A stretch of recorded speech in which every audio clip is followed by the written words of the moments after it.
think they can do that. Yeah. It's just the series before just jacked the whole thing up. You get one of those games and you lose this one, I don't think people are panicking as much. But you can't ignore results. And you got hit in the mouth last night. Now, I'm curious, obviously, to see what happens over the next two. We entered into this series going, okay, we'll see what Hancock does. Curtis, you said the Yankees have their best arm of this series tonight. Yeah, Max Fried tonight. And then not conversely, but likewise, the Mariners have their best and healthiest, most consistent arm, Brian Wu, going tonight. So going to be an interesting battle here. Maybe a low-scoring game. Maybe this is one where you look at one play to be the difference, at scoring early to be the difference, get to that bullpen, right? And then, obviously, we'll see what Castillo looks like tomorrow. But this game and tomorrow's matinee game are the ones where I'm really watching closely just to look for some reassurance when it comes to the arms, because eventually Polanco's going to cool off. I'm not counting on Cal to hit 10 bombs in May. It would be cool, but I'm not counting on it. I feel you. And you ideally want the return of Kirby, the return of Logan, if he's able to make it back, to line up with when your offense starts to become a little less productive so that you can turn to that pitching once again. We're not there yet, and I don't like that feeling. I don't like not being able to count on pitching. Yeah, it's an unfamiliar feeling, right? It's something we're not used to these past 3 seasons, and it's just where you are. This is who this team is right now. In a month or so, it could be different. The arms could be healthy, they could be on point, and hopefully the bats just continue to hang around and produce like the way that they have. But yeah, last night, man, I'm not tripping. I am concerned. I see you. Mm-hmm. I hear you. I receive that 11-5 whooping that the Mariners got. But I'm looking forward to this one, because this is how you figure out who you really are. And even though you don't have your arms out there, you don't have your best guys in the rotation, I think this team is still capable of making things interesting against the Yankees because of what we've been able to do in the batter's box. So like Curtis said, you're seeing a dog tonight on the mound for the Yankees. So let's see if you can be disciplined, put the ball in play, and keep things interesting. Let's get to headline rewrites. Extra, extra, read all about it. Headline rewrites. We must make headlines. The real story behind the headlines in today's news with Bubba and Stacy. Headline number 1, the Dallas Mavericks. Yes, the Dallas Mavericks won the Cooper Flag Draft Lottery last night with only 1.8% odds. What's the real headline? If you wanted to believe in a conspiracy theory, the NBA is not making it that hard. NBA, man. Listen. Come on now. 1.8% chance. 1.8. The 4th NBA team to win the lottery with odds lower than 2%. And just so happened, the team that traded away Luka to the LA Lakers, and everyone's on Nico Harrison's you-know-what, gets this. Now, I believe in conspiracy theories. I like them. I like to talk about them. So do you believe in this one? I think that it doesn't look good. Remember when there's a young man out of Cleveland by the name of LeBron James? I do remember. Oh, #1 pick. Surprise, Cleveland wins that. Mm-hmm. He goes home. Remember the young man by the name of Derrick Rose, #1 pick out of Memphis? Sure do. Where's he from? Chicago. Guess what? Ooh. The Bulls get it. Remember a young man by the name of Patrick Ewing? Where's he from? New York. Guess who gets the #1 pick? I'm just saying, man. It don't look good. Now, I like the new rules because they kind of changed things up a bit. I mean, it used to be like the third worst teams had 25% chance of winning it, 19 and 15. Now, all 3 have 14% chance of getting it. The worst team can get no lower than like the 4th or 5th pick. I get all that, but this just looks fishy, man. And here's the thing. I wish that there needs to be cameras on these guys at all times with this process, just to put everyone at ease, right? You watch every single, lottery ball goes in the little thing. You look at all the envelopes. Like, they need to monitor this whole system because it looks and feels shady. I don't know if they would actually do it, but there's reason for people to think that the NBA is saying, don't worry, Nico, we got your back. Let's hook you up with a pick. I saw a Dallas Cowboys beat reporter retweet a Mavs. I don't know if he's a front office person, but he was basically being like, let Mavs fans and the Mavs front office celebrate this. Like, I get what it looks like, but like, stop taking away from something really cool. And I can understand the feeling of, sometimes something looks like a setup, it looks like a conspiracy, it looks really bad, and then that becomes the story, and you don't get to just feel good and feel happy. So there is a part of me that just in general doesn't believe in conspiracy theories. I joke about it, but I tend not to. I tend to think that, like, sometimes things just happen, and we need to believe there's something bigger at play to explain away something that feels fishy. Yeah. And sometimes it's just random. Like, didn't they show, Curtis, didn't they have video of the ping pong balls getting selected? Like, they didn't, obviously, that was not the initial broadcast. The broadcast is, like you have the envelope, footage, yeah. but then they have video of it. I swear I saw something on Twitter. Well, I know the NHL did something with their draft lottery this year where they actually showed the drawing of the numbers for the top pick. That they were just like, hey, I know in the past we've had whispers about, conspiracies of, hey, we want to make sure this team gets it. That was them kind of pulling back the curtain. I wonder if the NBA is going to have to consider that at some point. But yes, us talking about it like this is ultimately a good thing for the NBA because, it's a pretty mundane event normally. And look, the obvious, it's not even the elephant in the room. We're all talking about it. Part of this is that the trade of Luka to the Lakers was almost more hard to believe. The Mavs at 1.8% getting the first overall pick is sometimes weird things happen. It's not even the most unlikely. They're the fourth longest odds team to get the first overall pick. So it's up there in a historic group, but maybe not the craziest we've ever seen before. However, coupled with, and why did they trade Luka to the Lakers? And why did they not try to get more from other teams? And why did this happen under the guise of night with no one knowing what was going on? It's almost like they immediately thought, I'm going to trade him to the Lakers. That's the only team we're going to consider. There was this weird collusion kind of theory going on with the Luka trade. Then couple it with this. It feels funny, man. It feels fishy. But if there isn't any evidence, they're not going to investigate this whole thing. Cooper Flag, welcome to Dallas. They better not. I heard rumors of maybe they trade the number 1 pick to the Bucks so they can get Giannis. Don't do that. Get Cooper Flag. Set your team up for the next 10 to 12 years. Nico, don't mess this one up. You got a second chance at life, Nico. Don't mess this up. Headline rewrites. Headline number 2, the NFL released their international game schedule for 2025, and the Seahawks will not be among the teams traveling abroad. What's the real headline? The Seahawks are traveling the 3rd most miles next year without going overseas. Forget that, man. Ask for one thing in life. Ask for one thing. I don't ask for much. Send me to London. Send me to London town. I know, Bob. London I'm Dungeons, sorry. Matt. You remember that. Don't forget it. London Dungeons, Matt. And it didn't work out, but maybe that's the reason why. They're like, look, these guys travel a lot. We sent them to Germany a couple years ago. Let's give them a break. Maybe they're not marketable wherever they're going to. Selfishly, I hate this for myself. I hate this for the Seahawks. But I love it for the fans because that means you don't have to wake up at 6 a.m. to watch a football game. True. I do, though. I don't want to wake up at 6 a.m. Those 10 a.m. East Coast starts are already enough for me. That's already early start to the day, bright and early, 10 a.m. But that game, I just have memories of absolutely dominating the Raiders, obviously, in London, and then Germany. It is what it is. Yeah. But I don't know. It's still a fun thing when it's just the one game every couple of years. Yeah. Headline rewrites. Headline number 3, this breaking news coming down just minutes ago. The Portland Trailblazers are officially being put up for sale by the estate of Paul Allen. What's the real headline? What does this impact more, the Seahawks or Seattle's NBA expansion efforts? It's a good one. I think the Seahawks, because I feel like Jody, listen, this ain't what I do. She has control over that, right? Over the Blazers as well. Yeah, so she's thinking, look, this ain't what I do. Or maybe she's more comfortable just with football. Maybe there's something about the culture, the environment of football to where she feels like I'm more, I can contribute more to this situation than I can with the Portland Trailblazers. I think as far as NBA expansion to Seattle, I think they'll be fine there because there's only a few other cities you can go to. It's Seattle, I heard Columbus, and I heard Austin. Yeah. Come on now. You should be going to Seattle. It should be Seattle and Vegas. But I think this is about the Seahawks. But I'm hoping that she just likes the squad. She likes Macdonald, Schneider, and say, look, these guys make me feel welcome. They let me come into the draft room. I have some input.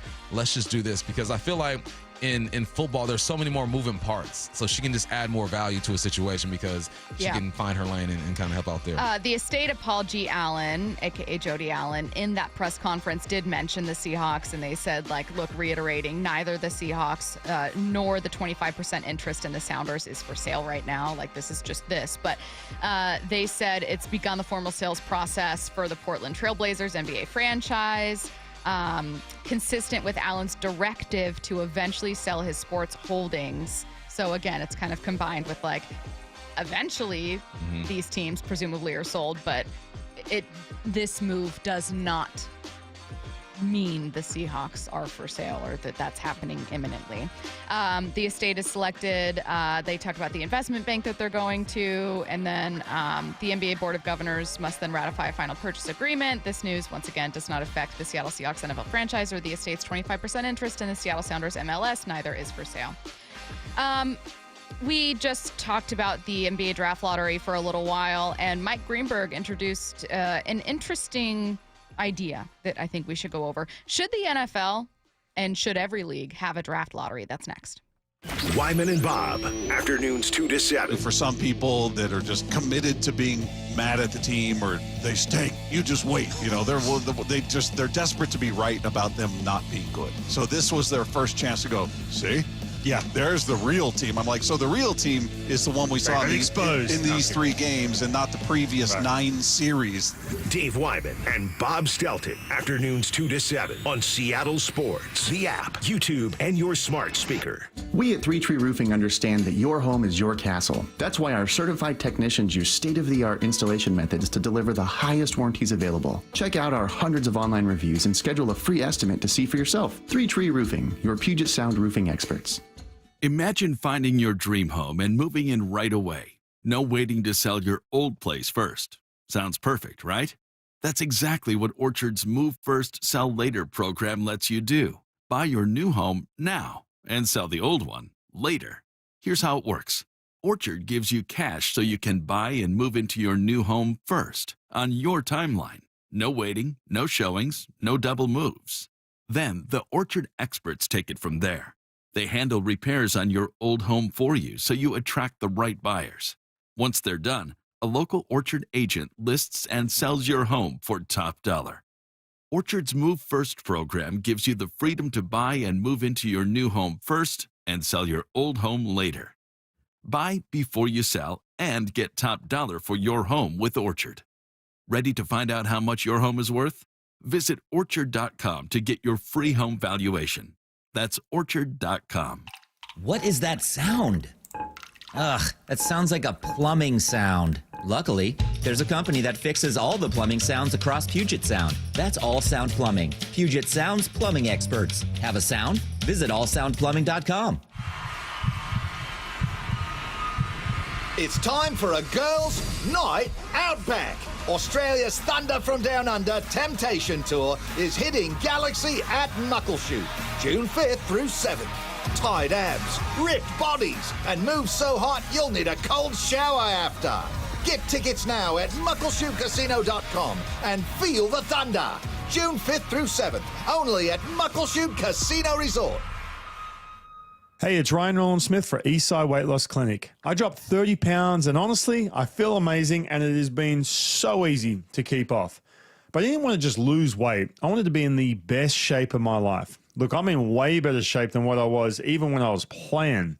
I've lost all that visceral fat, which is super crucial long term, and now I'm sleeping better. I've got way more energy, and I'm actually maintaining the results. I'm not guessing anymore when it comes to diet. I finally understand my body. The meals are simple, I'm never hungry, and they fit into my lifestyle.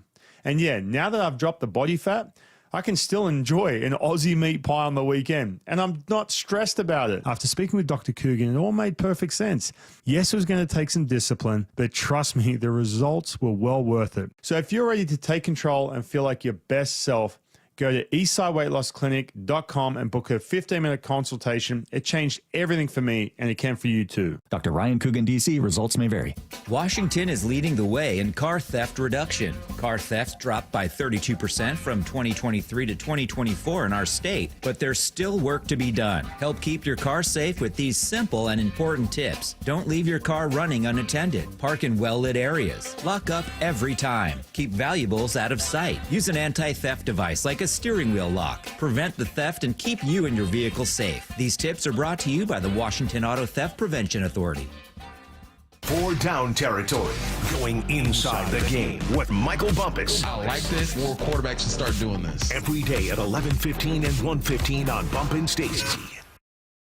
Michael Bumpus here, and have you ever thought, I'm not good enough to get a golf handicap, or I don't play enough golf to get one? Maybe you just like to have fun and don't think you need one. Think again. Any golfer, whether they're highly skilled or just starting out, can get a handicap. It can turn any round into a competition, for fun, or for a club trophy. You can get a handicap in 3 easy steps. Sign up for a handicap ID, post your scores, and after 3 18-hole rounds, boom, you got it. To learn more, visit wagolf.org/710. I saw her texting, coming up to a stop sign, and so I saw the accident coming, and she T-boned us. In the blink of an eye, Crystal's life changed when she suffered a severe spinal injury. The pain was something I had never experienced before in my neck. I got massage therapy. I saw a chiropractor. I was prescribed muscle relaxers so I could sleep. I got depressed. Nothing was relieving the pain. Drugs, sleepless nights, and depression. Sound familiar? I'm Dr. Mark Shelley, a chiropractic physician and board-certified functional neurologist. At Sound Pain Solutions, our treatments include high-dose laser combined with spinal decompression and other comprehensive therapies to rehabilitate damaged discs. We use treatments that are non-surgical, FDA-cleared, drug and pain-free. I was able to get off my pain medicines, and I was able to sleep through the night, and that was what I was desperate for. To learn if you're a candidate for our treatment, call us. Sound Pain Solutions, 855-996-0025 or click soundpainsolutions.com. Hey folks, John Curley here. One of the best home comfort inventions of recent time, mini split systems. Now you can enjoy efficient heating and cooling while saving energy and reducing utility bills with personalized room comfort. Call my friends at Home Comfort Alliance for a free consultation, and for a limited time, get 18 months same as cash financing on all qualified systems. For all your heating, cooling, plumbing, and electrical needs, call the comfort people. Home Comfort Alliance. Visit homecomfortalliance.com. From the Quantum Fiber Studio, this is Bumpin' Stacy. Weekdays 10 to 2 on Seattle Sports and 97.3 FM HD2. Should the NFL have a draft lottery? You can join this conversation, 866-979-3776. Mike Greenberg thinks that not only the NFL should, but that every league should move to a draft lottery. Incentivizing losing is the worst mistake any sport can possibly make, any sports league can make. And as a result, I think it is great news. People saying, oh, this isn't working because the worst teams aren't getting the pick. Shut up. That's exactly the wrong way to look at it. This way, win games. Go out there and win games and see what happens. And you know what should happen? The NFL should add this? Yes.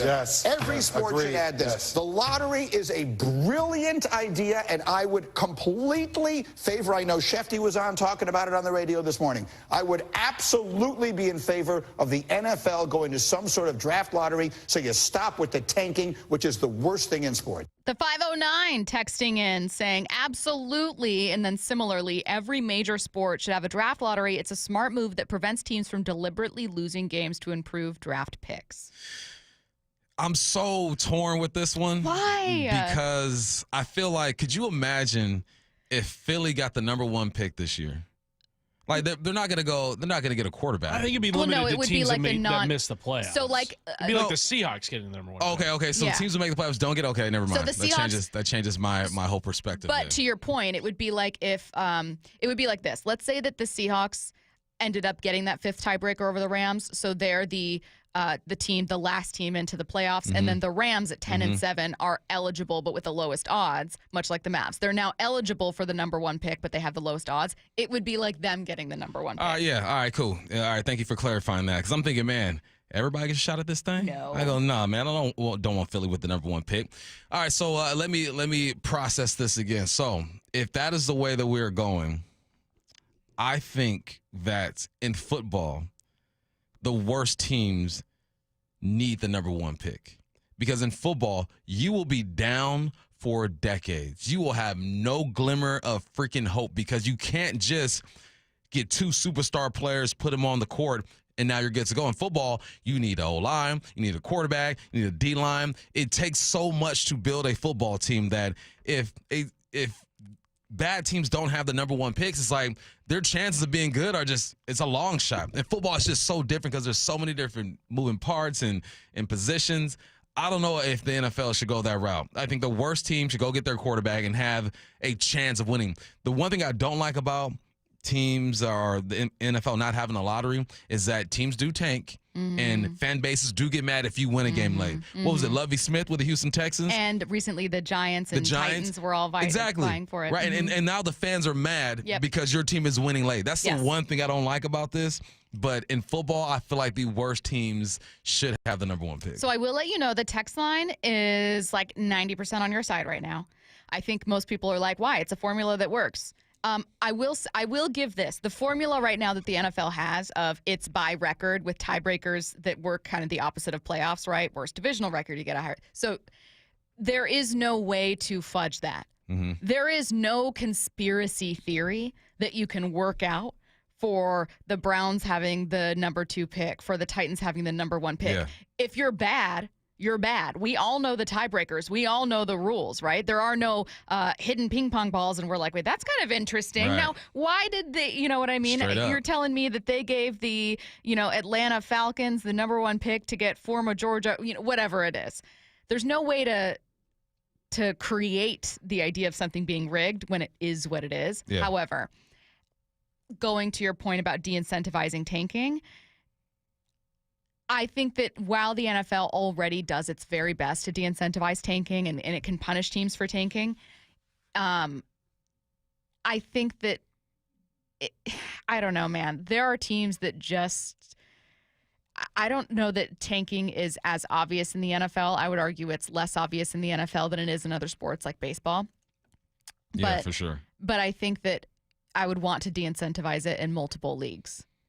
Yeah. And so even though it's less obvious in the NFL and less common in the NFL because those jobs are quicker, I don't know. I kind of think it would be fun. I think baseball will be fun. And I think baseball will be fun because you can go out and buy your team in baseball. You go out and buy it. Yeah. So now you have a team. You have several teams who are in the lottery, and they get that number 1 pick. We're not going to see that number 1 pick for what, 3-4 years maybe? It's different. It's not like that's an instant impact. You're affecting your team right now. Baseball, you can go buy your team, set it up for this young arm or whoever you draft, and maybe you'll be good to go. With the NBA, I think it's fine because you can change the trajectory of your franchise with 2 or 3 players. Go out and buy you a guy, and you're good to go. Football, it is so hard to be good in football. It is so hard to put together a good football team. The teams that are bad are really bad. They are Cleveland bad. They are New York Jets bad. There's a level. There's the other words we use besides bad. It's just all of a sudden we aren't even using bad, that anymore. Garbage, no offensive. Hope, disgusting. Yeah. It's just so hard. So I feel bad for those bad teams. Go ahead and get your Cam Ward and hope it works out. And here's the crazy part. Okay. Chances are it won't work out for Cam Ward. You get that number 1 pick, and chances are it's not going to work out. So think of all the number 1 picks that maybe instead of going to a 2-win team are going to a 7-win team that just happen to get tell me this. Would you be more intrigued by the idea of a draft lottery for the NFL if the Seahawks, by virtue of not making the playoffs, were technically eligible to be drawn the number 1 overall pick? Exactly. There's a term me and my boys use when we really feel something. Hella extremely, right? We use that. We hella extremely excited, but also be like, they don't deserve the number 1 pick. They don't deserve it. But neither they got does a the Dallas squad already. Mavericks. They got a squad. No, they don't. Dallas doesn't deserve that number 1 pick either. So but the teams around them can still build. The Spurs got the number 2 pick. They ain't deserve it neither. What if I said that the Seahawks haven't made the playoffs in 3 of the last 4 years, that in 3 of the last 4 years they would have been eligible to be randomly drawn that? And not only that, okay, this is actually, Seahawks fans should want this. This is where the Seahawks have been. The last 5 years, okay? You have finished 10-7, 9-8, 9-8, 7-10, 12-4. You went to the playoffs in 2 of those 5 seasons. Missed the playoffs, obviously. You can do the math in 3 of those 5 seasons. And in those seasons, we're looking at maybe you're picking 16, 18. Obviously the Russell Wilson trade gets factored in there. So you were looking at picks that weren't originally yours. And you were looking at number 5 overall. And that's all great. But this is perfect for a team that is a middle of the road. You'll get 9 or 10 wins, but you're not really good enough to make the playoffs consistently anymore or get further into the playoffs. And then you're staring at number 19, 18, 17, 16 overall going, well, God, I'm also not getting a top 5 pick. You should want this. You should want it, but it ain't fair. It's not. It's not fair. But isn't that that's the whole design of the draft, is to try to make it fair, to give your fan base and your organization some type of hope. Could you imagine being the Titans, having the worst record in the NFL, and you get the 5th pick, the 6th pick in the draft, and a team that won 10 games hops in front of you and says, oh, yeah, we're contenders automatically. And if that team's the Seahawks, I'm just, woo-hoo-hoo, Cam, welcome to Seattle. Man, that'd be crazy. Selfishly, if you are a supporter of a mediocre team, a team that's winning 9, 10, 11 games a year, oh, yeah, you should be all for it because it helps your team out. If you just step back from that and you look at the NFL from 30,000 and you're like, yeah, we probably shouldn't go It's that the route. NBA this year where you're going, I'm sorry, you're telling me the Jazz, Wizards, and what am I missing? Well, they hot. I know, are like, they're looking at like 4th, 5th, and 6th, Yeah. and you're like, oh, Hornets, and you're like, that sucks. Yeah. You had the 3 worst records, and none of you were top 3. None of y'all. That's a bummer. I don't know. I think it's a fun conversation. Someone said, does the NFL really have a problem with tanking, though? No, I think that the bad teams in the NFL, so like you look at the Browns, Yeah, they're just bad. who have, exactly, and Yeah. and they've had so many number 1 picks that they've had back-to-back number 1 picks in back-to-back years before. It's still not enough to turn your organization around when it's either rotten from the top down, or when you have like a culture problem, or when you've got an ownership group that can't find the right head coach or the right GM or whatever it is. But no, I think this would be more applicable to, like, I think that people more obviously tank in baseball. Yeah. Oh, yeah. I mean, we watched the A's do it for a minute. And you know what? They've also drafted well by after their tanking, and they're starting to show you in Sacramento they're getting it done. I think baseball's cool, basketball's cool, football, don't touch it. Yeah, I'm fine with the NFL keeping the draft the way it is. I'm intrigued by the idea of a team like Seattle That'd be crazy. that's having a hard time digging their way out. All right, real quick before we get out of here. Mhm. All right, so you're the GM. Seattle hops in this lottery. They get the number 1 pick. Yeah. You've already signed Sam Darnold, though. You've already signed Sam Darnold. Would I take Cam Ward? You still going Cam? Yes. Still going Cam? Yeah. Probably. Yes, I would. Yep. Would you? Probably. Yeah. It just, look, no offense, Sam. Open competition, you know what I mean? But it is what it is. Anyways, a fun conversation. Again, Mike Greenberg introducing that idea. We're going to jump back to baseball here. Scott Braun of Foul Territory is joining us in 20 minutes. Can't wait for that conversation. Always really good stuff from Scott, who keeps it brutally honest when it comes to the Mariners. Before we get to that, we're going to take a look at the AL West. Wyman and Bob, afternoons 2 to 7. Even the guys that, if you look at their average and go, ugh, they're not off to a good start, look at the on base. This team has been outstanding at working the pitcher, at taking walks. You look at Randy Arozarena, for instance. He's had huge hits. He's had some big moments that have been game-winning moments, but overall, he's not hitting that well. He's hitting 208, but he's got a 359 on base. Dave Wyman and Bob Stelton, afternoons 2 to 7 on Seattle Sports, the app, YouTube, and your smart speaker. Hey, what's up? It's Michael Bumpus, man. If you have nothing to do this weekend or any weekend, man, take an easy drive up I-5. I know a place where you can get away and you can recharge. That place is Silver Reef Casino. When you get there, check out their King Deluxe rooms. I went a few weeks ago. It was great. The views were on point. They got tablets, free Wi-Fi. The technology is on point. And they got things for you to do. When you're done checking in, you go downstairs. It's time for you to eat. Go to the steakhouse. I had me a steak. It was delicious. And then I checked out the cantina if you're looking for, a little Mexican vibe. We're done there. Let's play 18 holes. There is water everywhere at Lumen Trails, man. So bring a lot of golf balls, but just have some fun and relax. They also have a clubhouse and a driving range, things for you to do. Also, great events. Beatles versus the Stones. That's coming up, man. They got something for everyone at Silver Reef Casino. If you're feeling FOMO, don't trip. I got you. Visit silverreefcasino.com and book your stay today. That is silverreefcasino.com. Hey there, I'm Phil Briggs, Navy veteran and host of CBS Eye on Veterans weekly radio show and podcast. And over the years, I've loved sharing military stories with my neighbor Greg, a battle-tested former Army Ranger. He's a barbecue master and always welcomes us over. As it's Military Appreciation Month, Navy Federal Credit Union wants all active duty, veterans, and family to know that they're always eligible to join. Because at Navy Federal, our members are the mission. Navy Federal is insured by NCUA. Did you know your skin is the largest organ of your body? Huh? That's why you should shower with Old Spice Super Hydration Body Wash instead of plain old bar soap. Love your skin by super hydrating it with vitamin B3 and glorious notes of vanilla and shea. Did you know that my super hydrated skin is the second largest organ of my body? The first is my heart. Old Spice. Men have skin too. Old Spice Super Hydration Body Wash. 24/7 renewing moisture. With daily use.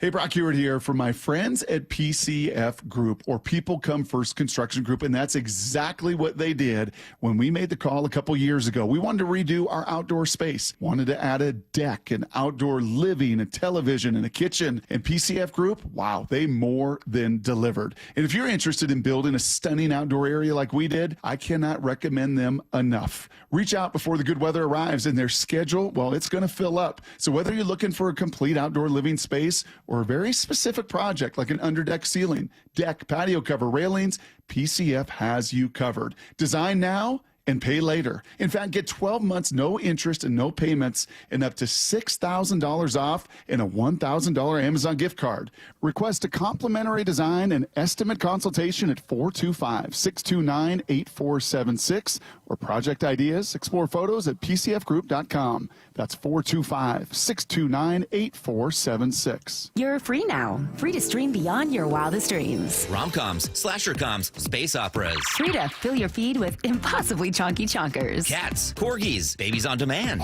Free to make your smart devices do silly things. Bowl of chips on the Robo-Vacuum. Free to open a world of remote work and Gametopia. Who's the boss now? Free to be everything you imagine. That's how it feels to have Quantum Fiber Internet. Your world unleashed. Learn more at quantumfiber.com. Limited availability, service in select locations only. We are Seattle Sports, the home of the Seahawks, Mariners, and everything Seattle sports. Watch your favorite show live at seattlesports.com. When you have really good leaders, it makes it easy. Gia arrived at Lee Johnson after 10 years at another dealership. You know your job, but then you have people who you can rely on to help you with the big stuff that you need that support from. And I've gotten that every day with my service manager, with our assistant service manager, with even like our GM and our GSM. The way that, we're now on the showroom together, we are so close-knit just as a department. My service manager here, he's always open to teach you whatever you want to know. He just wants everybody to do good around him, and if somebody wants to learn something, I'm here to do it. And I've never had a service manager like that before. They're really good at promoting from within. That's one thing that I've learned from working here. I see people start out as a lot porter, and people work their way all the way up to being a general manager. The LJ way is the Lee Johnson Auto family. Ladies, and you guys too, have you noticed visible signs of aging, those deep wrinkles, fine lines, and facial creases stealing your youthful glow? Sagging skin, crow's feet, and loss of facial contour are all natural effects of aging, but you no longer have to let them define your appearance. Introducing the New Skin Lift, the groundbreaking facelift led by Dr. Brian Scott. The advanced New Skin Lift addresses key signs of facial aging for women and men, restoring natural youthful contours. Whether it's replenishing volume lost over time or lifting the skin to smooth out those creases, the New Skin Lift can help you look 10 to 20 years younger with both surgical and non-surgical options. It's Hollywood's best kept secret and now available to you. Get a free consultation and save $250 off your New Skin facelift. Schedule at newskinlift.com or 206-222-1225. Look 10 to 20 years younger and restore your youthful appearance with the New Skin facelift. newskinlift.com. From the Quantum Fiber Studio, This is Bumpin' Stacy. weekdays 10 to 2. On Seattle Sports and 97.3 FM HD2. Our quick look at the AL West, and then bump some stuff from Jeff Passan that I didn't get to, that just two cuts that I really like that I think are relevant to this conversation. So first, I think that one thing we talked about a little bit in the open is the idea of fans right now being really, really upset. And I'm generalizing a portion of fans, though not the whole. I know there are some people that are like, okay, it's May. I'm not panicking. We'll see what happens. But I do think there are some people that they see a series like the one Seattle had against the Blue Jays. They see this game against the Yankees and they go, here we go again. I can never be excited about this team because they will let me down all the time. And on the one hand, when you make the playoffs once in 22, 23 years, it is perfectly reasonable to understand why a fan would feel that way.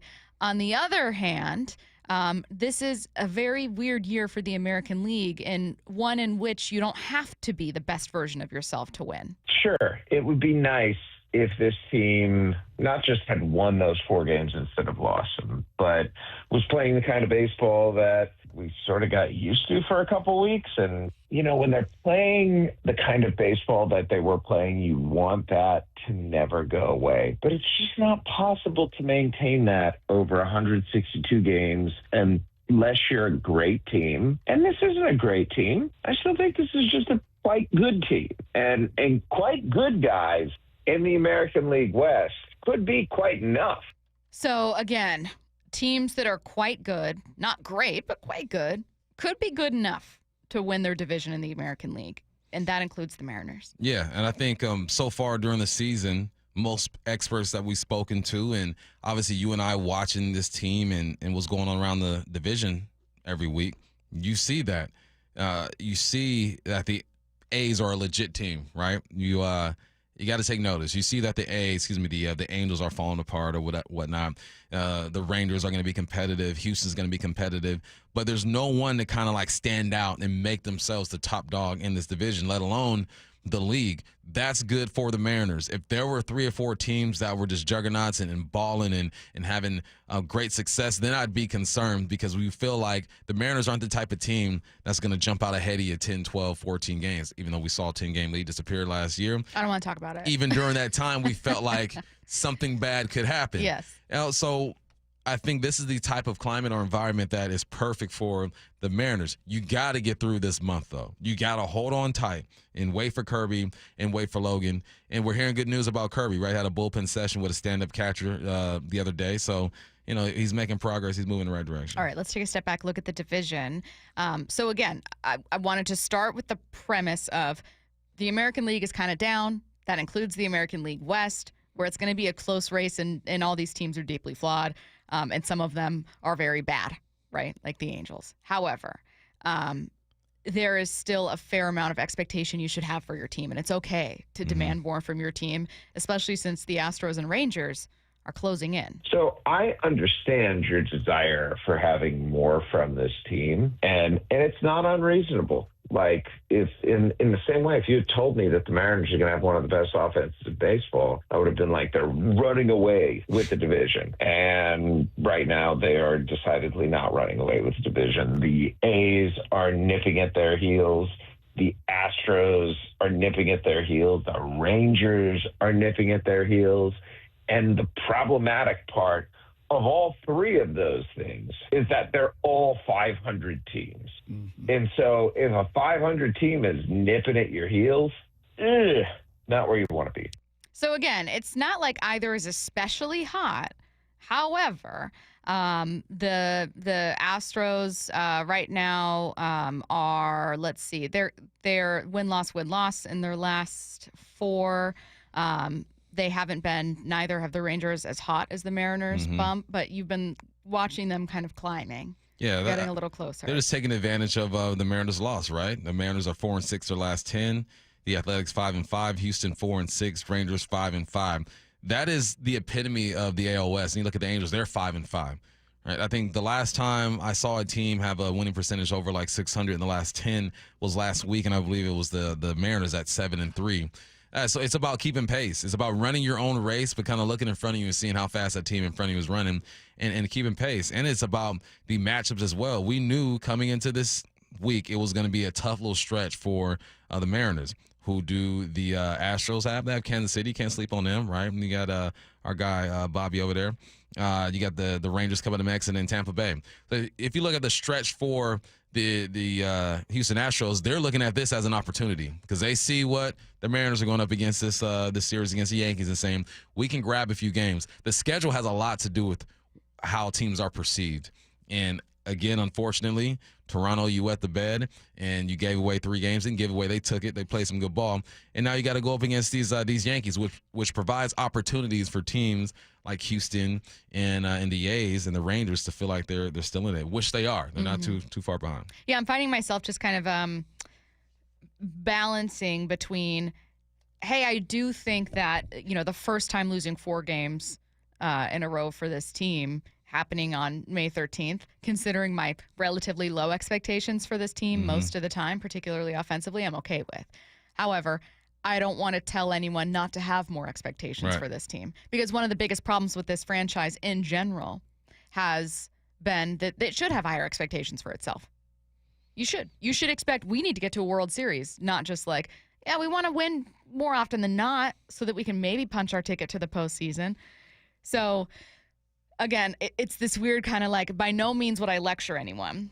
I would, but it's not what I'm doing right now. I'm just saying I'm not panicking over what's happening with the Mariners, but it's because I'm counting on Kirby getting back, on Logan getting back, and on hopefully this team adding something at the deadline. Yeah.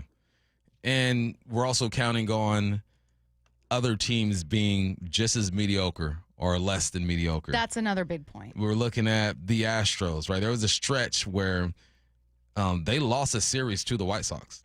The Astros lost a series to the White Sox, right? They lost at one point, 1, 2, 4, 5 out of their last 6 games. Like, they are human as well. They're not the same Astros team that we're used to seeing. So you're going to need some help around you. But I also think that the pitching has to take a step forward. Emerson has to continue to grow. Wu has to continue to hit his spots. Castillo has to, get some velocity back on that slider because it's just dipping right now. Mm-hmm. And if those things are to happen and the bats just remain somewhat like they've been, even if the bats are like they were last night, if the bats are like they were last night, you're going to win a lot of ball games. I know you lost 11-5, but you know who you're playing against. All right, Foul Territory's Scott Braun joining us next. Wyman and Bob, afternoons 2 to 7. For some people that are just committed to being mad at the team or they stink, you just wait. They're desperate to be right about them not being good. So this was their first chance to go, see? Yeah, there's the real team. I'm like, so the real team is the one we saw in these 3 games and not the previous 9 series. Dave Wyman and Bob Stelton, afternoons 2 to 7 on Seattle Sports, the app, YouTube, and your smart speaker. The team at Mazda of Everett is always working hard to make your experience with their team exceptional. Mazda of Everett has over 700 new Mazdas in stock, tariff-free. It's the perfect time to buy a new Mazda. Visit our friends at Mazda of Everett on Highway 99 in Everett or shop online at MazdaofEverett.com.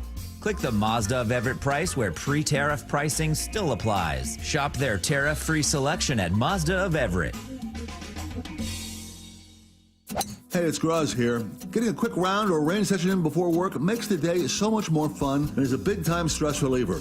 Take advantage of one of the 11 local premier courses nearby. Inner Bay, Jackson, Bill Wright, West Seattle, Cedar Crest, Bellevue, Linwood, Walter Hall, Legion Memorial, Lake Padden, and the newest course, the Ocean Shores Golf Course. Practice on the range with Top Tracer at Jackson, Inner Bay, and Bill Wright Golf Complex. Play the courses, play virtual, play premier, premiergolfcenters.com. Headed to the ballpark? Skip the traffic jams, parking fees, and the stress of driving. Make riding transit part of your game day ritual.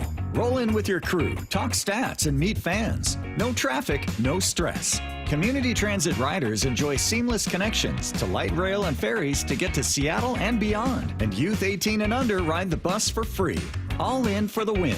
Plan your trip with Community Transit at ctgo.org/homerun.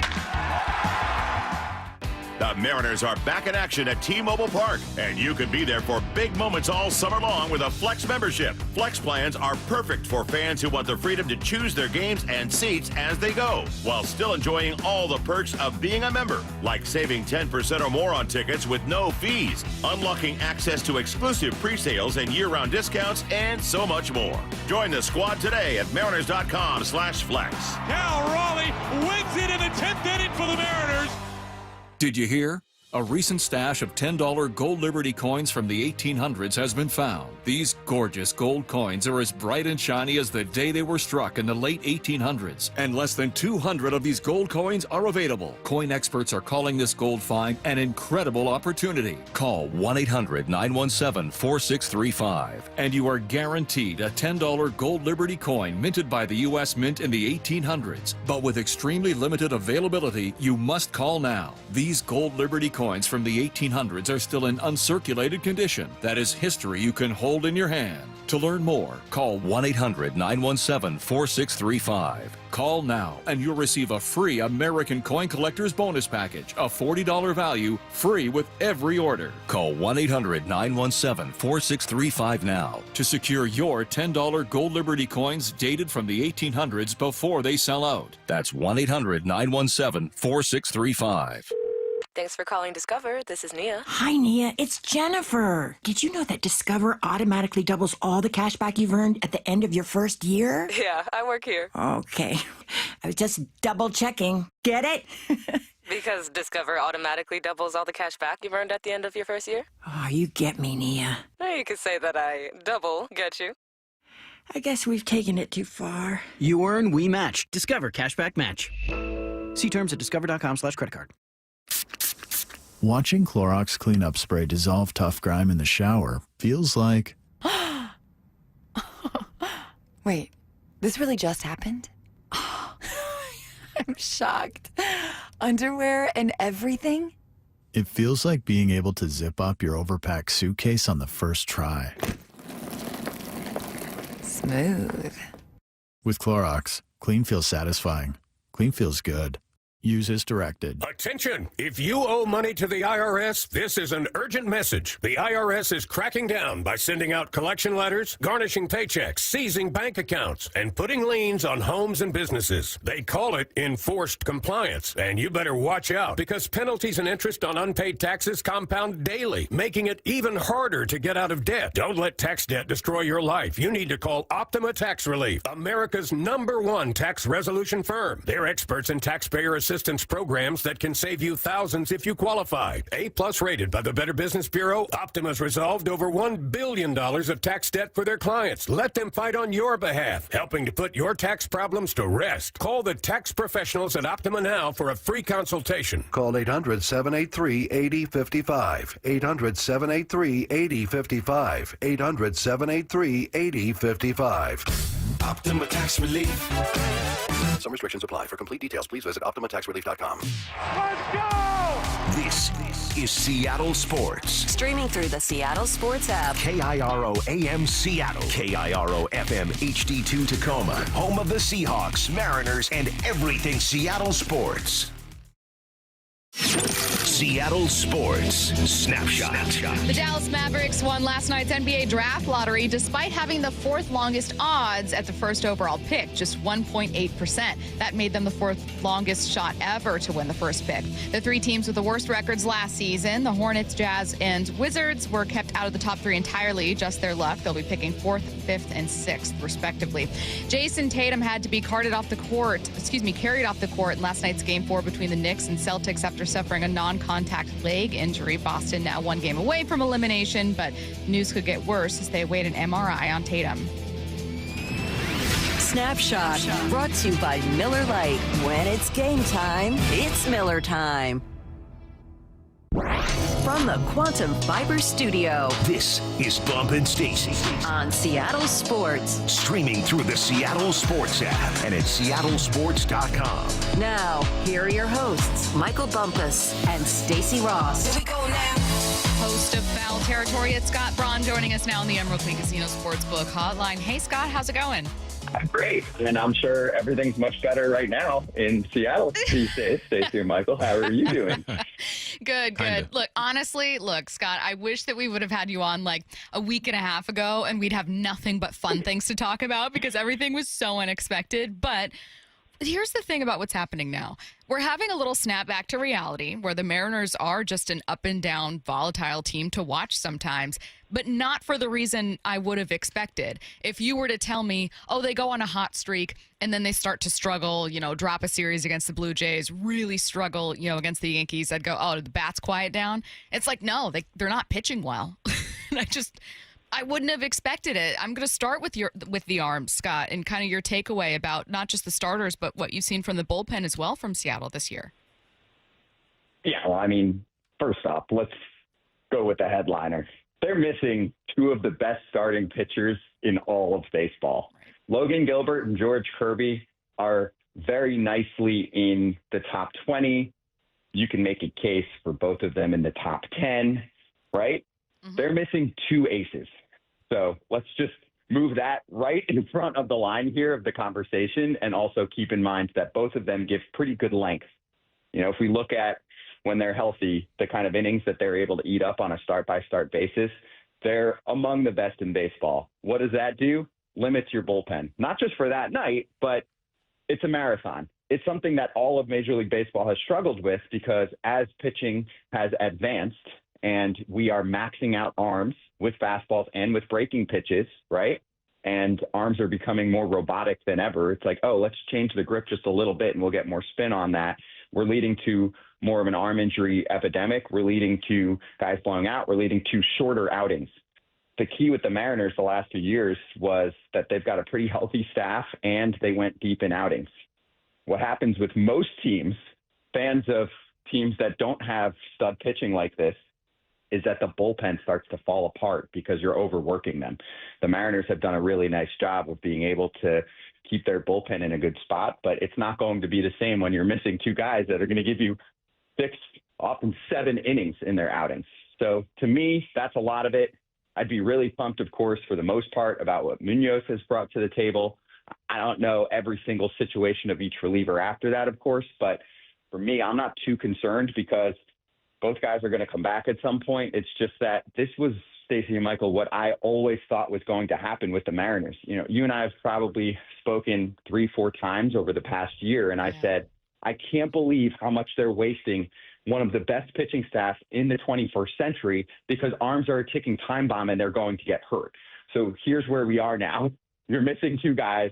Don't be surprised if there's more arm injuries because they've been so, frankly, lucky on that front. And you have to balance that. But luckily, the offense is better this year. So that's the balance that we're dealing with. Yes, they're in a little rut right now. But the offense, I will say, does look much better than it did the past couple of years because of contact. That's what Jerry Dipoto was trying to fix.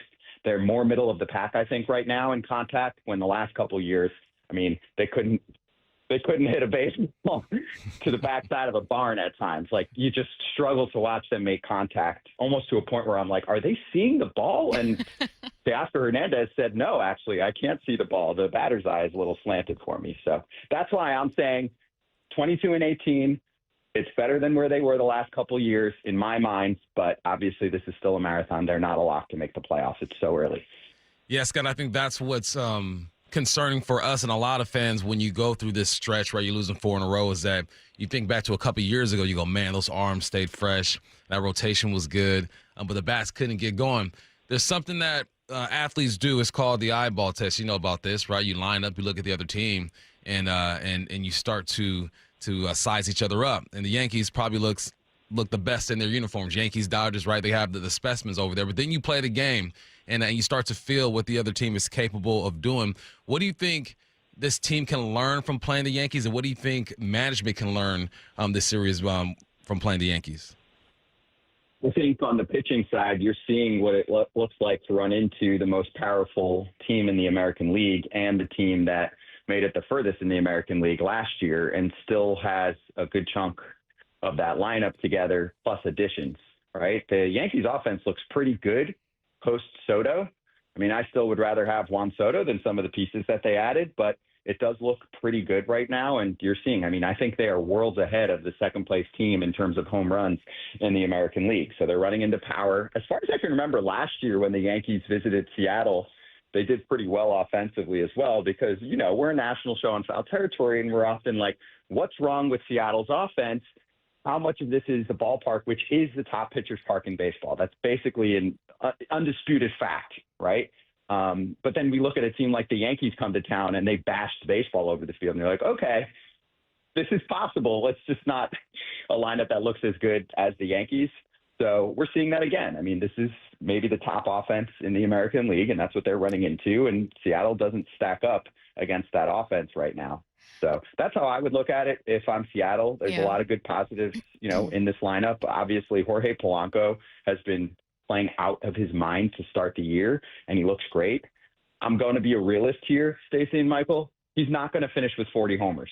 How dare you? You have to be able to keep in mind that the pitching hopefully comes back and we get a little more of a balance, right? They're going to have to win, you know, a lot of 3-2, 4-3, 6-4 kind of games. It's not going to be, 10-8 wins throughout the entire season, in my mind, from what I see on paper from Seattle. But it's a scrappier lineup in terms of how they put things together. And, yeah, I think clearly, Kevin Seitzer, a hitting coach addition like that, Dan Wilson managing the team has made a difference right now in terms of how they approach things. I think we're seeing a shift in the game where we constantly go a little too far one way and then try to shift back the other way. The Rangers just experienced this, just to give you a quick example, in the AL West. Their offense was amazing 2 years ago. They won the World Series. Last year, garbage. They couldn't hit fastballs.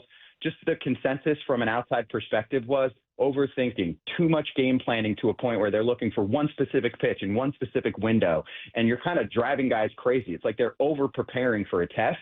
Now enter Brett Boone, who is completely on the other side of the spectrum, right? He hasn't been coaching in baseball. He was a podcaster. Brett's a great personality, but I'll give you one line that he mentioned the other day. He's like, yeah, these guys are breaking down the exact spin rate of a starter. And I'm like, can we just say he's got a really good slider sometimes so we can try to keep this a little simpler? We've got all the info in the world. We're going to tell you what we think a pitcher's going to throw in what count. But let's not overthink this and make this a data set that we have to solve and each at bat.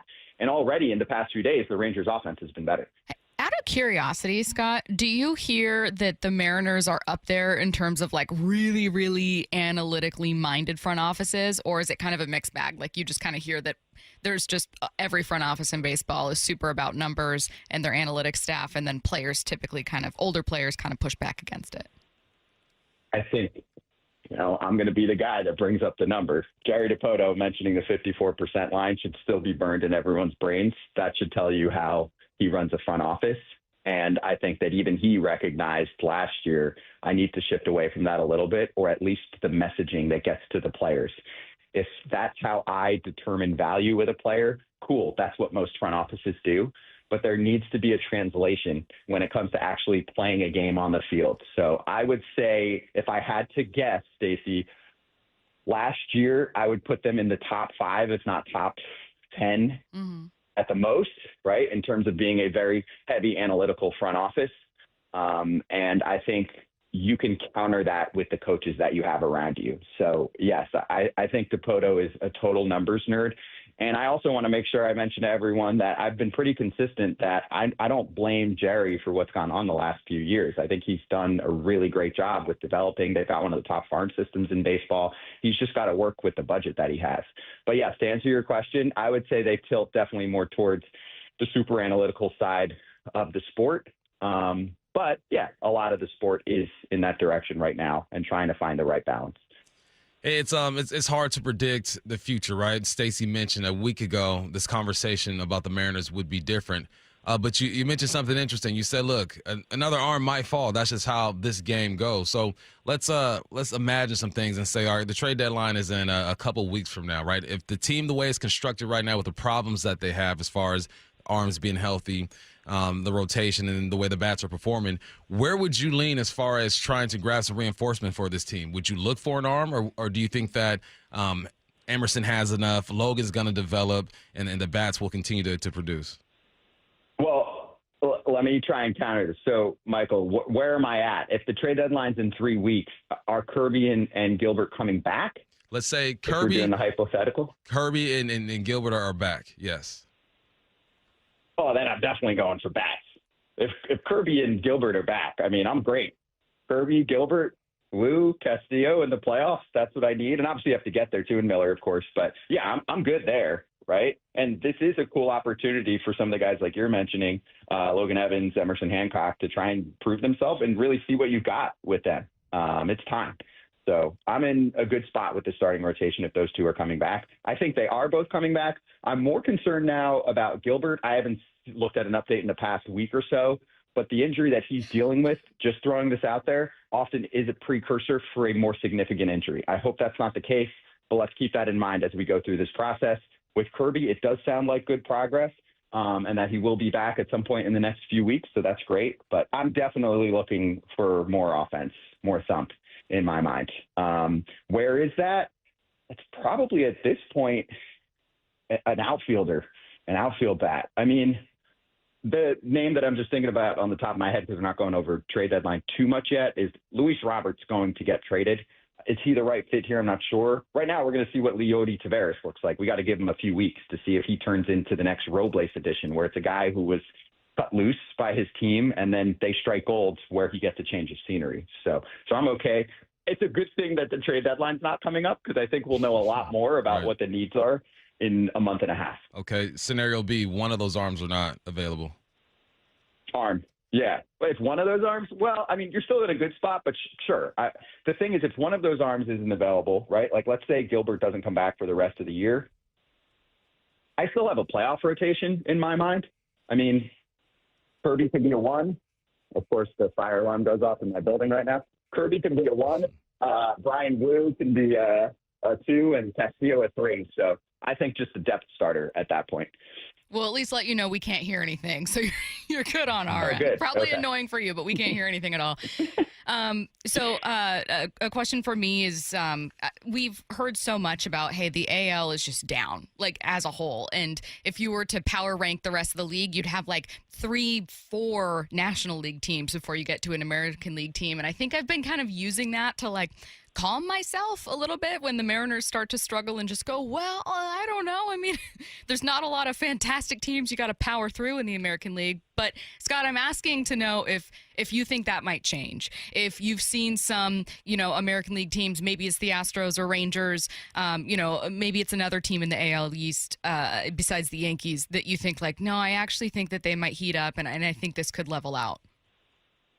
So last year, I said how I think I did 6 teams that I liked better than the Yankees, who were the best team in the American League. We're in a pretty similar spot this year. The one easy one for me, Stacy, is the Tigers. Mm-hmm. I picked them before the season started to lead the American League in record, in wins, right, for the year. And right now, I think they're still in that spot. Yes, they are, 27-15. They've got the best record in the American League. That's a pretty complete team. That's a really nice rotation led by Tarek Skubal. That's an offense that keeps getting better. They were rebuilding for a while, and then they made some nice additions in the offseason, and now it's all coming together for them. So I do think they're in that spot. But I still think that what I said last year holds true, where the National League's probably got 5 or 6 teams that I like better than any team in the American League. Mets, Braves, Phillies. Braves, I'll say, when Strider and Acuna come back. Then in the Central, maybe the Cubs. And then out West, I've got 3 teams I like better than any team in the American League. Padres, Diamondbacks, and, of course, the Dodgers. So, yes, this is one of the widest gaps we've ever seen from NL to AL. What do you think is true about the AL West so far? It's been kind of weird, right? The Angels start off high, they're up top, and things start to get mixed up. The A's are coming back to reality. You can say the same thing about the Mariners. Houston's making a move. Just your overall thoughts about the division and where the Mariners stand in it. I think the A's are much better. They're going to hover around that 500 range. Astros are going to hover around the 500 range. They're taking a step back. I mean, you just keep losing superstars every year. That's going to happen. Rangers, I think, are going to tick up. I think they're going to get better. That offense on paper looks better than what it's put together. The Angels are terrible. They're going to be a 100-loss team. So I think the Mariners, Astros, and Rangers are in a very similar spot. You could make a case for the A's, too. I think they're all going to be in that, 75 to 85 win range. He is our favorite host of one of our favorite shows, Scott Braun. Scott, thanks so much. Thanks, Scott. Thank you. Appreciate it, Stacy and Michael. Have a good one. Have a good one. Again, you can catch more from Scott Braun on Foul Territory. Let's get to 4 Down Territory. This is 4 Down Territory, going inside the game with former Seahawks and Coug wide receiver Michael Bumpus. First down, who passed their first test as far as being an NFL professional? Man, being a pro in this league, especially at the quarterback spot, all eyes are on you, and you got to learn how to move. And the young man who fell to the 5th round went out there to Cleveland, didn't get snaps with the first team. Dylan Gabriel got those snaps over there, the guy out of Oregon. But when he had his chance, he looked okay. You can always knock mini camps and OTAs and say, well, they're just shirts and shorts, yeah. But if he was out there in shorts and shirts and looking garbage, then y'all be on his head. But that's only half the deal. I'm talking about Shedeur Sanders. The other half is how he handled the media afterwards. He was still himself, but he seemed a bit more humble. He seemed a bit more welcoming. Like, hey, I'm happy to be here. I can't wait to get more opportunities. There was a different kind of vibe when it came from Shedeur Sanders. That was going to be his first test, or that was his first test. 1, can you complete passes when you're supposed to complete passes? He looked good doing that. 2, can you give out a different type of vibe or focus? Can people feel like you are grateful for this opportunity and you're going to go out there and just work hard, put your head down and work hard? And he gave that feeling, but he also was still himself, smiling, confident. So phase 1, you got it done. Phase 2, it's up to you. You know what to do. Oh, it's up to you. That's better. I was trying to. You know what to do. That works too. Yeah. That's the radio edit. Either way, it's a bar. It's a bar. Second down. It's another UDFA. You know we'll have success in 2025. Man, I was so disappointed that this young man did not get drafted. And the reason why he didn't get drafted was probably because of his 40 time in the school that he went to. And I'm talking about Nick Nash. This man did not get drafted, man. So I know that he's going to have himself just a great year.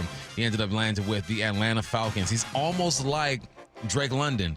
They're both tall, not the fastest guy, more possession receivers, have great hands, a good radius. I think they're going to find a way to use this young man, and they found a gem. I'm telling you, Nick Nash is one of those guys who understands how to find space in the zone. He runs that run and gun over there with the San Jose State Trojans. He can fill the zone. He can read coverage. To be successful in that offense, you got to be a smart football player, and that's exactly what he is, man. So surprised he did not get picked up. Triple Crown winner when it comes to receiving receptions, receiving yards, and touchdowns. He's the guy. So he went to San Jose State. So he slid through the cracks. Atlanta Falcons know what they're doing over there. Got Michael Penix, another weapon. I think he makes a team, and I think that he makes some plays for him. Third down. What's a part of the Seahawks you'd like to see improve? It's been 10 years since we've seen a punt to the house. Okay, not to interrupt, but when you said it's been, I almost said 1 week. 1 week. So it's been. Sorry, it's been 10 years since we saw a punt to the house. What? 10 years since the Hawks took a punt to the house. I had to look it up. It's probably Tyler Lockett, I'm pretty sure. But last year, they averaged 7.4 yards per return. That was 29th in the NFL. That's with 25 attempts. So the reason why I point out the attempts, because you can look at other teams and say, well, they got more attempts. They're going to make bigger plays. No. The best team in the game, the New England Patriots, when it comes to punt returns, had 26 attempts. They averaged 15.7 yards per return. Now, the punt return is all about possession. Get the football, take care of the rock. If you get a few yards, so be it. But let's start being dynamic. And you got to look at some of these young guys trying to make the team or who are already on the team when you're going to ask for some big plays in the return game. So I don't know if these guys can do it. You look at the receiver core off top. You got Torrey Horton out of Colorado State. Can he do it? You got Ricky White out of UNLV. You still have Cody White. He doesn't seem like a returner to me. Derek Young, he's more of a gunner type of guy. They need to address this position. Yes, possession is fine, but let's make some plays. You can shift field position. I know it doesn't seem like much. 7.4 opposed to 15.7. It's around 7 more yards, but it counts. But that also means that you're breaking some big ones. So for every 30-yard return, there's going to be a bunch of 6-7 yard gains. But it's the potential to shift field position and create big plays. They need to find themselves a returner. Possession first. If that's all you have, the guy can go out there and wave his hand and catch the rock, so be it. But I like to see them improve there. Fourth down. Who's a coach no one really knows who has a big responsibility next year? When I say Andrew Janocko, what do you think? Former quarterback? Well, he's coaching the quarterbacks. Okay. He coaches the quarterbacks for the Seattle Seahawks. Yeah. He started off with Minnesota, where his first coaching gig, assistant O-line. Then he moved to receivers, QB coach in Chicago. Then he was a QB coach in New Orleans. Not even for Sam Darnold. I'm talking about for Jalen Milroe. He's got to be his best friend. Kubiak obviously is the offensive coordinator. He's going to have a lot of contact with the quarterbacks, the most out of any position probably, because you got to get them to run the show. But when he's gone, when Kubiak is looking at the offensive line, when he's talking to the receivers, when he's checking pass pro with the running backs, Andrew has to step up and make sure that Jalen is locked in and he's picking all this stuff up. It's about development. I've said this a bunch of times with this coaching staff. They pride themselves on developing players, being great teachers. You have to be that. So a guy that no one's really going to talk about. You're going to talk Kubiak. You're going to talk Macdonald. You're going to talk AD. You're going to talk some other coaches. But Andrew Janocko has a big responsibility because say it doesn't work out with Sam Darnold. Say Sam goes down, knock on wood. You got to make sure Jalen Milroe is ready to go. And typically, that number 2 quarterback spends the most time with the quarterback coach because number 1 is spending time with the offensive coordinator. There is a coach who has a big responsibility that no one's really going to say anything about. Right? If the quarterbacks aren't playing well, they're going to look right at Kubiak. But this is his right-hand man. He was with him in New Orleans, brought him here for a reason, Andrew Janocko. Can I flip this question and just kind of keep it going with who are we already all talking about, whether it's Mike Macdonald, Clint Kubiak, even John Schneider, where you think, like, I think this pressure is not only fair, but, like, there might even be more there. Like, there might even be more on his shoulders than we realize. On a coach? Yeah. O-line. O-line? Benton? No, who am I thinking of? Benton? Starts with a B. Yeah. Yeah. O-line coach all day. I mean, he's got in. From what I've seen off of Brady Henderson's X-Feed and everyone else, he's intense. They were doing a drill, and it wasn't done perfectly. He stopped the drill, got in him, and said, all right, let's start this whole thing over. That's the type of energy I need from an offensive line coach. X's and O's, most of these guys got it. The hardest thing is pass pro. The run game is a bit easier because you have assignments. There's not too many moving parts. When we get to pass pro and guys are showing blitz and they're backing down, they're shifting the line, that's where coaching comes in. And obviously, you got to have the intellect as a football player to take the coaching, but get that O-line right. It's got to be the O-line coach. Let's see what's on tonight. What's on tonight with Bump and Stacy, brought to you by Caesars Sportsbook at Muckleshoot. Now, here's what's on tonight. Get ready for it. Mariners back, taking on the Yankees. Game 2 of the series, and this one's going to be a win, okay? W. It's going to be a W. Am I confident about that? No. Am I gonna expect it going in? Sure. Why not? Pregame starts at 5:30 p.m. First pitch is at 6:40 p.m. right here on Seattle Sports. Coming up next in the timeline, a member of the New York media throwing barbs at our former voice here with the Mariners, Dave Sims. It's coming up next. After a month as baseball's hottest team, the Mariners have hit a bump in the road. Julio back. He spins around at the wall, makes a leap. It's gone. Tough one all around tonight. I found myself thinking about these 2 Dan Wilsons. So I'll just stick with the confidence building Dan. Wants these guys to be empowered. Tonight, he's been the Mariners' ace so far this season. Can Brian Wu deliver a sorely needed dub? Mariners, Yankees. First pitch at 6:40 on the home of the Mariners. Every pitch of every Mariners game is on the Seattle Sports app. Hey, Brock Hewitt here for my friends at PCF Group, or People Come First Construction Group, and that's exactly what they did when we made the call a couple years ago. We wanted to redo our outdoor space, wanted to add a deck, an outdoor living, a television, and a kitchen. And PCF Group, wow, they more than delivered. And if you're interested in building a stunning outdoor area like we did, I cannot recommend them enough. Reach out before the good weather arrives, and their schedule, well, it's going to fill up. So whether you're looking for a complete outdoor living space or a very specific project like an underdeck ceiling, deck, patio cover, railings, PCF has you covered. Design now and pay later. In fact, get 12 months, no interest and no payments, and up to $6,000 off and a $1,000 Amazon gift card. Request a complimentary design and estimate consultation at 425-629-8476 or project ideas. Explore photos at pcfgroup.com. That's 425-629-8476. The team at Mazda of Everett is always working hard to make your experience with their team exceptional. Mazda of Everett has over 700 new Mazdas in stock, tariff-free. It's the perfect time to buy a new Mazda. Visit our friends at Mazda of Everett on Highway 99 in Everett or shop online at mazdaofeverett.com. Click the Mazda of Everett price where pre-tariff pricing still applies. Shop their tariff-free selection at Mazda of Everett. Ready to order? Yes. We're earning unlimited 3% cash back on dining and entertainment with a Capital One Saver card. So let's just get one of everything. Everything? Fire everything. The Capital One Saver card is at table 27, and they're earning unlimited 3% cash back. Yes, Chef! This is so nice. Had a feeling you'd want 3% cash back on dessert. Ooh, tiramisu. Earn unlimited 3% cash back on dining and entertainment with the Capital One Saver card. Capital One, what's in your wallet? Terms apply. See CapitalOne.com for details. Get ready for Camping World's Red, White, and New Trade Event, May 15th through the 18th. Get the highest value for your RV guaranteed during the biggest RV trade event of the year. Shop the best RV deals in America with new RVs starting as low as $92 a month. Get ready for the holiday weekend with up to 45% off grills and 25% off product installation. Plus, we'll have free hats, free propane refills, free food, and fun for the whole family. Don't miss the incredible Red, White, and New Trade Event, May 15th through the 18th at your local Camping World. See dealer for full details and disclaimer. Imagine finding your dream home and moving in right away. No waiting to sell your old place first. Sounds perfect, right? That's exactly what Orchard's Move First, Sell Later program lets you do. Buy your new home now and sell the old one later. Here's how it works.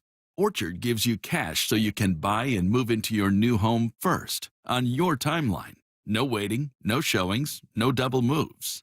Then the Orchard experts take it from there. They handle repairs on your old home for you so you attract the right buyers. Once they're done, a local Orchard agent lists and sells your home for top dollar. Orchard's Move First program gives you the freedom to buy and move into your new home first and sell your old home later. Buy before you sell and get top dollar for your home with Orchard. Ready to find out how much your home is worth? Visit Orchard.com to get your free home valuation. That's Orchard.com. The Bump and Stacy Show is powered in part each day by the caring and compassionate team at Pendergast Law Personal Injury Lawyers. Go to PendergastLaw.com. We meet by accident, fixing every last bit, Accurate Auto Body. If you've been in an auto accident, you have the right to take your vehicle to any repair facility. Accurate Auto Body has been family owned and operated since 1994, and they work for you, not your insurance company. Your insurance company may not love them, but you will, because we meet by accident, fixing every last bit, Accurate Auto Body. This summer, make sure your roof is ready for the season ahead with a company you can trust, like 3 Tree Roofing. We're not just your roofers, we're your neighbors, and we're here to help you protect your home this season. Visit 3treeroofing.com to schedule your free on-site estimate and get your roof replaced before the summer rush and potential material price increases. Our certified technicians make your roof replacement easy and worry-free, so you can focus on the important things this summer. Visit 3treeroofing.com to schedule your free, no-pressure estimate. 3 Tree Roofing, your Puget Sound roofing experts. Summer is on everyone's mind, and many of us ladies, well, you men too, would like to get rid of that extra stubborn fat and address those areas of loose skin like around the waistline, chin, and upper arms. Maybe you've tried the lasers, fat-freezing methods, even those new pills, but without getting the results you were hoping for. Introducing ProSculpt, the new one-day instant permanent fat removal and skin tightening treatment. ProSculpt is minimally invasive, performed while you're fully awake, and it's gentle yet powerful. Designed to target the waistline, chin, neck, arms, and thighs, ProSculpt uses FDA-cleared plasma technology to deliver immediate and permanent fat-reducing and skin-tightening results, all in just one visit. Go to ProSculpt.com today to schedule your free consultation, and for a limited time, get $250 off. Feel confident this summer with instant, permanent fat reduction and skin tightening that works for women and men too. ProSculpt.com. This is The Timeline with Bump and Stacy. Brought to you by 1-800-DUI-AWAY. It is The Timeline. I'm Bump and Stacy, reading you the top stories you're going to see on your own timeline. Dave Sims making it to our timeline, but it's because of what someone else is saying. WFAN's Boomer Esiason is taking shots at our guy, Dave, for having the audacity, and this really crossed a line. I can't believe Dave did this. I'm really just aghast. To take a couple games off on the Yankees' current road trip. Yeah, Mother's Day weekend. Maybe he wanted to see family. He's from New York. Oh. He's got some family out there. But he was in Seattle for, what, 15 years? Yeah, all right, so? So maybe their kids live out there. They wanted to see. Did you sign a deal to do the Yankees? I don't know. I mean, John Sterling didn't miss any games, did he? He did not miss many games, no. At the end, he missed a couple. Well, if he did, because he was sick or something. Right. Or because, he was in his 80s and he didn't want to travel to certain games because of COVID. But he did do, what, 2,000 straight games, something like that? He did. But once you just take a week off? No, it wasn't a week. It was a weekend. I'm sorry. I love Dave Sims, but unless there's something major going on that I don't know about, then I'll gladly retract the criticism. Otherwise, get your ass in the booth. Yeah, what are you doing? You just took the Yankee job. It's supposed to be the job of your life. It's supposed to be the job of your life. You should be so lucky to call the Yankees. They're the best team that's ever existed on planet Earth. How dare you besmirch this name by spending time with family? This was Dave on with us yesterday. Oh, it's great to be back, guys. I'm getting misty here for good reason. I mean, I loved it here. And you guys, it was a huge part of my life. Huge. And, you know, back before you got here, and Shannon, you were here, but Rick, you and Kevin and Dave were unbelievably welcoming. I mean, it was like a foreigner coming in here. East Coast guy. Nobody knew who the hell he was. Who's this black guy coming in? He does football and basketball. What the hell does he know about baseball? Well, what the hell is this? Hats. Yeah, hats, right. Lots of hats. Yeah. So, no, it worked out. I mean, this is a big part of my life, and I'm proud of it. So, again, that was Dave with the Seattle Sports Mariners broadcast. And then Bump, when he was talking to us, he mentioned having family that he was visiting here. And yeah, it's one road trip. It was like 2 games or whatever it was, a series off. Look, I am not going to allow this to get turned into some kind of like, well, the Yankees care about winning. That's not what this is. Yankees fans are insane, but this is not about a dedication to winning. This is pretentiousness. No, man, that's an old school take right there. This is people have paid time off. There's a reason why, especially in baseball, when you work so many days consecutively, you are traveling, you are on the road. This is first time back in his region. Why wouldn't he want to take time and spend time with his family? Boomer, you sound silly, dog. Mm-hmm. You sound absolutely silly. He can do whatever he wants with his time, and he's not going to take many days off. Guaranteed that. I think the reason why it rubs Boomer the long way because he felt like, okay, you just got the job, go a full year without taking some time off. That's not how this works. Every broadcaster for the Mariners here takes some time off. They take any off that time. Like, this is just how it is in baseball, so that's a ridiculous take. Sims, you do exactly what you need to do. The Yankees are fine with it, I'm sure, or else he would not be doing it. Shut your mouth. Yeah, I'll tell you exactly. This is Boomer doing his job, which is getting kind of rage bait, people to talk about something. And it is clearly sincere. I think he sincerely believes, like, I don't think he can understand the concept of you're working for the Yankees, you're calling these games, this is your dream job. Why would you want to do anything besides call games for the Yankees? It's like this truly inflated sense of self and superiority that like every single New Yorker, every single Yankees fan have. And God love them. You know what I mean? Like, I respect it. I really do. My sister's boyfriend is a Yankees fan. And like, it just is what it is. Like, I love that about them. But it's just a dumb take that I don't agree with. And I'd say it to his face. Like, come on, let Dave spend a day or two with his family. Like, we're talking Boomer, the quarterback, correct?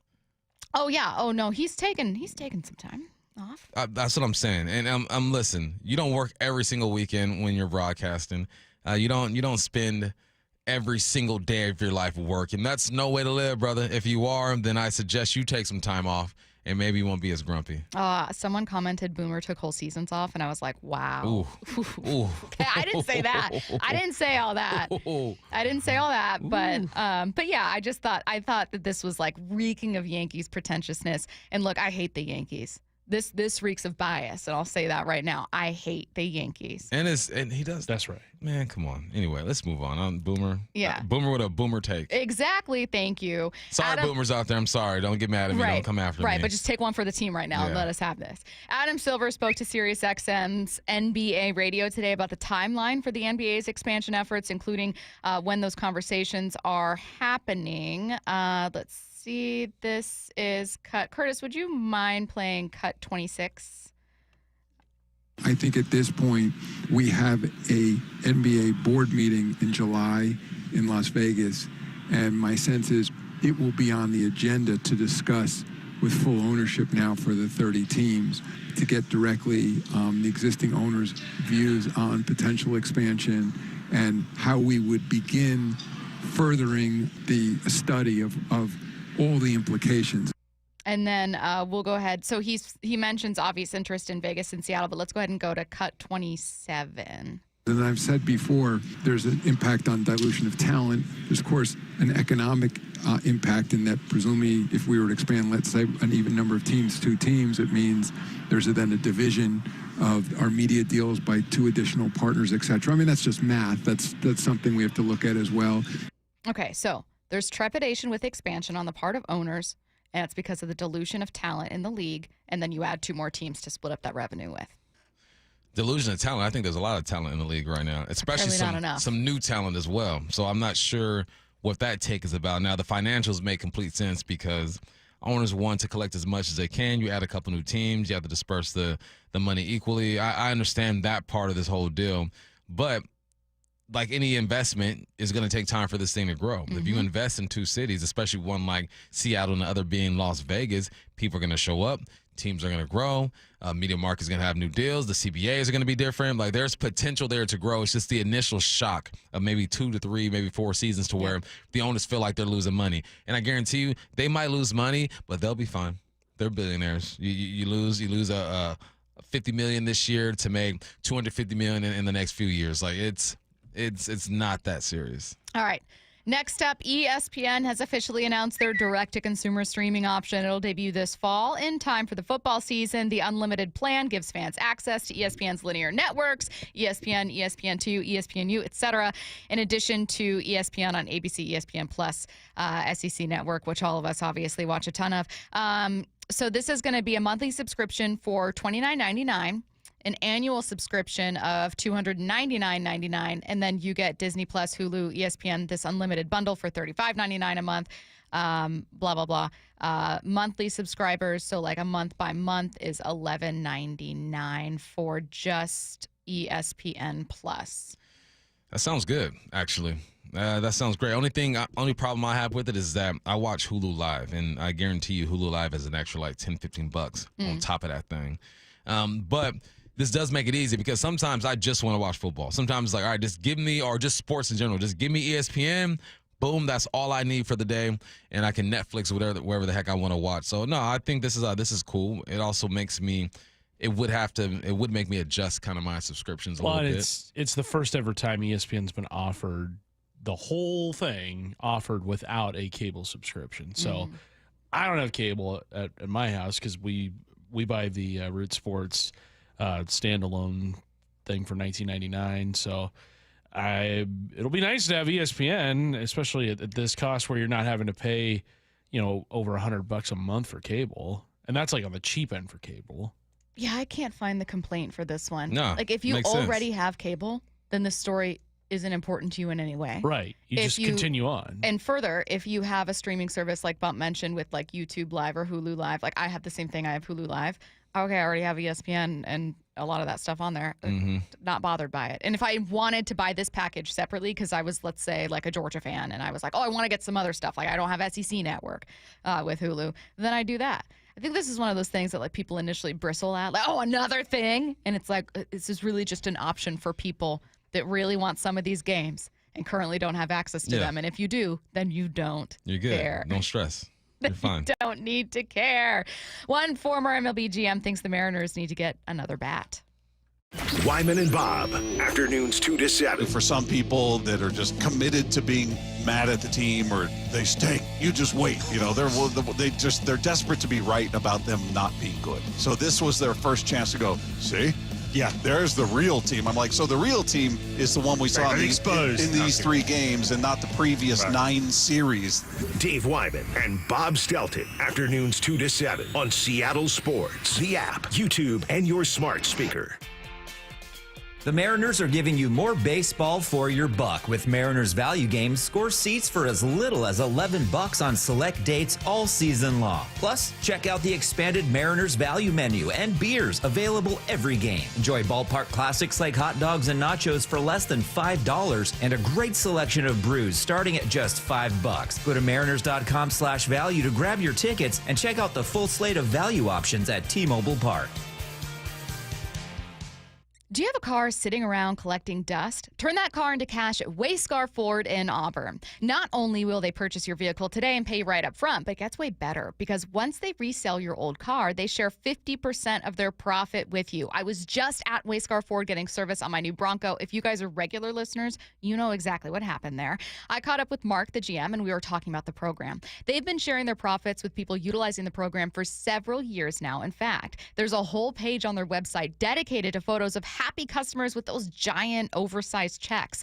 Mark said people take advantage of the program because it's so much easier than selling your car yourself. And you get way more money than if you were to trade it in alone. Wayscar Ford offers a way to get a lot more money for your car without going through the hassle of trying to sell it yourself. And that makes it a no-brainer. It's only at Wayscar Ford Isuzu in Auburn for over 100 years. WayscarFord.com. Prescriptions require an online consultation with a healthcare provider who will determine if appropriate. Restrictions apply. See website for details and important safety information. Price varies based on product and subscription plan. Hey guys, let's talk ED because millions of men experience it, but not everyone can access or afford treatments like Viagra. Well, Hims can help. Through Hims.com, you can get a full range of treatment options for ED, including daily or as-needed meds through a 100% online process. It all starts with an online intake form. Get started at hims.com/joy, and from there, a medical provider licensed in your state will determine if ED treatment is right for you. If prescribed, your medication is shipped to you for free. Find the ED treatment that fits your needs with options up to 95% less than the brand names. Millions of men experience ED, but Hims can help. To start your free online visit and save up to 95%, go to hims.com/joy. That's hims.com/joy for your free online visit. HIMS.com/JOY. Every great team has its core players, but when the season gets tough, adding the right free agent can make all the difference. The same goes for business. At Robert Half, we found that 67% of companies surveyed plan to increase their use of contract talent to handle workload peaks and backlogged projects. With Robert Half's specialized recruiters experience, combined with our award-winning AI, you can quickly find the skilled candidates you want. At Robert Half, we know talent. Discover how we can help at roberthalf.com/talent. Adam Schefter here for Vivid Seats, the official ticketing partner of ESPN. Are you ready for the NFL season? The schedule release is coming, and we know the best place to get your tickets this year. My friends at Vivid Seats. They're seriously legit, and you earn rewards on every purchase. That's basically free football games. When that schedule hits, don't wait around. For the best selection and all the great deals, head to vividseats.com or download the app and lock in your game days now. Subscribe to the Seattle Sports YouTube page to find new and exclusive content from your favorite shows and personalities daily. Just head to YouTube, search Seattle Sports, and click subscribe. I like my teacher because she helps me with my problems at school. No matter how old you get, you always remember that one great teacher. Hi, this is Rick Riz, inviting you to join WSECU in celebrating Teacher of the Week. This year, we're going to honor 24 great teachers with grants of $500, sponsored by WSECU, the credit union for Washington. Nominate an exceptional teacher now at mynorthwest.com/teacher. Was drafted in 1999 by the Philadelphia 76ers, and that was just absolutely a dream come true. Todd's playing in the NBA is unique. His battle with neuropathy is not. I first started noticing problems a couple years into my NBA career, and I felt like my sock was just balled up right in the arch of my foot, and there'd be areas of burning and tingling, and then there'd be other areas of deadness where there would be no response to touch. We tried everything possible, from surgery to different drugs, to try and take care of some of the symptoms. I'm Dr. Mark Shelley, a chiropractic physician and board-certified functional neurologist at Sound Pain Solutions. Our neuropathy treatments can rehabilitate damaged nerves. We use FDA-cleared, non-surgical, non-drug, pain-free procedures that have helped thousands of neuropathy sufferers find relief. Now I'm able to spend more time doing the things that I enjoy, being on my feet. If you experience numbness, shooting, or burning pains, or loss of balance, call us. Sound Pain Solutions, 855-996-0025 or click soundpainsolutions.com. Need a new roof but not in the budget? A new roof doesn't have to break the bank.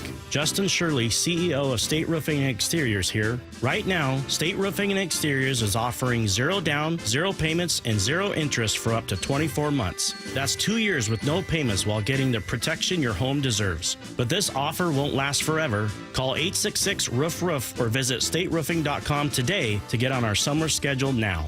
State Roofing and Exteriors, held to a higher standard since 1968. From the Quantum Fiber Studio. This is Bumpin' Stacy. Weekdays 10 to 2. On Seattle Sports and 97.3 FM HD2. Never take your foot off the gas. That's how GM should operate, according to Jim Bowden, who's on with Wyman and Bob. First, he talked about how GMs kind of operate as the year goes on in terms of how they see their club. Yeah, I think most GMs kind of looked at the calendar this way, that, you spend the first 2 months seeing what you are, and then you spend the next 2 months trying to get better, and then the next 2 months either getting ready for the postseason or building for next year. So, I think Memorial Day was always kind of the marker. We're getting close to that. We're a couple of weeks away, but I think in general, when you look at the standings, I think teams basically have told everyone who they are. Right now, that doesn't mean that some teams don't get off the slow starts and will be better. And it doesn't mean that some teams don't get off the fast starts. But I think in general, when you look at the Yankees, Tigers, and Mariners, I think they're the 3 best teams in the American League, and they're each leading their division. And the same thing can be said for the Mets, the Cubs, and the Dodgers, Padres, who are within a game of each other. So I think, we're at the point now where you pretty much know what you have. Okay, GM, spend the first 2 months seeing what you are, the next 2 getting better, and then the next 2 either getting ready for the playoffs or next season. Let's say that we're in those first 2 months, which we literally are. What do you think Jerry Dipoto and Justin Hollander are seeing right now? You're seeing who you are. He said they pretty much know who they are at this point. Did I hear that correctly? Within the first, at this point, and then kind of as you inch towards June Memorial Yeah, I don't Day. think that's the case here in Seattle. I don't think that, because you haven't seen your rotation just healthy. Right. Haven't seen all the guys together. You have an idea of who you are, a team that has the potential to dominate on the mound, but you haven't been that. You have an idea who you are, a team that has shown that offensively they can go on hot streaks. And even when they're not hot, you're still being competitive. 3 bombs the other day, and you're looking decent in the batter's box. So you have an idea. I don't think you know exactly who you are, because until you have every position out there filled with the guy that you projected or won out there, there's a little bit of a guessing game. So are you close to figuring out? Yeah, I think so. But to be definitive, I don't think so. That's a really good point. If you're Jerry Dipoto and Justin Hollander, all you know right now is that your offense so far is better than you thought it would be. You know that you can be a playoff team if you're looking around the rest of the American League going, oh, boy, and everyone's kind of struggling right now. The best teams in baseball are National League teams. You could argue 1 through 5, certainly 1 through 3. But who are you? That's a really good point. You're not going to know until George and Logan get back in the end of May, beginning of June. So maybe you've got a month going into the trade deadline, and you're going, we're just now seeing these guys as part of this team regularly. Yeah, we want George to be good. We want Kirby to be good, and we've seen them be good. We've seen them be dominant. But when you're coming back from an injury, there's a ramp-up period, and then there's the mental aspect of it as well. If they're 100%, the mental is fine, and they are who we think they are, then, okay, they can be great. But you always got to leave some room for error, because no one's perfect, and the rehab too. And we've seen some setbacks as well when it comes to rehab. Guys can feel good for a couple outings, and then something happens. You tweak something again. So that's why I always be cautious with that type of stuff, because you can take an MRI, X-rays, do all the rehab exercises, look good in bullpen, but when you playing a game and that adrenaline is going and you are really getting after it, you got to let your body kind of adjust and get used to that competition again. All right. Well, Jim Bowden also tells Wyman and Bob that while the Mariners have been off to a good start, he'd like to see them continue to add. They've been more consistent. The thing that stands out to me is that they led the league in strikeouts, and you have basically the same team, and now they're more in the middle of the pack in that area. They're going to walk and they're going to hit homers. That's what this team does, right? Kyle Raleigh's been huge. Giving him that contract was big. I think he's got 12 home runs, something like that, amongst the league leaders, only a couple behind Judge. So it's been fun to watch. Look, I think the injury to Robles is still something not to ignore out of the get-go. I thought he was important last year, and I do think, even though they're off to a decent start, I do think they need to go get another bat. I don't think they should rest on their laurels just because they're sitting there in first place right now. This is kind of what Scott was telling us as well, Bump. You were kind of pushing them, trying to see, like, when do you allow yourself to add an arm? When do you prioritize an arm over a bat, right? Because that's a completely new approach for the Mariners. What would make you do that? And he went pretty far before he'd even consider adding an arm, and he was still saying, look, Polanco has been great, but he's not going to hit 40 home runs this year. You can't count on Cal to always be this hot. You know that they're going to cool off. You just hope that when they cool off, you've got some kind of reinforcements coming in, either in the form of your starters or ideally a healthy bat. Yeah, and if those guys are to cool off, or when they do cool off, is there a name like a Rowdy, Williamson, Mastrobuoni? You're still waiting on Luke. Luke is going to be back here pretty soon, hopefully. Like, are there other names that are showing you that they can kind of fill the void in the meantime? That's the tough part, is because you want to allow your players to grow. And how do you allow them to grow? You let them get in the batter's box and get those hacks, get those reps. But then there's some point where you kind of got to give up on a project. Not even give up on a project, but kind of say, okay, you're no longer a priority because we're at the point of no return and we need to go ahead and get something that we know is going to work consistently. That's another battle that's played throughout this whole thing is, all right, when do you start to move guys down the totem pole and say, all right, let's go get somebody to slide in the slot and get after it? But data will tell them when and how to do that, I believe. As far as the arms go, it's all health, man. I mean, it's all health. If these guys just stay healthy, show that they're healthy, throw the stank like they do, yeah, the chances are they're going to be just fine. I think I'm coming around to agree with Scott and certainly with Jim about not taking your foot off the gas. Don't rest in first place. And I know it's so easy to point to that 10-game lead, losing the 10-game lead in 24 days and going, this is why you can't count on that.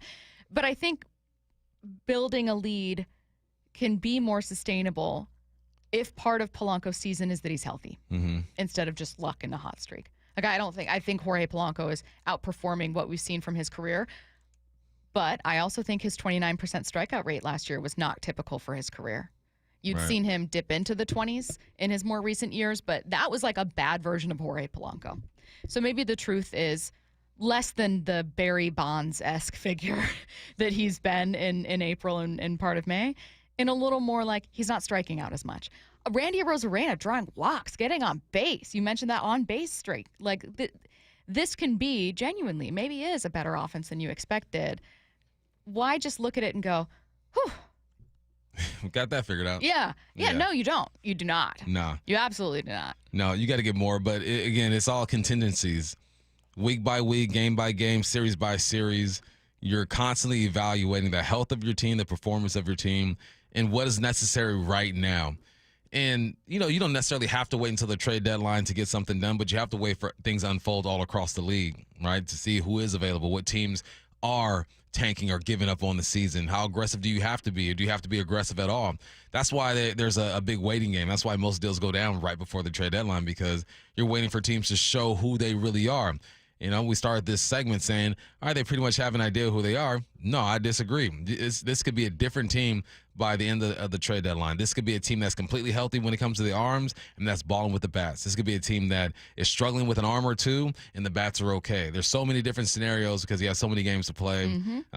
Let's just focus on getting the Yankees tonight. Seahawks quarterback Sam Darnold was interviewed yesterday by USA Today, and why, yes, he did have something to say about Seattle selecting quarterback Jalen Milroe. That's next.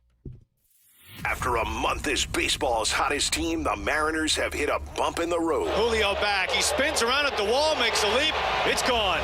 Tough one all around tonight. I found myself thinking about these two Dan Wilsons. So I'll just stick with the confidence building Dan. Wants these guys to be empowered. Tonight, he's been the Mariners' ace so far this season. Can Brian Wu deliver a sorely needed dub? Mariners, Yankees. First pitch at 6:40 on the home of the Mariners. Every pitch of every Mariners game is on the Seattle Sports app. LeeJohnson.com is a dynamic research tool. We want to give the customer enough information to where they don't have to go anywhere else to research any of the questions they have. And if they want more information, we'd love to be there to help.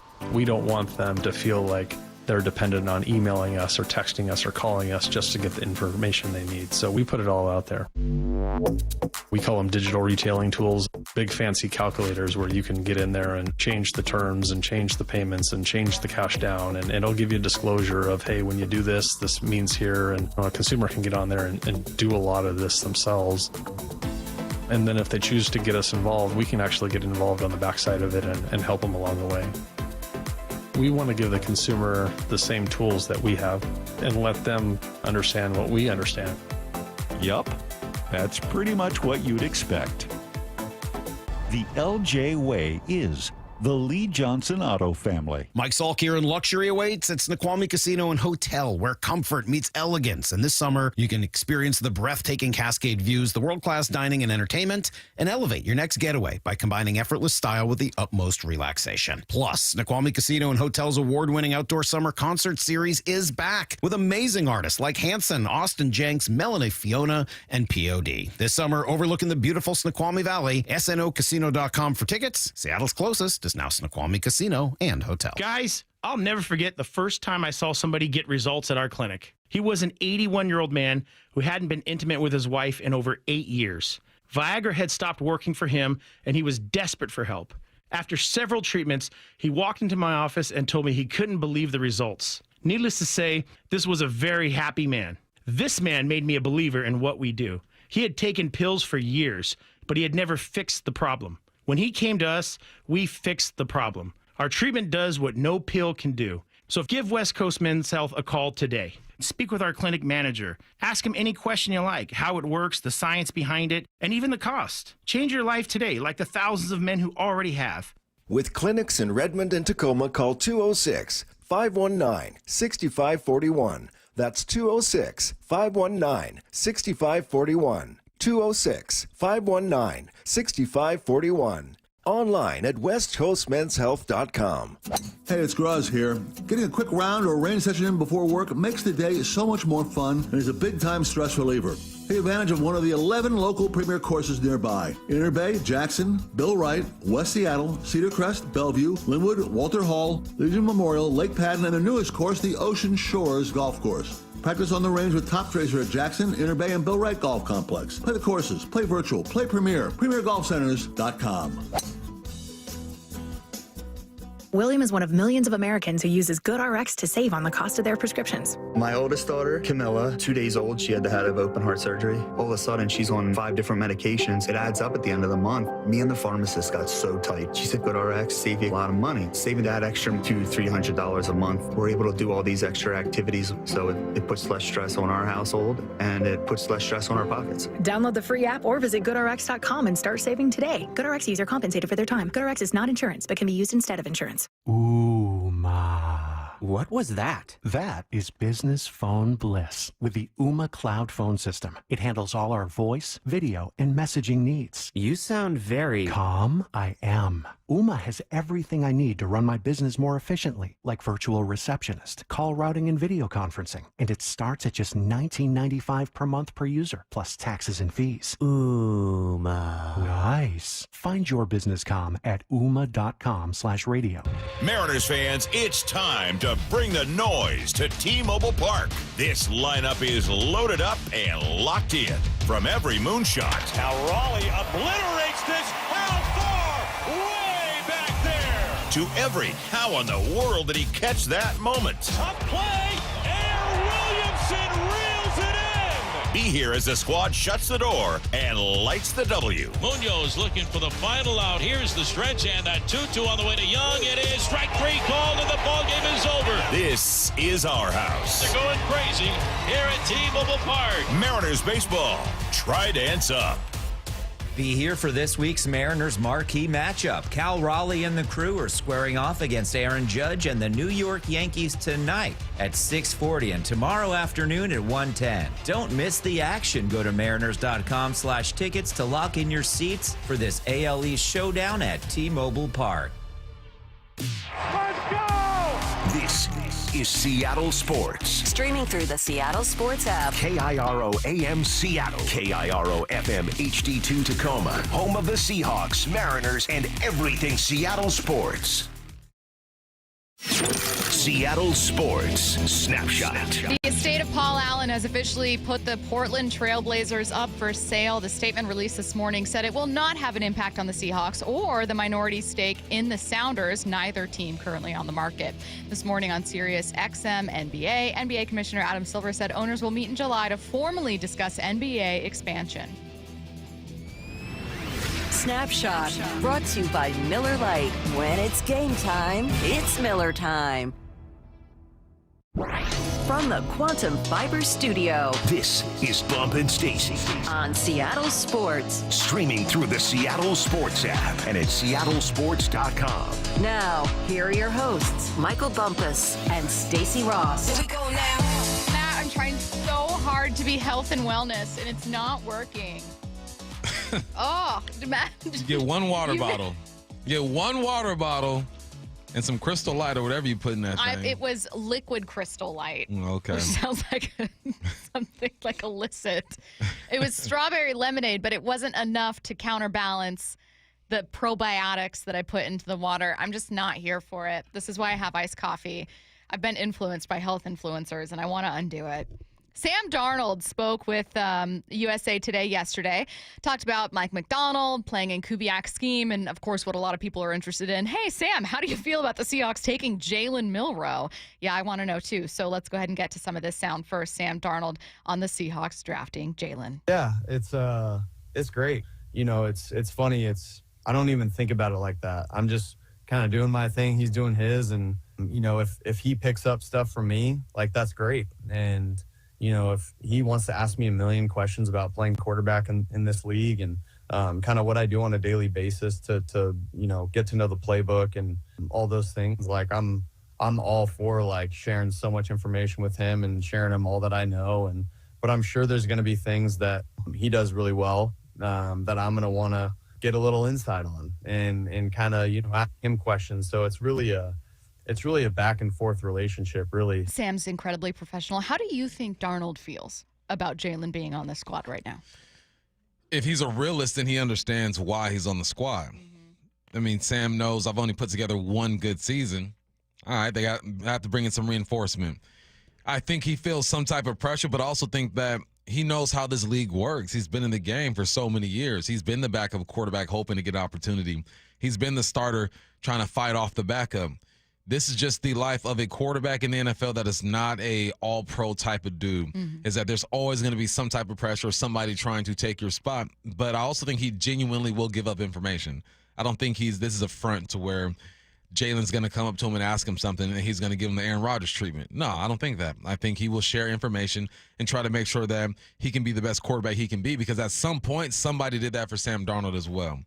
A guy like Aaron Rodgers, who came in and sat for a couple of years, got no love, and was a starter and had success. No, I don't expect a guy like him to do that. A guy like Pat Mahomes, who's secure in who he is and his success, yeah, he'll probably do something like that. But Sam's a different breed, man. His journey has been different. He understands what it takes to play in this league, but also knows that he needs to put together a solid second year. All right, let's talk about Sam's view of Mike Macdonald. He's got such a great energy about him, and you know, he really knows ball too. Like he loves diving into the weeds on certain, you know, concepts or certain situations in games, and that's the biggest thing that you want to get a feel for the head coach with, is kind of what we're thinking in certain situations, like late in 2-minute drives, like when are we gonna bang a timeout, when are we gonna maybe try to go for it on 4th and short or 3rd and short, like what's kind of the mindset there, and just kind of those little details that you want to talk about and get to know your head coach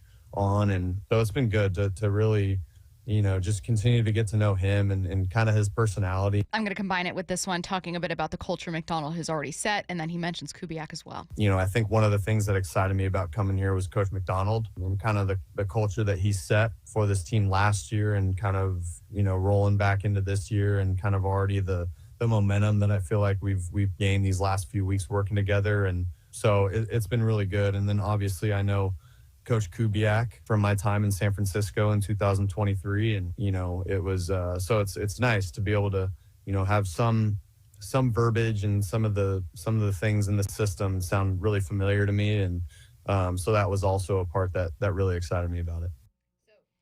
excited to come here because of Mike Macdonald, the culture he's already set, a plus to already know Clint Kubiak, of course. Yeah, it's a plus to be familiar, with Kubiak, understands his offense, his language, his expectations. It's also cool to sit down with the head coach and understand how he handles certain scenarios. Some situations might be obvious, right? 4th and 1, you're backed up. It's 3 minutes left in the game. You're gonna go for it. Simple as that. But there are other situations to where some coaches might be more aggressive. Some coaches might be a bit more reserved. Some coaches like throwing in this situation. Other coaches like running it. So the more you can get to know your coach, the more you can kind of anticipate how a game's going to be called in certain situations, and it helps you just execute, man, because, expectations, right? There's something beautiful when you're in a situation, you've done your studying, you connected with the head and the OC, and before the call comes in, you already know what's going to happen or what call is going to be made. So it just allows you to be more comfortable out there. All right. Let's get to a little bit more. Sam Darnold on the Seahawks organization as a whole. What you had heard prior to coming here? You hear about certain organizations, as you're with other teams and other guys come in from other teams, and everyone kind of talks, right, about organizations, good, bad, in between. And Seattle was always a place that had such good reviews from other players that I've played with. So to already have that preconceived notion and then step into the building, and it's really exceeded my expectations of kind of what this organization is about and how they do things on a day-to-day basis. So, again, have always heard really good things, but they've officially exceeded my expectations. The thing when you have an interview like this where it's like Sam Darnold, a very professional person who is going to say the right thing, is that you kind of got to figure out what to take from it. What matters and what doesn't matter.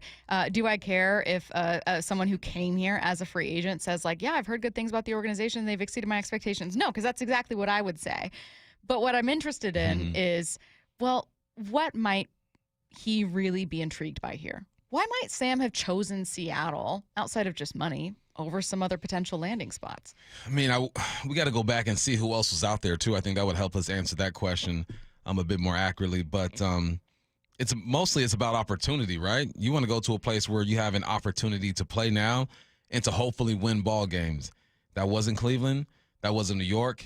That wasn't New Orleans or any other team that needed a quarterback in this situation. He had to have looked at the offensive weapons that were available at the time, and then you look at what this defense was doing combined with the head coach, and you make your decision from there. He's going to say the right things. And honestly, I don't care what no one said about this team 3 years ago. Mike Macdonald wasn't here. It could be a totally different vibe when he gets here. But for the most part, John Schneider's done a good job of keeping most of the culture intact, like the part that is conducive to winning games intact and allowing Mike Macdonald to do his thing. But, yeah, people talk in the league all the time, man. I had guys who played for the Bengals, and everything you think about the Bengals was true at the time. I had guys who played for Atlanta, and they loved it down there. So players do talk. You do gather information and share.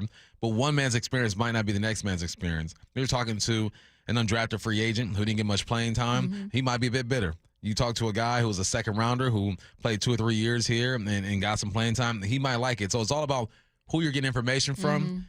And it sounds like, whether this is true or not of him just being a professional, he got information that the Seahawks was a place he wanted to be. All right, let's talk about some of those weapons that he'll have here, one of them being Cooper Kupp. Yeah, it's huge. Anytime you can connect and make a good relationship with any of your teammates, but obviously your receivers, it's you want to have a great relationship with your receiver off the field because that'll only help your connection on the field. And so that's been great, just getting to know these guys off the field a little bit. And especially Cooper, like he is, he's diving deep every single day on concepts and what we want to run. And, he's almost another, quarterback out there with kind of the things that he thinks about and how he talks about football. So it's great to have Cooper around, and just super excited to continue to get to know him and, the way that he runs routes and thinks about football. It's so fascinating. It's like the Cooper Kupp news was something that we were anticipating. You had been hearing rumors that Cooper would come here, and you were like, look, I'm telling you, Cooper Kupp is going to be a Seattle Seahawk, you guys. In the next 24 hours, this will happen. And then it happened, unfortunately, just after our show. But it did happen. You were right. After our show. And I remember thinking, like, oh my God, like what a fascinating story. And the most interesting thing about the story was, well, what's Cooper have left in him? We've seen amazing seasons from Cooper Kupp, including obviously a Triple Crown season that is kind of a statistical outlier, but him as a productive receiver and a threat, not a statistical outlier. But what's left?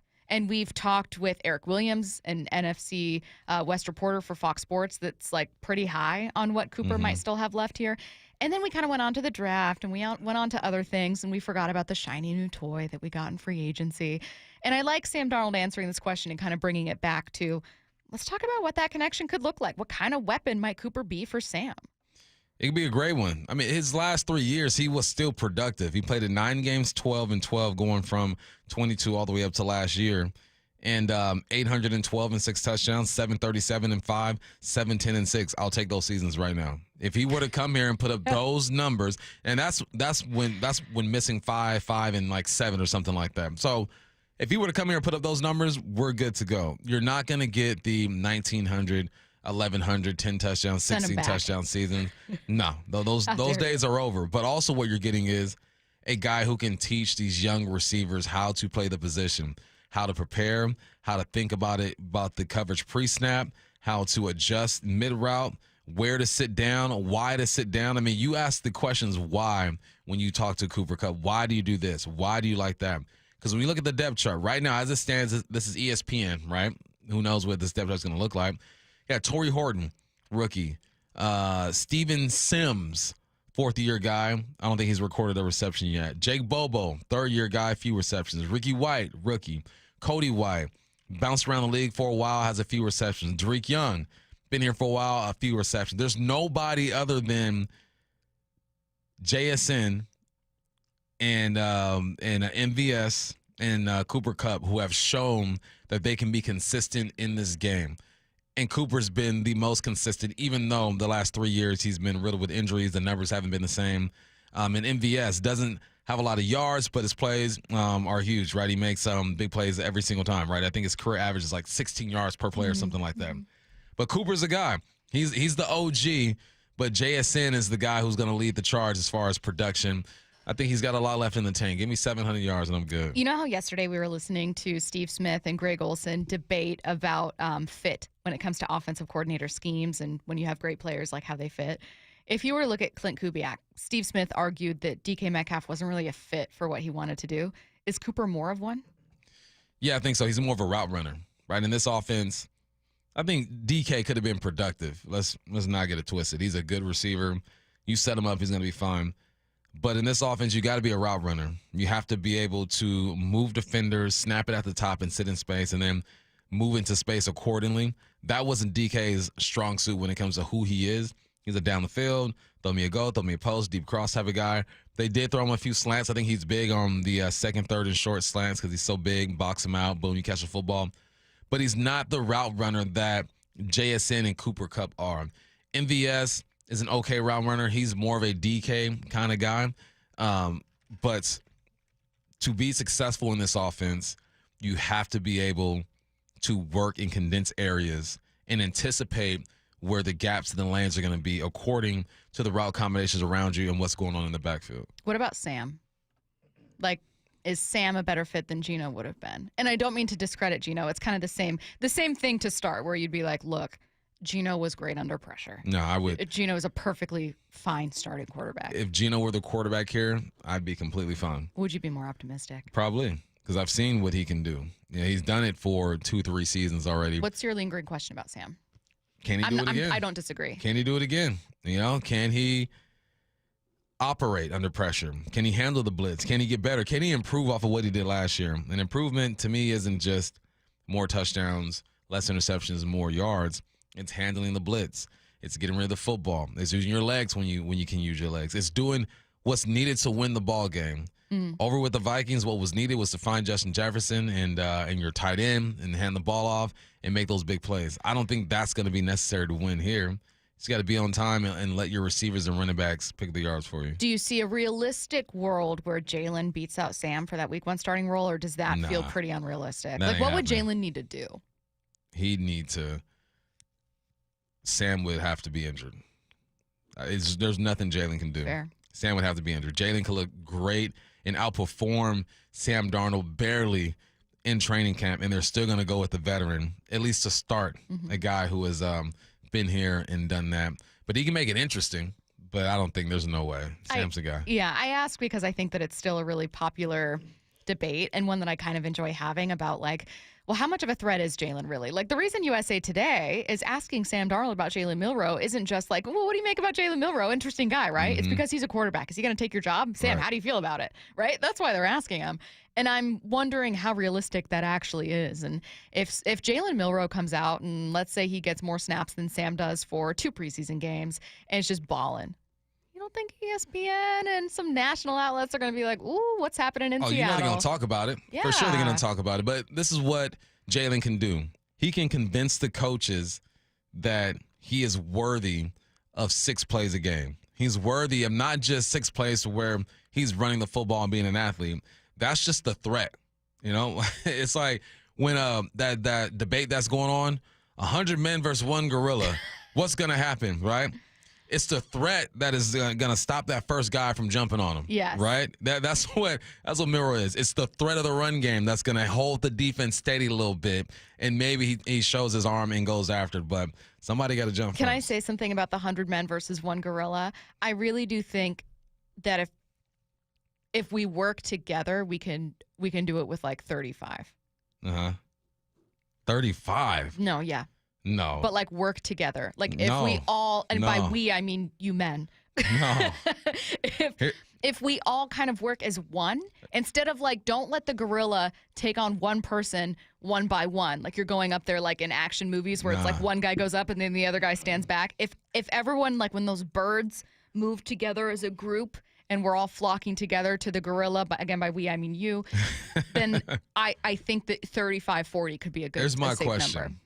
You don't have a weapon. No. How do you hurt the gorilla? Overwhelm the gorilla.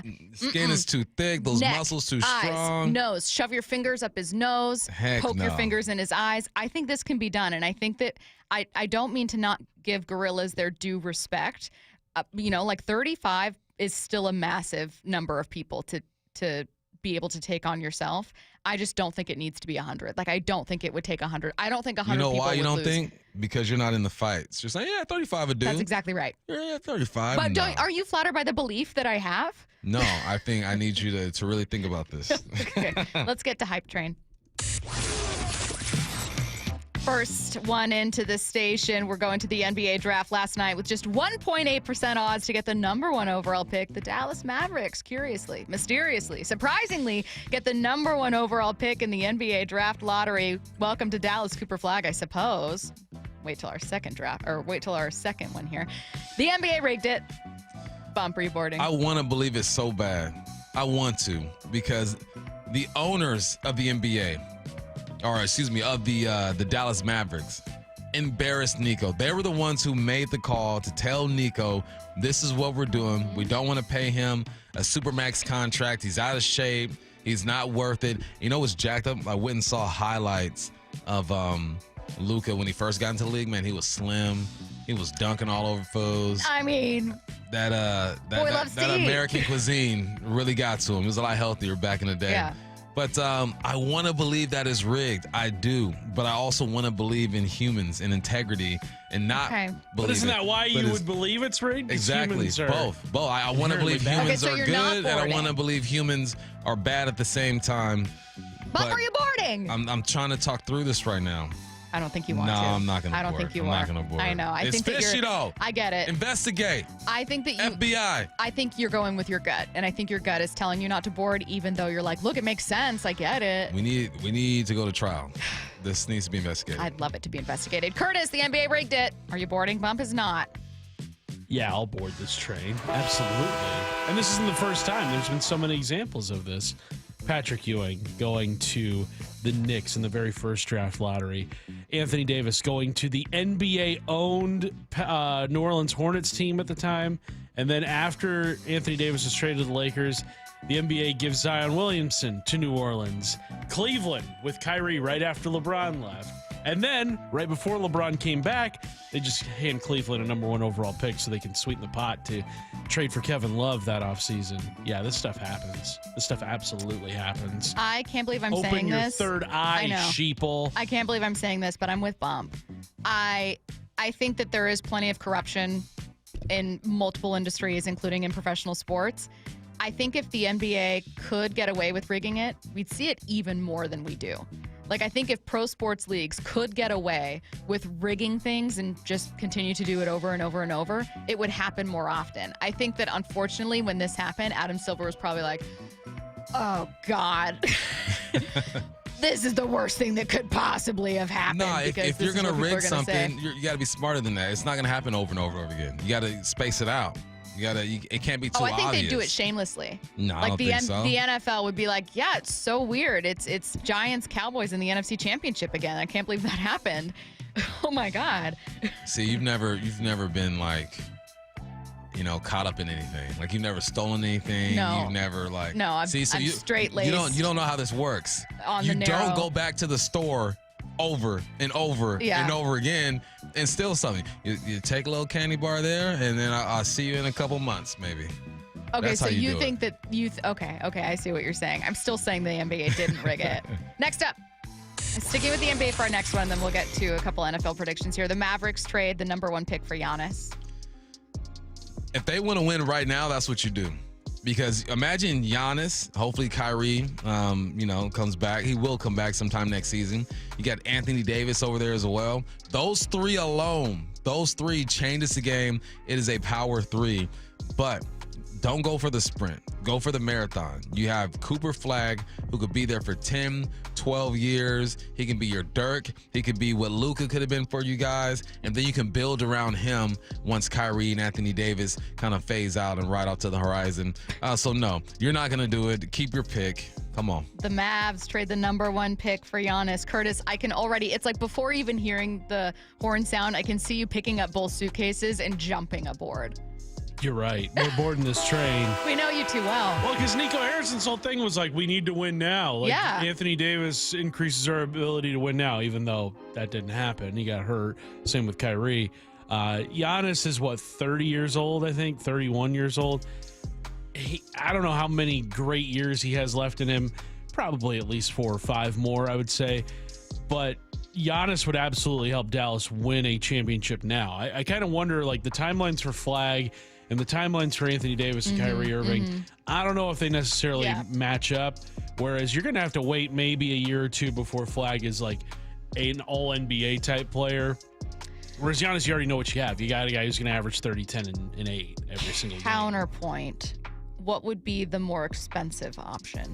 Giannis? Giannis, without a doubt. And if we're buying into the theory that the Adelson family forced Nico to trade Luka because they didn't want to pay a supermax.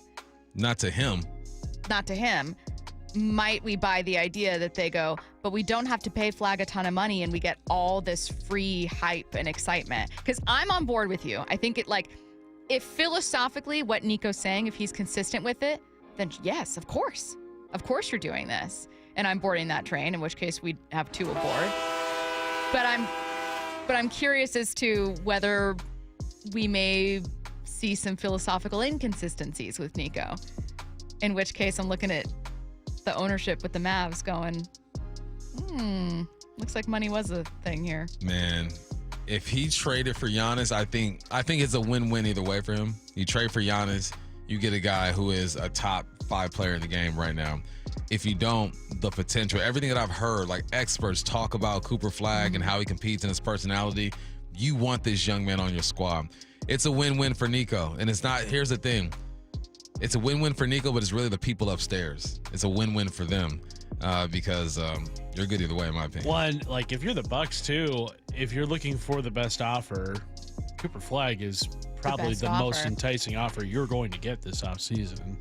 We don't have time for it. The next hype train was going to be about Seahawks rookie contracts for a reason that's coming up in NFL headlines next.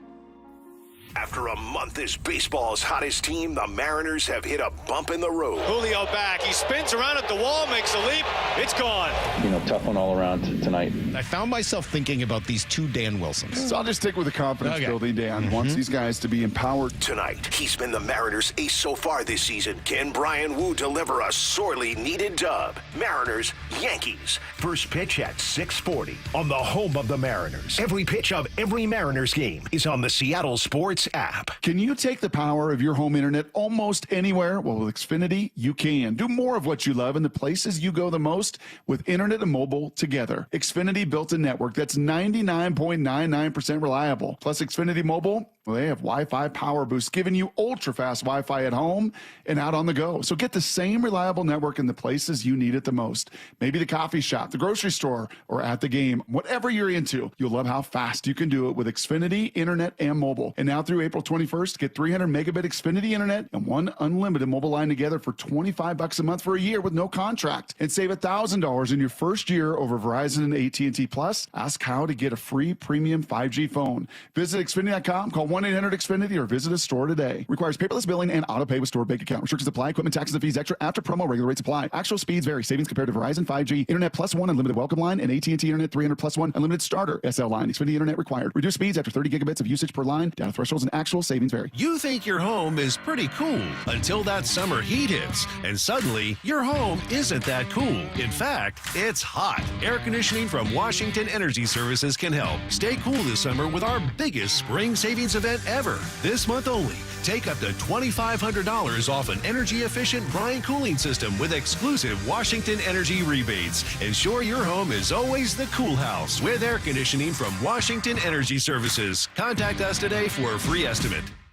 Welcome to AutoZone. What are you working on today? My car is making this noise. Sometimes it's like doot, doot, and sometimes it's like grrr. Do you have a dash light on? Oh, yeah.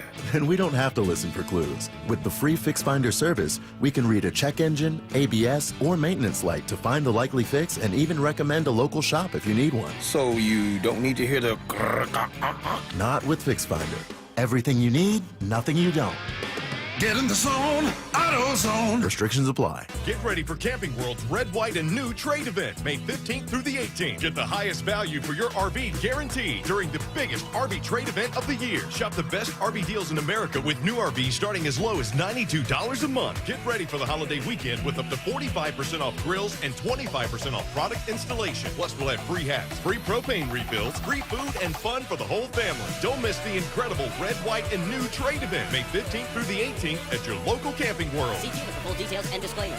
Get ready for Camping World's Red, White, and New Trade event, May 15th through the 18th. Get the highest value for your RV guaranteed during the biggest RV trade event of the year. Shop the best RV deals in America with new RVs starting as low as $92 a month. Get ready for the holiday weekend with up to 45% off grills and 25% off product installation. Plus, we'll have free hats, free propane refills, free food, and fun for the whole family. Don't miss the incredible Red, White, and New Trade event, May 15th through the 18th. At your local Camping World. See for full details and disclaimer. The success you've already had matters at University of Maryland Global Campus because we're a school for real life. An accredited state university, UMGC lets you earn up to 90 credits toward a bachelor's for prior learning, life, and work experience, or transfer up to 12 credits toward a master's. We offer affordable tuition and online and hybrid courses. No application fee if you apply by May 30th. Learn more at umgc.edu. Certified to operate in Virginia by Chev. For Down Territory, going inside the game with Michael Bumpus. I like this. More quarterbacks should start doing this. Every day at 11:15 and 1:15 on Bumpin' Stacy. Do you have a car sitting around collecting dust? Well, turn that car into cash at Wayscar Ford in Auburn. Not only will they purchase your vehicle today, pay you right up front, but it gets way better. Once they resell your old car, they share 50% of their profit with you. I'm here with my friend Mark Clymer from Wayscar Ford in Auburn. So, Mark, it's been a few years since you started offering this. How's it going? And how much money have you given back to your customers that sold their cars to Wayscar Ford under this program? It's going great, Stacy. As a matter of fact, we've given back over $750,000 to the customers that have sold their cars to us on our vehicle profit sharing program. Wow, that's fantastic. Why do you think it's working so well? Let's face it, it's Thunderdome out there with all the auto theft, the identity theft, and the other scams going on today. Less and less people are comfortable trying to sell their car themselves. So we offer them a way to get a lot more money for their car without having to go through all the hassle of trying to sell it themselves. And it's only at Wayscar Ford, Isuzu in Auburn. WayscarFord.com. Mike Salk here, and luxury awaits. It's Snoqualmie Casino and Hotel, where comfort meets elegance. And this summer, you can experience the breathtaking Cascade views, the world-class dining and entertainment, and elevate your next getaway by combining effortless style with the utmost relaxation. Plus, Snoqualmie Casino and Hotel's award-winning outdoor summer concert series is back with amazing amazing artists like Hanson, Austin Jenks, Melanie Fiona, and POD. This summer, overlooking the beautiful Snoqualmie Valley, snocasino.com for tickets. Seattle's closest is now Snoqualmie Casino and Hotel. The future is here, so why is your internet stuck in the past? With Quantum Fiber Internet, you can get next-level multi-gig speed on a reliable fiber network. Fair and honest pricing with no annual contracts or bundling required. And whole home 360 Wi-Fi to make sure your devices are ready to take you where you want to go. So you can stream, post, game, surf, like, and love to your heart's content. You do you. Let Quantum Fiber Internet take care of the rest. Learn more at quantumfiber.com. Limited availability, service, and speed in select locations only. From the Quantum Fiber Studio. This is Bumpin' Stacy. Weekdays 10 to 2. On Seattle Sports and 97.3 FM HD2. Taking a look around the NFL, we are going to start with the Seattle Seahawks. ESPN's Adam Schefter reporting Seattle has signed 8 of its 11 draft picks, including first-rounder Gray Zabel. Still unsigned, Nick Emanwari, Elijah Arroyo, and Jalen Milroe. Blame Higgins. Blame Higgins. For getting that fully guaranteed contract for a second rounder. We were gonna sign, but we heard this young man in where is he in Texas with the Texans? Houston? I don't even know anymore. I think he's with Houston Texans. They're saying, look, he got a fully guaranteed contract. My man, Nick Emanwari. Am I saying that right? Emanwari. It's worth more than that. So what we're gonna do is we're gonna compare and contrast and come back and meet and talk this thing over. It's gonna get done. I'm not worried about these guys holding out, not signing. I get that. But when something like that happens in the league, agents start rubbing their hands together like Birdman and say, you know what? My client gets more money. I get more money. Let's get it. I tell you and Curtis what my hype train was going to be so that you guys can tell me if you were boarding. Inspired by this story, my hype train was going to be the Seahawks will not have a rookie holdout. Would you board? Yeah, I'll board. Ain't nobody holding out. Anybody holding out? Yeah, I'll board that Okay. It's usually the first round picks that hold out. Yeah, so we're viewing this as mostly a non-story. Eventually, these guys will get signed.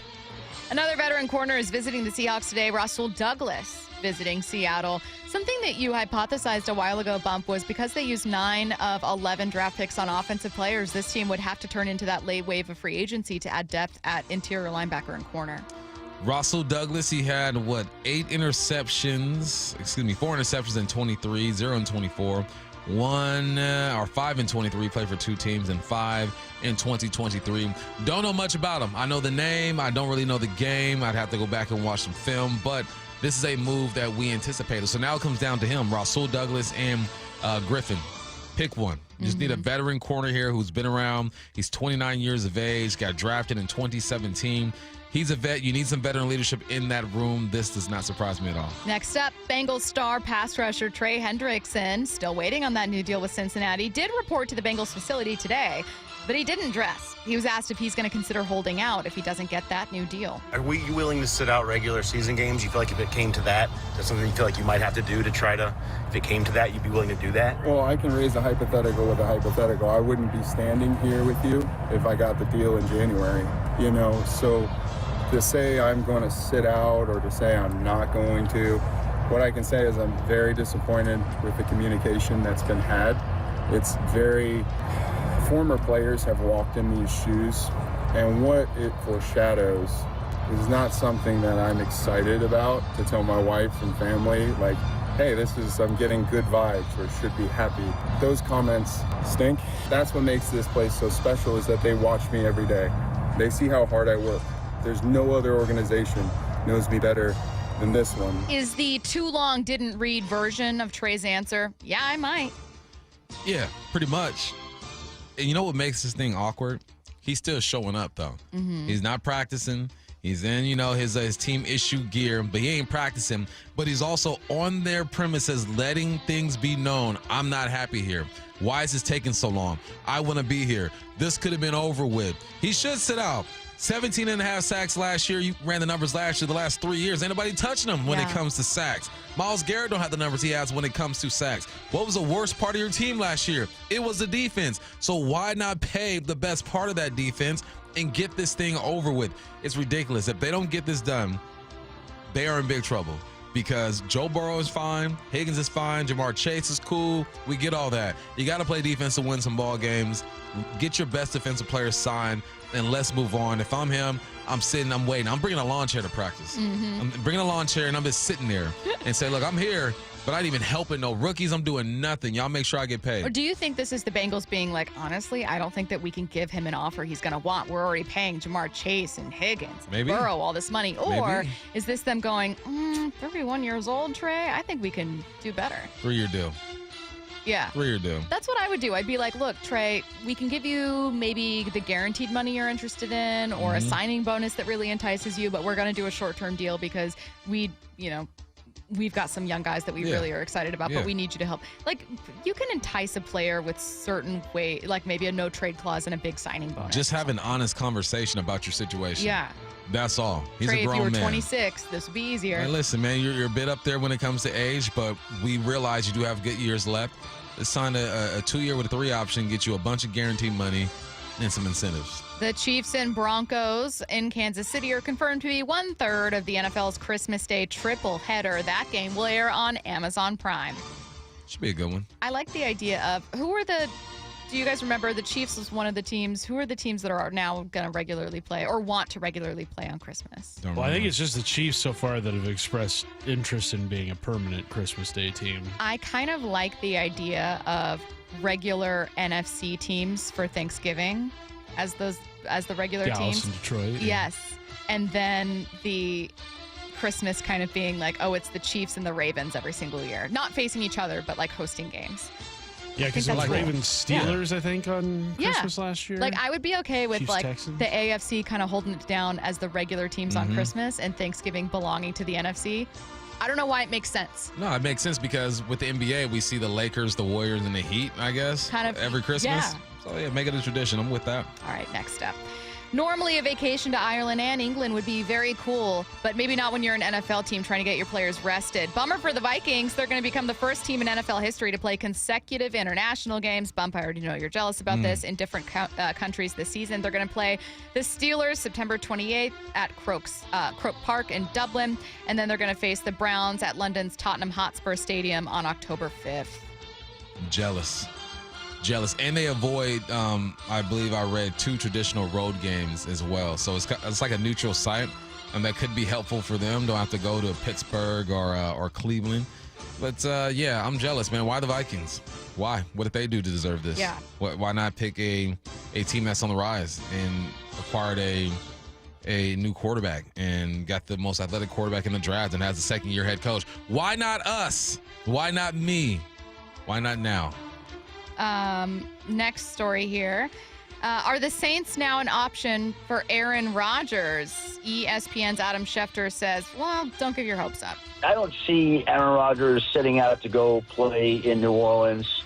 I think it's a team that at some point is going to have to take its medicine with the salary cap and move forward. And I think by signing Aaron Rodgers, you're delaying that. And I don't know that New Orleans is the type of setup that interests him.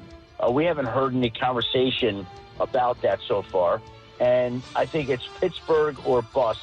And we've heard the Steelers, people like Art Rooney, who owns the team, come out and say he expects that Aaron Rodgers is going to play there. How does it feel knowing that you will be losing this bet that we made months ago? Aaron's playing. Is he? Yes. Are you sure? Positive. Spoke to him. I don't know. Texted him. I mean, playing. the Steelers are acting like he is. They haven't gone out to sign a bigger veteran. He's playing. I mean, they got Will Howard over there as well. They drafted a quarterback. The Saints are in trouble because we know there's salary cap issues over there. If you were to sign Aaron Rodgers, you're not going to win right now. Even though the Steelers are in the tougher division, Aaron's going to play the way. He's going to play. If I'm Aaron, honestly, New Orleans looks a bit more attractive to me because you're indoors and the division isn't wide open, but it's more attainable. Whereas you feel like over there in the AFC North, man, it is tough. This is an example of the NFL schedule makers doing their job. The Eagles are going to travel to Lambeau Field to take on the Tush Push's biggest opponents, the Green Bay Packers, for Monday Night Football on November 10th. I hope they run the Tush Push 7 times. Oh, keep it rolling. On 1st and 10, honestly. The very first play of the game, Tush Push. 1st and 10. And say, stop it. Do it. Stop it. Do it. They get a false start. You get it to just backed up behind the sticks. It's like 3rd and 15. Tush push. Do it. Do it. Spiteful.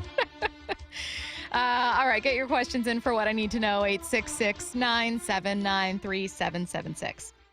Wyman and Bob, afternoons 2 to 7. Even the guys that if you look at their average and go, ugh, they're not off to a good start. Look at the on base. This team has been outstanding at working the pitcher, at taking walks.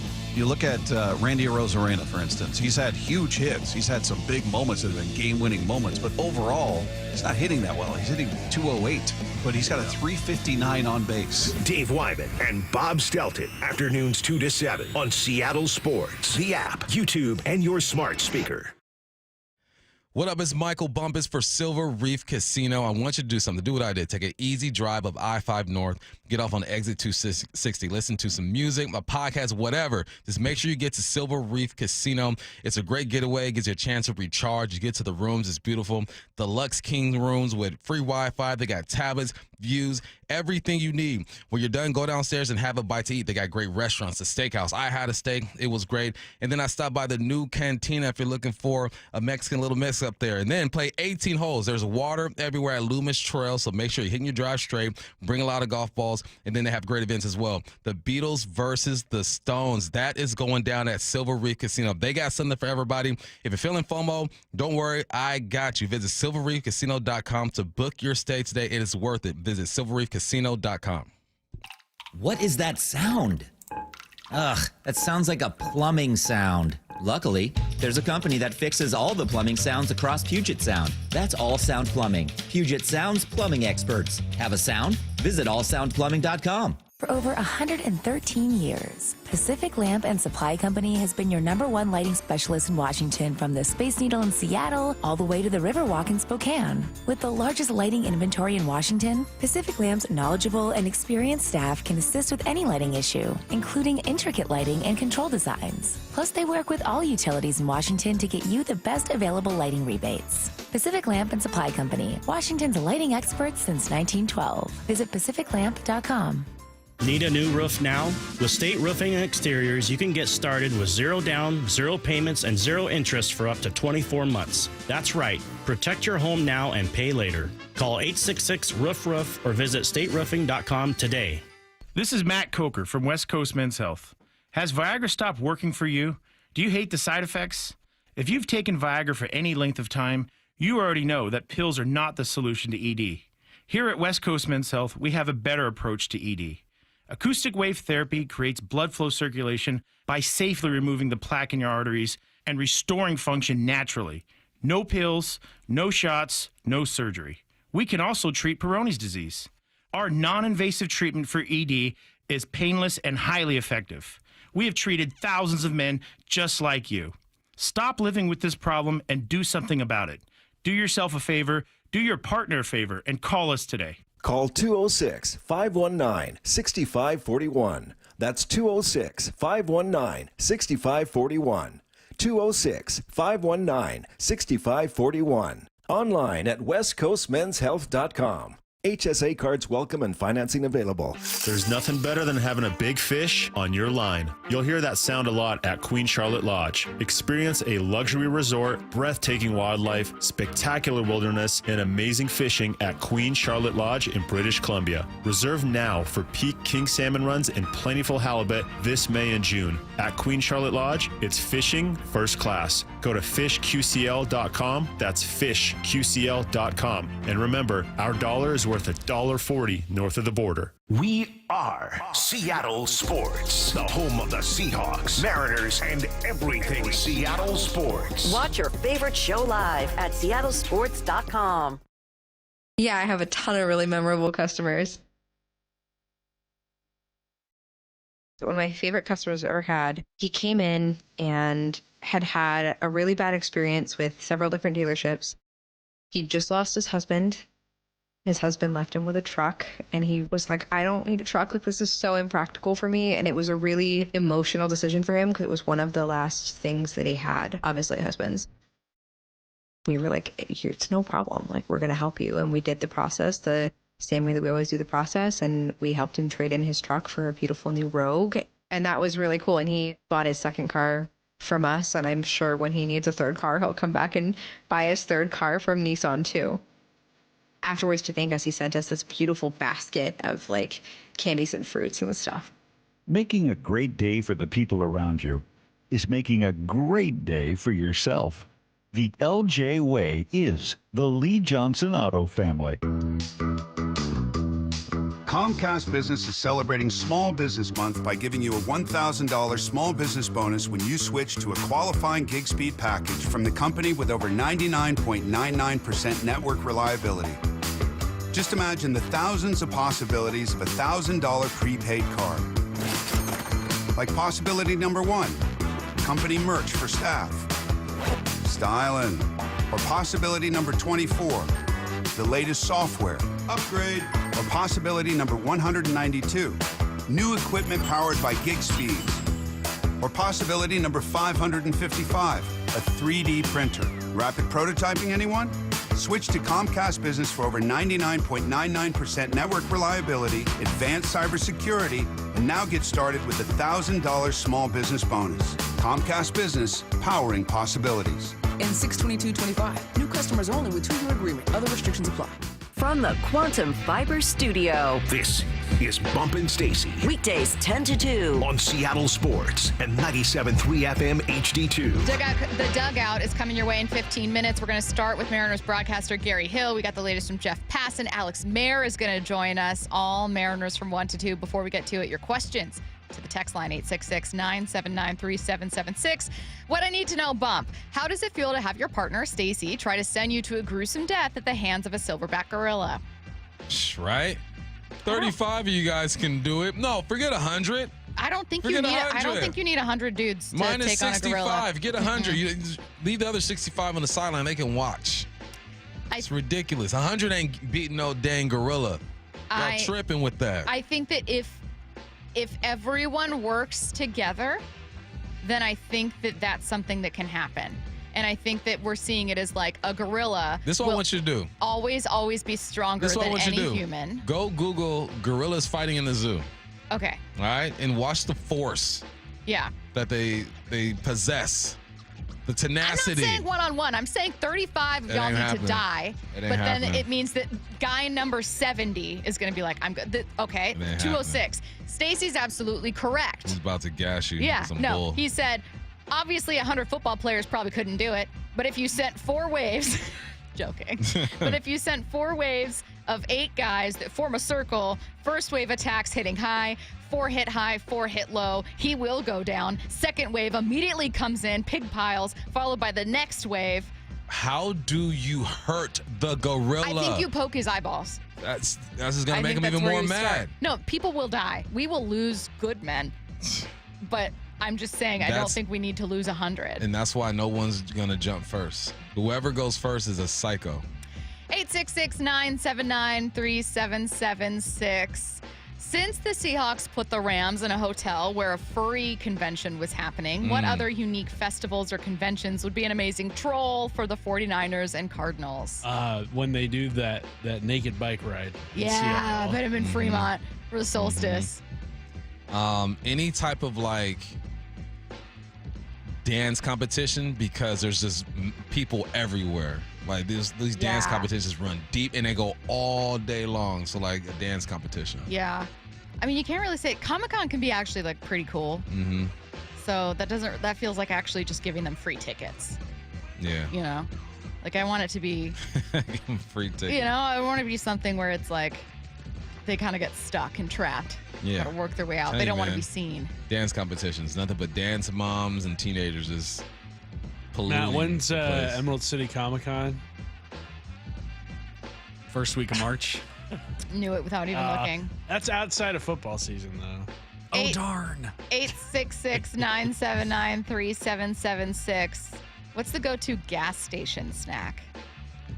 Go-to gas station snack. I don't really get snacks from the gas station. I'll get like some candy or something. Yeah. That counts, yeah. I mean, it could just be standard. Like, you're not going to find, like, Halo Top unique flavors in a gas station, but you'll find Cheez-Its and a Diet Coke. That'll be mine. Some gummy worms, sour gummy worms. Sour gummies? That's a great choice. Yeah. I'm going Cheez-Its and a Diet Coke. You're going sour gummies. Mm-hmm. What's your drink? Some water. Water at a gas station? I can't drink beer and drive. A million flavors of soda. I don't drink soda. Drinks, I don't drink soda. tea. I don't drink energy drinks. Diet Coke, Diet Pepsi. It's water. Root beer. You should drink more of it. They have soda fountains that have a million flavors. Wow. Bump. The gas station I'm is over not here where you trying calorie to have count. Okay. Fun, okay.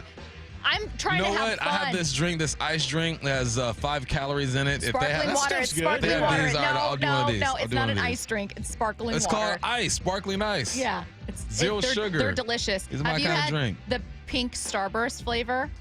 No, I feel like I wouldn't accept that because it feels like I'm cheating. It feels like I'm drinking something I shouldn't be drinking. Oh, I'll drink 5 of those. 866-979-3776. Miss me with that. Smart water. Stop. That's still water. Stop. You're making it worse. One expert said that roughly 40 to 50 dudes should be able to take on an average One gorilla. expert. What? How are you an expert Like in a this? monkey expert, someone who specializes That's in not a monkey. monkeys. That's a gorilla. Yeah, it's an ape. Someone who Difference. specializes in apes, who's like, listen, I'm telling you right now, like I can understand the science behind what a. This is the question that you need to be asking yourself. How many humans equal one gorilla? Doesn't matter. We don't have that animal instinct that gorilla has. We don't have that. It's gone. It left us 1,000 years ago. I just think if we work together and understand that some of us will need to sacrifice ourselves That's for the the thing. greater good. Ain't nobody sacrificing. I ain't sacrificing myself. Then we're never going to get anywhere with this Exactly. gorilla. You know what I'm doing? I'm bringing firearms. That's how I'm going to sit that gorilla down. Fighting a gorilla. What? You better respect that. You seen the video of the orangutan holding his hand out as a boat, just slowly drives by the crazy that's in that orangutan's eyes? After what they did to Harambe, for you to go on the airwaves and talk about taking this gorilla out, the audacity. It's him or me. A hand-to-hand combat is at least respectable. Nah, you heck know no. what I don't mean? stand a chance there. 866-979-3776. A lot of good gas station. Oh, Slurpee. Yeah, why didn't I think of that? I'm such an idiot. Slurpee. Slurpee's good. Swedish fish and a sugar-free Red Bull. That's a great combo. Taquitos off the roller grill. Yes, and then they, not even taquitos, they used to have, they like have pizza rolls. They're like pizza sticks. Yeah. They're bigger than taquitos. Those are so Anything good. under a heat lamp. I mean, my God. Look. Never had one. You just don't want people to see you. Yeah. Yeah, you can have it. That's Just fine. do it on the but just- low. Yeah, just Hey, do taquitos. it. Yeah. Can I get one of those chicken wings? With It's a been lot there? of shame. He's like, this chicken right here, it's been here for 4 days. Are you sure you want it? And you're like, just give it to me. Put it in 2 bags. I don't care. Hide it. 866-979-3776. It's just people sending in gas station snacks and how many people they think could kill a gorilla. 100 weaponless men could not kill a gorilla. I am telling you right now, I think that a wave of 100 people could overcome a gorilla. Have you not seen the simulations of this? No. The simulations. I don't believe the simulations unless they're made by ape doctors. Ape dog. Ape experts. You know what I mean? There's a reason why they put them fools to sleep before they operate on them, right? Or work on them. Pepperoni sticks or beef jerky? I can do the jerky. Oh, maybe that's Some their protein. snack. I think that's Neil saying his snacks. This gas station Pepperoni snack. stick is the Yeah. answer. The pepperoni sticks are so good. Those are the best. Someone just said bump. You're correct. Bring that brah. So, Stacy, you keep talking about your new Bronco. I do, from Wayscar Ford in Auburn. What color did you get? Blue. It's a cute little blue. Yeah, I love that Bronco, man. Mm-hmm. Animals don't have empathy. The louder you scream, the harder they go. The gorilla will win. I actually disagree. No, there are studies that show, I think. Now I'm just talking, but I really think this is true. Just making stuff No, up. I swear there are animals that have empathy, or There like are. something There's like some. that. Not when it's life or death. Nah. I just feel like because a gorilla could maybe recognize itself in a mirror, there would be the potential for peace. What if we don't need to fight the gorilla? What if we can just train the gorilla? Train the gorilla. Even the trained ones flip out. No. Oh, man. I can't believe you chose water. Yeah, Everyone's sending in hydrate. what they would choose as like Dr. Pepper, a Slurpee, water. Because I got to drive, okay? And Gotta focus. I operate You gotta best pass off all of these water. cars. Kieran with a good one. Pepperoni pizza combos and a Slurpee. I love That's those a combos. What's combos? great What is answer. that? It's a little pretzel snack that has like pizza We flavoring need to get you inside to and more cheese gas flavoring stations, inside. and we It's need good. to up I this go to gas snack stations all the selection. time. You're not choosing Clearly the right you don't. snacks. Yeah. What's a combo? Get out of here. Don't. We still have an hour of this show. It's all Mariners 1 to 2. Don't go anywhere. Wyman and Bob, afternoons 2 to 7. For some people that are just committed to being mad at the team or they stink, you just wait. You know, they're desperate to be right about them not being good. So this was their first chance to go, see? Yeah, there's the real team. I'm like, so the real team is the one we saw in these 3 games and not the previous 9 series. Dave Wyman and Bob Stelton, afternoons 2 to 7 on Seattle Sports, the app, YouTube, and your smart speaker. I saw her texting, coming up to a stop sign, and so I saw the accident coming, and she T-boned us. In the blink of an eye, Crystal's life changed when she suffered a severe spinal injury. The pain was something I had never experienced before in my neck. I got massage therapy. I saw a chiropractor. I was prescribed muscle relaxers so I could sleep. I got depressed. Nothing was relieving the pain. Drugs, sleepless nights, and depression. Sound familiar? I'm Dr. Mark Shelley, a chiropractic physician and board-certified functional neurologist. At Sound Pain Solutions, our treatments include high-dose laser combined with spinal decompression and other comprehensive therapies to rehabilitate damaged discs. We use treatments that are non-surgical, FDA-cleared, drug and pain-free. I was able to get off my pain medicines, and I was able to sleep through the night, and that was what I was desperate for. To learn if you're a candidate for our treatment, call us. Sound Pain Solutions, 855-996-0025, or click soundpainsolutions.com. The team at Mazda of Everett is always working hard to make your experience with their team exceptional. Mazda of Everett has over 700 new Mazdas in stock, tariff-free. It's the perfect time to buy a new Mazda. Visit our friends at Mazda of Everett on Highway 99 in Everett or shop online at mazdaofeverett.com. Click the Mazda of Everett price where pre-tariff pricing still applies. Shop their tariff-free selection at Mazda of Everett.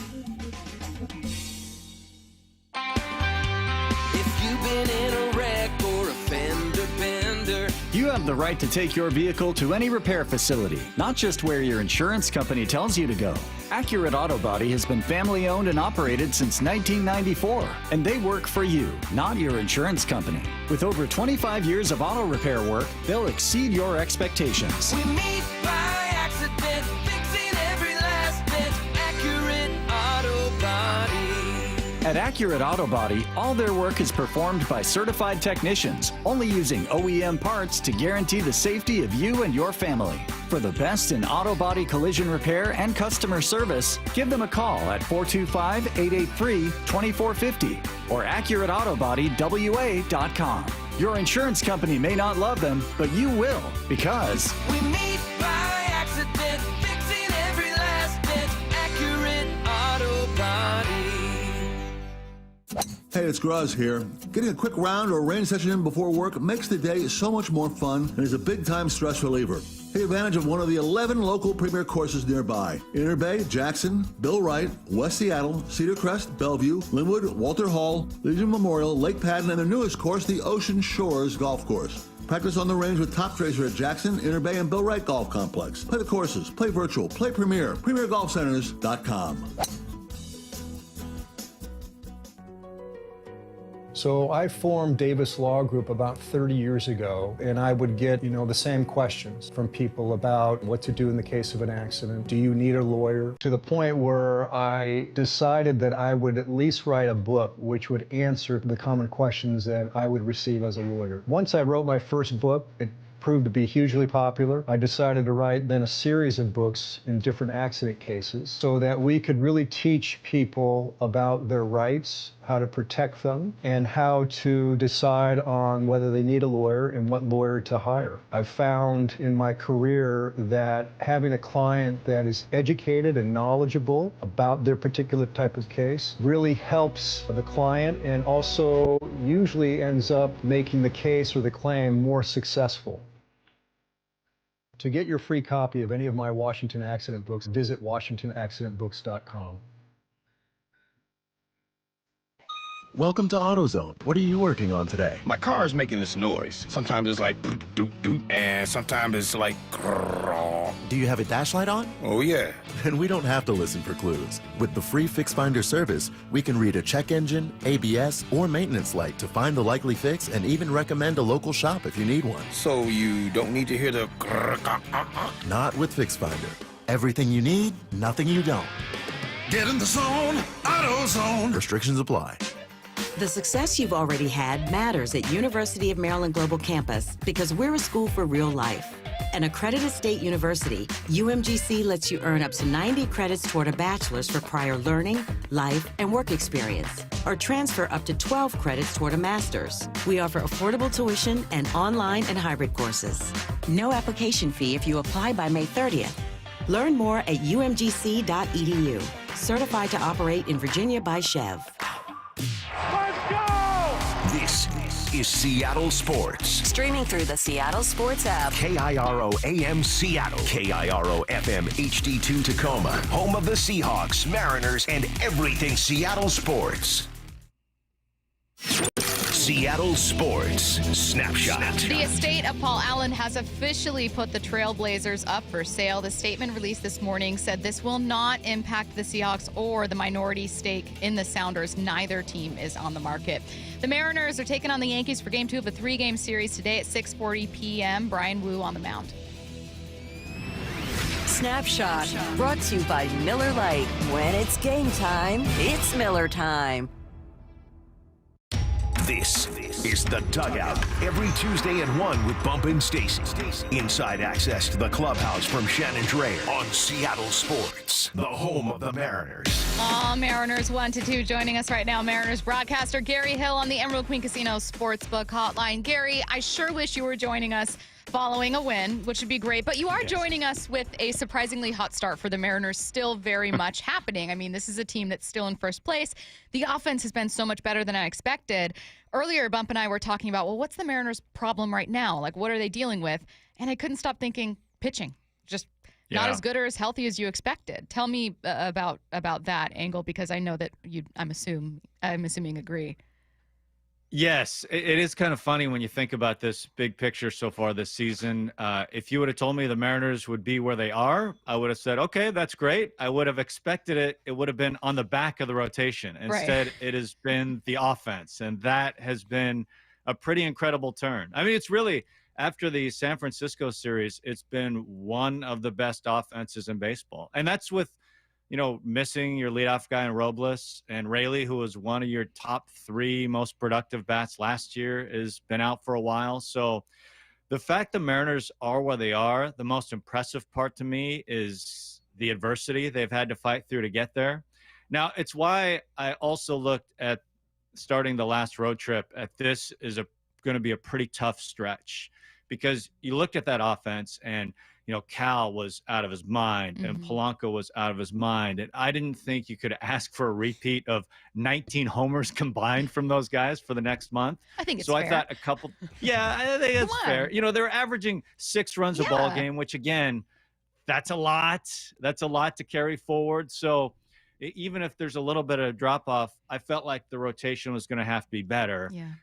And we know why the rotation hasn't been great. Like, you don't have Kirby, you don't have Gilbert. Those are 2 guys that were thought of as Cy Young contenders, right? Those are 2 of the best guys in the game. And Miller hasn't been himself yet. So those are the reasons why the rotation hasn't been as good as expected. The good news is we expect Kirby to be back sooner than later. We expect Gilbert to be back after that. So you would expect the rotation to be better when that happens. And so I think as the offense will not be scoring 6 runs a ball game, hopefully the rotation will be better. Yeah. But it's this next couple weeks is going to be tricky. They're just going to have to find games and series where they can get them. On top of that, Yankees are tough. Padres are tough. This is a tricky part of the schedule. Yeah, we were looking at this part of the schedule before the Toronto series, and we disrespected Toronto. We're looking forward, like, oh, yeah, okay, they'll take care of that series. And then you get to Yankees and the Padres, but that's not how things are looking. And a unit that's been stressed out, I feel like, with this, 4-game kind of skid they're on, is the bullpen. These guys now are left to pick up the pieces. What's the state of the bullpen? How does Dan kind of help these guys out? Is it as simple as just leaving Emerson out there longer? Was that the right move? What are your thoughts with all that? Yeah, I don't think they could have last night. And it's part of the rotation issues. It falls onto the bullpen. That's just the fact of the matter. The rotation has not thrown a lot of innings this year, especially with what we're accustomed to seeing. They're bottom 5 in ERA, bottom 10 or bottom 5 innings pitched, bottom 10 in ERA. That's just kind of where it is right now for the rotation. So the bullpen has to pick up the pieces. The back end has been really good. I mean, Munoz has been invincible. Every time they've handed him a lead, he's sealed the deal. He's been great. Spire's been great. You know, the back end guys, Brash coming back is obviously huge. The back end guys have been good. It's been, you know, the Bizzardos had to carry the brunt. Thornton, guys like that have had to carry the brunt of just being put in positions where you'd have to stretch them out for an inning plus, probably pitching a little more often. But that's just kind of the deal. When you're not getting innings from your starters, you really don't have any choice. So it hasn't been ideal with the bullpen, but it just is what it is until you get more innings from your starters. What are you learning about Dan Wilson as this season's progressing? It's a good question. You know, things have been, I guess decisions at times have been different than I expected, but which is to be expected, I think, for any manager. I mean, there are differences with every manager, right? And so I think there's been some differences in that because I'm one that as the game goes on, I like to think along with the game and think like, oh, I wonder where they're going to pinch it here or where they will bring in a guy here. And for the Mariners, just the way the roster is built, they have a lot of decision points during the course of the ball game. I mean, especially with the injuries, they have a lot of platoon points. They have a lot of moving parts with the bullpen. And I think it's tricky with the bullpen specifically because they've been used so much. We don't necessarily know who's available and who's not from game to game. So it's kind of a guessing game thinking, well, maybe this guy's down. And there's kind of different levels. There's, hey, a guy's down. He's not going to pitch for sure. And then there's kind of the next level where we'd prefer to stay away from him. But if there's an emergency, we go to him. So there's kind of that level of bullpen usage. So that's always kind of a guessing game. So there's been surprises in there. But the thing that has not surprised me is just how well that, how much he's empowered his coaching staff. I think that has really stood out to me. And I think that's a really big deal this day and age. He's surrounded by a lot of smart people, and empowering them to do their job, I think, is a really good thing. Hey, Gary, our fans, Texas, have been asking for small ball for years now. They try to lay down a bunt in the second inning. What were your first impressions of that situation? Yeah, I wasn't a fan for a few reasons. One is last night, Schmidt specifically, he has dominated righties all season. In fact, Julio's home run was the first extra base hit he had allowed against a righty this season. And so the reason I would have liked the swing away there, you had a lefty up, you had guys on first and second, and you're bunting for a couple of righties. So I thought that what happened, there was a good chance of that happening with a strikeout. Plus, you're playing the Yankees.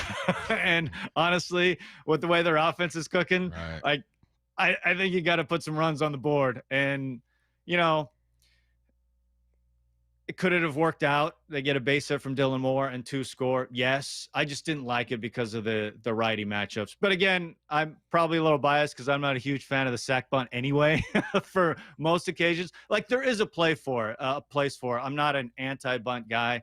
I just think it's a very specific time to use it. I'm a big solutions person, and so I always think like, well, what can they do when I think of any issues? So we began our conversation with you asking, you know, hey, the pitching feels like the problem right now. Part of that solution is just getting Kirby and Logan back, right? And then obviously you want to see how they are, but that at least addresses part of it.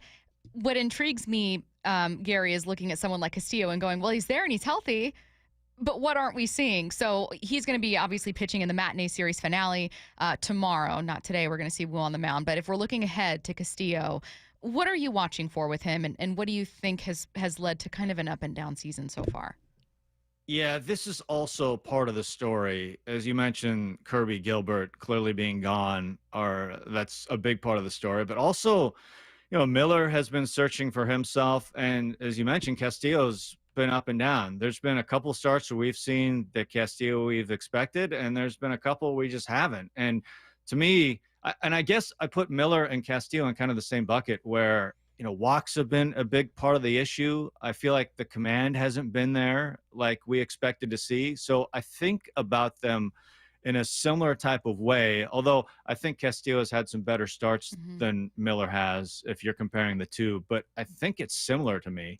And the challenge with Castillo specifically coming up tomorrow is, he relies on the fastball. We know that. He's got to have his fastball command against the Yankees. There's no team that hits the fastball better than the Yankees, which makes tonight really interesting too, because as we all know, Woo's fastball is one of the best in the game, and he relies on the fastball. So tonight's matchup is super interesting to me. But with Castillo, specifically your question, that's it. Fastball command tomorrow.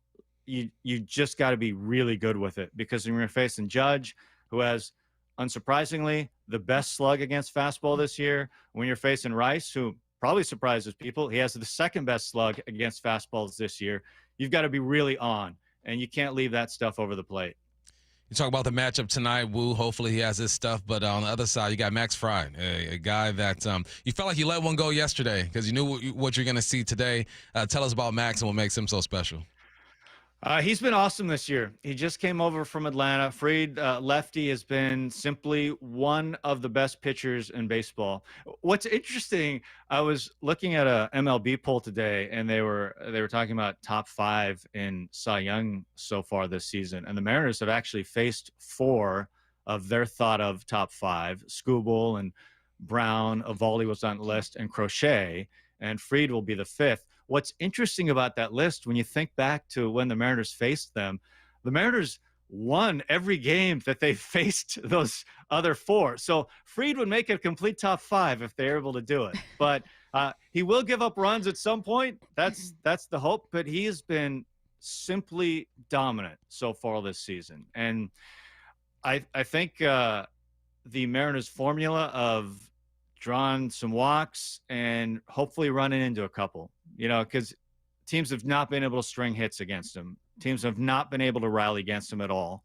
So I think the best hope is get his pitch count up, draw a couple walks, hopefully smash a homer or 2, and get him out of the game as quickly as possible. Because that's been what's really worked for the Mariners in this long stretch is starters have generally not gone deep against the Mariners. They've had one pitch 7 innings so far this year. They've done a really good job against starting pitchers. So it's got to be a combo.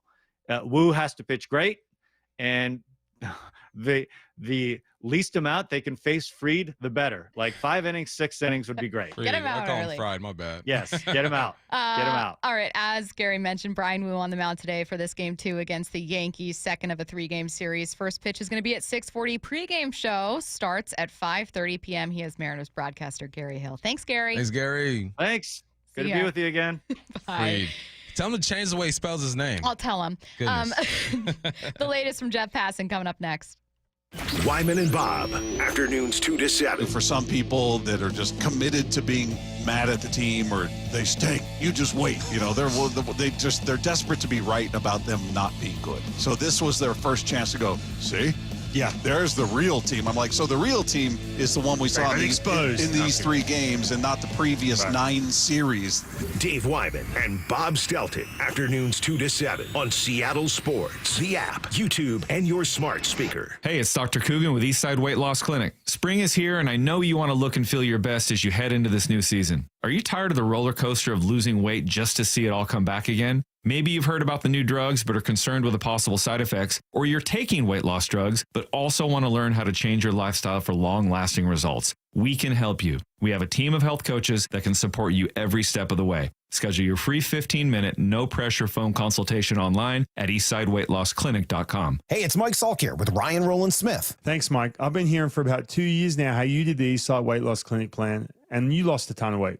So I decided to see what the program was all about, and I'm so glad I did. So far, I've lost 30 pounds, and my only regret is not starting sooner. Join the thousands of people who've lost 20 to 30 pounds or more in just 60 days. It doesn't matter where you live. You can do our program in person in Kirkland or all remotely. Schedule your free phone consultation online at eastsideweightlossclinic.com. That's eastsideweightlossclinic.com. Dr. Ryan Coogan, D.C. Results may vary. Can you take the power of your home internet almost anywhere? Well, with Xfinity, you can. Do more of what you love in the places you go the most with internet and mobile together. Xfinity built a network that's 99.99% reliable. Plus, Xfinity Mobile, Well, they have Wi-Fi Power Boost, giving you ultra-fast Wi-Fi at home and out on the go. So get the same reliable network in the places you need it the most. Maybe the coffee shop, the grocery store, or at the game. Whatever you're into, you'll love how fast you can do it with Xfinity Internet and mobile. And now through April 21st, get 300 megabit Xfinity Internet and one unlimited mobile line together for $25 a month for a year with no contract. And save $1,000 in your first year over Verizon and AT&T Plus. Ask how to get a free premium 5G phone. Visit Xfinity.com, call 1-800-XFINITY, or visit a store today. Requires paperless billing and auto pay with stored bank account. Restrictions apply. Equipment, taxes, and fees extra after promo. Regular rates apply. Actual speeds vary. Savings compared to Verizon 5G, Internet Plus One, unlimited welcome line, and AT&T Internet 300 Plus One, unlimited starter SL line. Xfinity Internet required. Reduced speeds after 30 gigabits of usage per line. Data thresholds and actual savings vary. Welcome to AutoZone. What are you working on today? My car is making this noise. Sometimes it's like doot doot, and sometimes it's like grrr. Do you have a dash light on? Oh yeah. And we don't have to listen for clues. With the free Fix Finder service, we can read a check engine, ABS, or maintenance light to find the likely fix and even recommend a local shop if you need one. So you don't need to hear the grrr. Not with Fix Finder. Everything you need, nothing you don't. Get in the zone, AutoZone. Restrictions apply. Wesley Financial Group is not a law firm. Do you find yourself stuck in a timeshare? Get the real facts about the timeshare industry and your options for cancellation. Chuck McDowell, founder of Wesley Financial Group, has put together a free information guide that reveals the secrets the timeshare industry doesn't want you to know, including the 5 ways to get rid of your timeshare. Call now and get this timeshare cancellation guide absolutely free. Call 800-838-6161. That's 800-838-6161. 800-838-6161. You're listening to The Dugout every Tuesday at 1 with Bump and Stacy on Seattle Sports, the home of the Mariners. Quick MLB news, and then we'll get to the latest from Jeff Passan. He was talking about the Seattle Mariners, obviously, with Brock and Salk earlier this morning. This was breaking from at the beginning of the hour, about 15 minutes ago. MLB Commissioner Rob Manfred removed Pete Rose, Shoeless Joe Jackson, and other deceased players from the league's permanently ineligible list on Tuesday, making them eligible for the Hall of Fame. A question before we keep it moving here to the Mariners.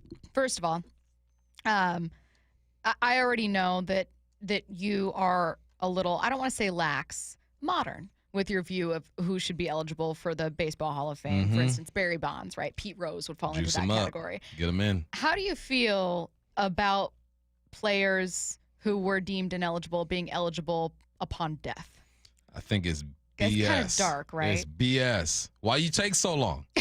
And you never get to find out. Never get to find out. I guess their family gets to find out, but you want that player to experience the joy of accomplishment. I guess it's better late than never, but don't wait that long. Yeah, Come on, man. Again, I think Pete should be in the Hall, but Curtis, is this like a rule that, okay, for these players we're making them eligible, or is the rule now that when you die, if at one point you were deemed ineligible, you are now eligible? I think this is now the new rule where that's weird. If you are ruled ineligible, you can I think you can still apply for reinstatement while you're still living, but if you are still banned at the time of your death, then you become unbanned and now are eligible. Whack. Yeah, I'm sorry, that's really wrong. So if Barry Bonds dies, I don't think he's ruled ineligible by anybody. I think he's just there's never just voted this quiet thing where he's not being. He should be in the Hall of Fame. Yeah.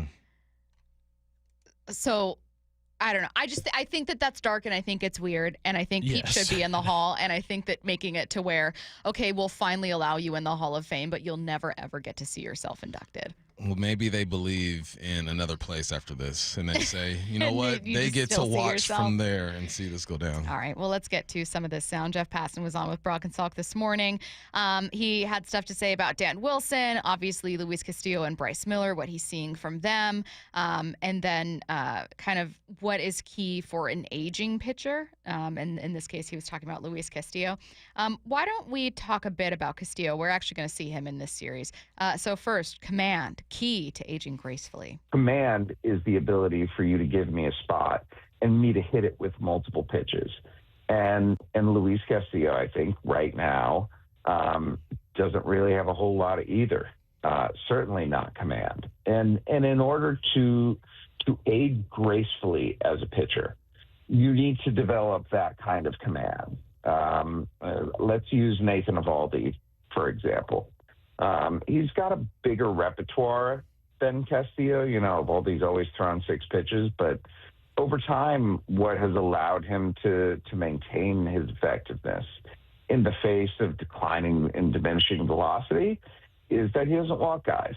And if you don't walk guys, man, does that make up for a lot. We just had Gary Hill on, who pointed out what's going to be so important for Castillo in this series is that command, particularly against the Yankees. Hit your spots with multiple pitches. I think that beautifully illustrates what command is. And once you lose that velo, once you lose that gas, you got to be able to throw more punches. And how do you do that? Exactly how Passan described it. You hit the same spot with multiple pitches. And that's how you age gracefully as a pitcher. I always go back to listening to, I forgot who I was listening to, and they talked about how Felix kind of went out, right? When he lost that velo and had to be more creative. It's like you lose your first punch as a boxer, that power. So now you start to dance around the ring a bit more and throw some jabs or whatnot and just collect points, right? You're not going for the knockout anymore. I just want to keep scoring points. I think that's how you have to age as a pitcher. Hopefully, that's not what we're seeing with Castillo, but time tells us that that's probably what we're seeing because he has been able to do it. And what's unfortunate, too, is we're seeing the same thing with Miller right now. But Miller is because of injuries. We're assuming that he's not touching 95 the way that he used to.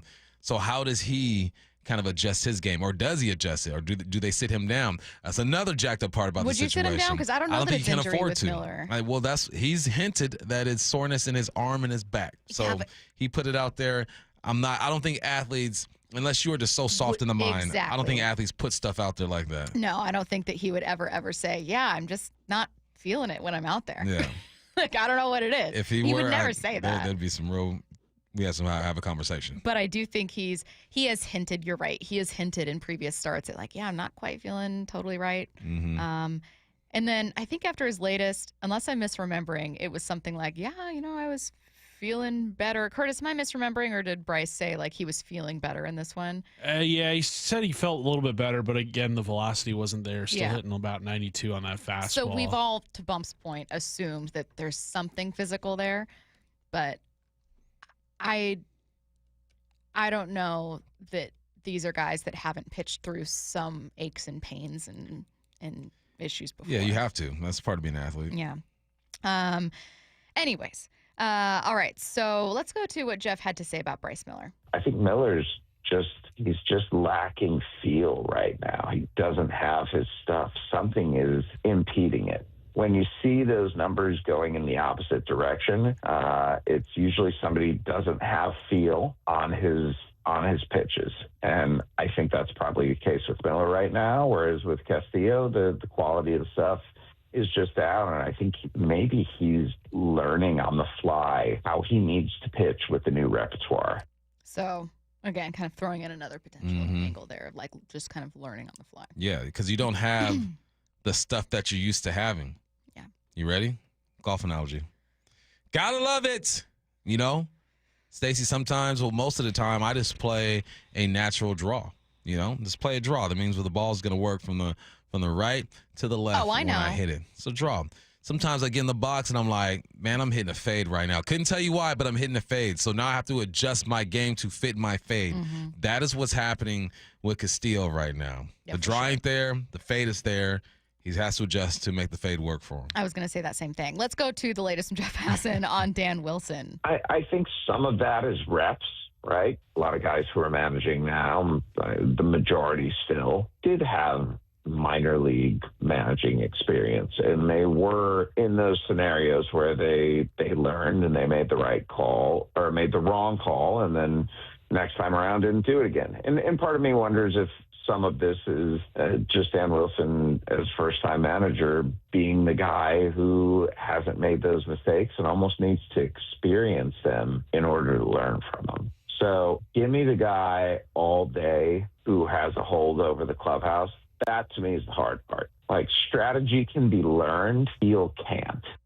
So, again, on the idea that Dan Wilson is a better culture guy versus an in-game strategist. I know you asked Gary about the bunting, and he wasn't a huge fan of that decision in the second. I know that you weren't either, saying, like, you can figure that out. Get me a guy that can keep guys on the same page. Yeah, like it's situations. You learn them. When I was a head coach, the thing that didn't scare me, but I was most concerned with, calling timeouts at the right time. I go, I need a chart. I need someone to be in my ear. Like, when should I call a timeout? And I'll take that information. Either I'll use it or I won't, but at least I'll have it in my back pocket. That was my biggest thing. And I think Passan pointed out some good stuff. He's never been a manager, even on the lower level. It's kind of like, just look, you've been in an organization, you've been around the game, boom, you have been promoted to skipper of the Mariners. So there's just some things that he just hasn't experienced.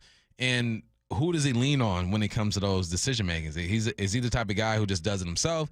Does he lean on his boy? Who knows? But it makes sense that we're seeing some decisions being made that seem simple to a lot of people. Like, why would you do that? You're playing against the Yankees. Why are you bunting?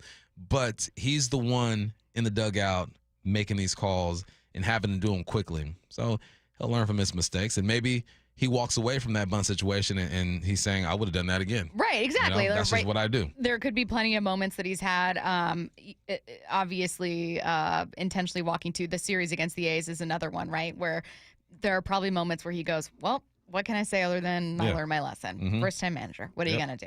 All right. Well, hopefully what he does is manage a great game, and they get a win against the Yankees here. Game 2 of this series. First pitch is going to be at 6:40 p.m. Pregame show at 5:30 p.m.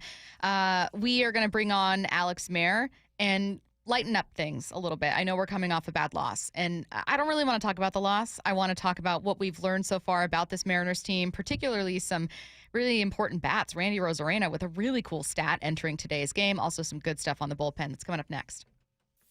After a month as baseball's highest team, the Mariners have hit a bump in the road. Julio back. He spins around at the wall, makes a leap. It's gone. Tough one all around tonight. I found myself thinking about these two Dan Wilsons. So I'll just stick with the confidence building, Dan. Wants these guys to be empowered. Tonight, he's been the Mariners' ace so far this season. Can Brian Wu deliver a sorely needed dub? Mariners, Yankees. First pitch at 6:40 on the home of the Mariners. Every pitch of every Mariners game is on the Seattle Sports app. Live MMA takes over Muckleshoot Event Center Saturday, May 24th. Witness the heart-pounding action as the fiercest fighters step into the cage for an unforgettable night of stunning knockouts, merciless submissions, and pure adrenaline. You don't want to miss it. Get your tickets now at MuckleshootCasino.com. Muckleshoot. Synthetic Turf Northwest is now open in Fife, your new South Sound headquarters for synthetic turf. Whether you're a DIY homeowner, contractor, or landscaper, they've got what you need. Premium turf in stock, expert advice, and all the tools to get the job done right. Want help with heavy lifting? Ask about their professional design and installation services. Conveniently located just off I-5 in Fife. Contact them today and save up to $1,000. Visit their new showroom at syntheticturfnorthwest.com. Synthetic Turf Northwest. Retail, wholesale, install, all in one place. Hey guys. Did you know that half of men over age 50 have erectile dysfunction on some level? Whether you have mild, moderate, or severe ED, West Coast Men's Health can help. We don't prescribe pills and hope they work. Instead, we treat the root cause of the problem with acoustic wave therapy, which breaks down plaque, unclogs arteries, and restores blood flow. We have treated thousands of men across our 11 locations nationwide and have established ourselves as a leader in the industry. So whether you have ED, Peyronie's disease, or suffer from chronic pain, such as neuropathy, carpal tunnel, or Dupuytren's contracture, West Coast Men's Health can help. No pills, no shots, no surgery, just results. With clinics in Redmond and Tacoma, call West Coast Men's Health at 206-519-6541. That's 206-519-6541. 206-519-6541. Online at westcoastmenshealth.com. When you have really good leaders, it makes it easy. Gia arrived at Lee Johnson after 10 years at another dealership. You know your job, but then you have people who you can rely on to help you with the big stuff that you need that support from. And I've gotten that every day with my service manager, with our assistant service manager, with even like our GM and our GSM. The way that, we're now on the showroom together, we are so close-knit just as a department. My service manager here, he's always open to teach you whatever you want to know. He just wants everybody to do good around him, and if somebody wants to learn something, I'm here to do it. And I've never had a service manager like that before. They're really good at promoting from within. That's one thing that I've learned from working here. I see people start out as like a lot porter, and then people like work their way all the way up to being a general manager.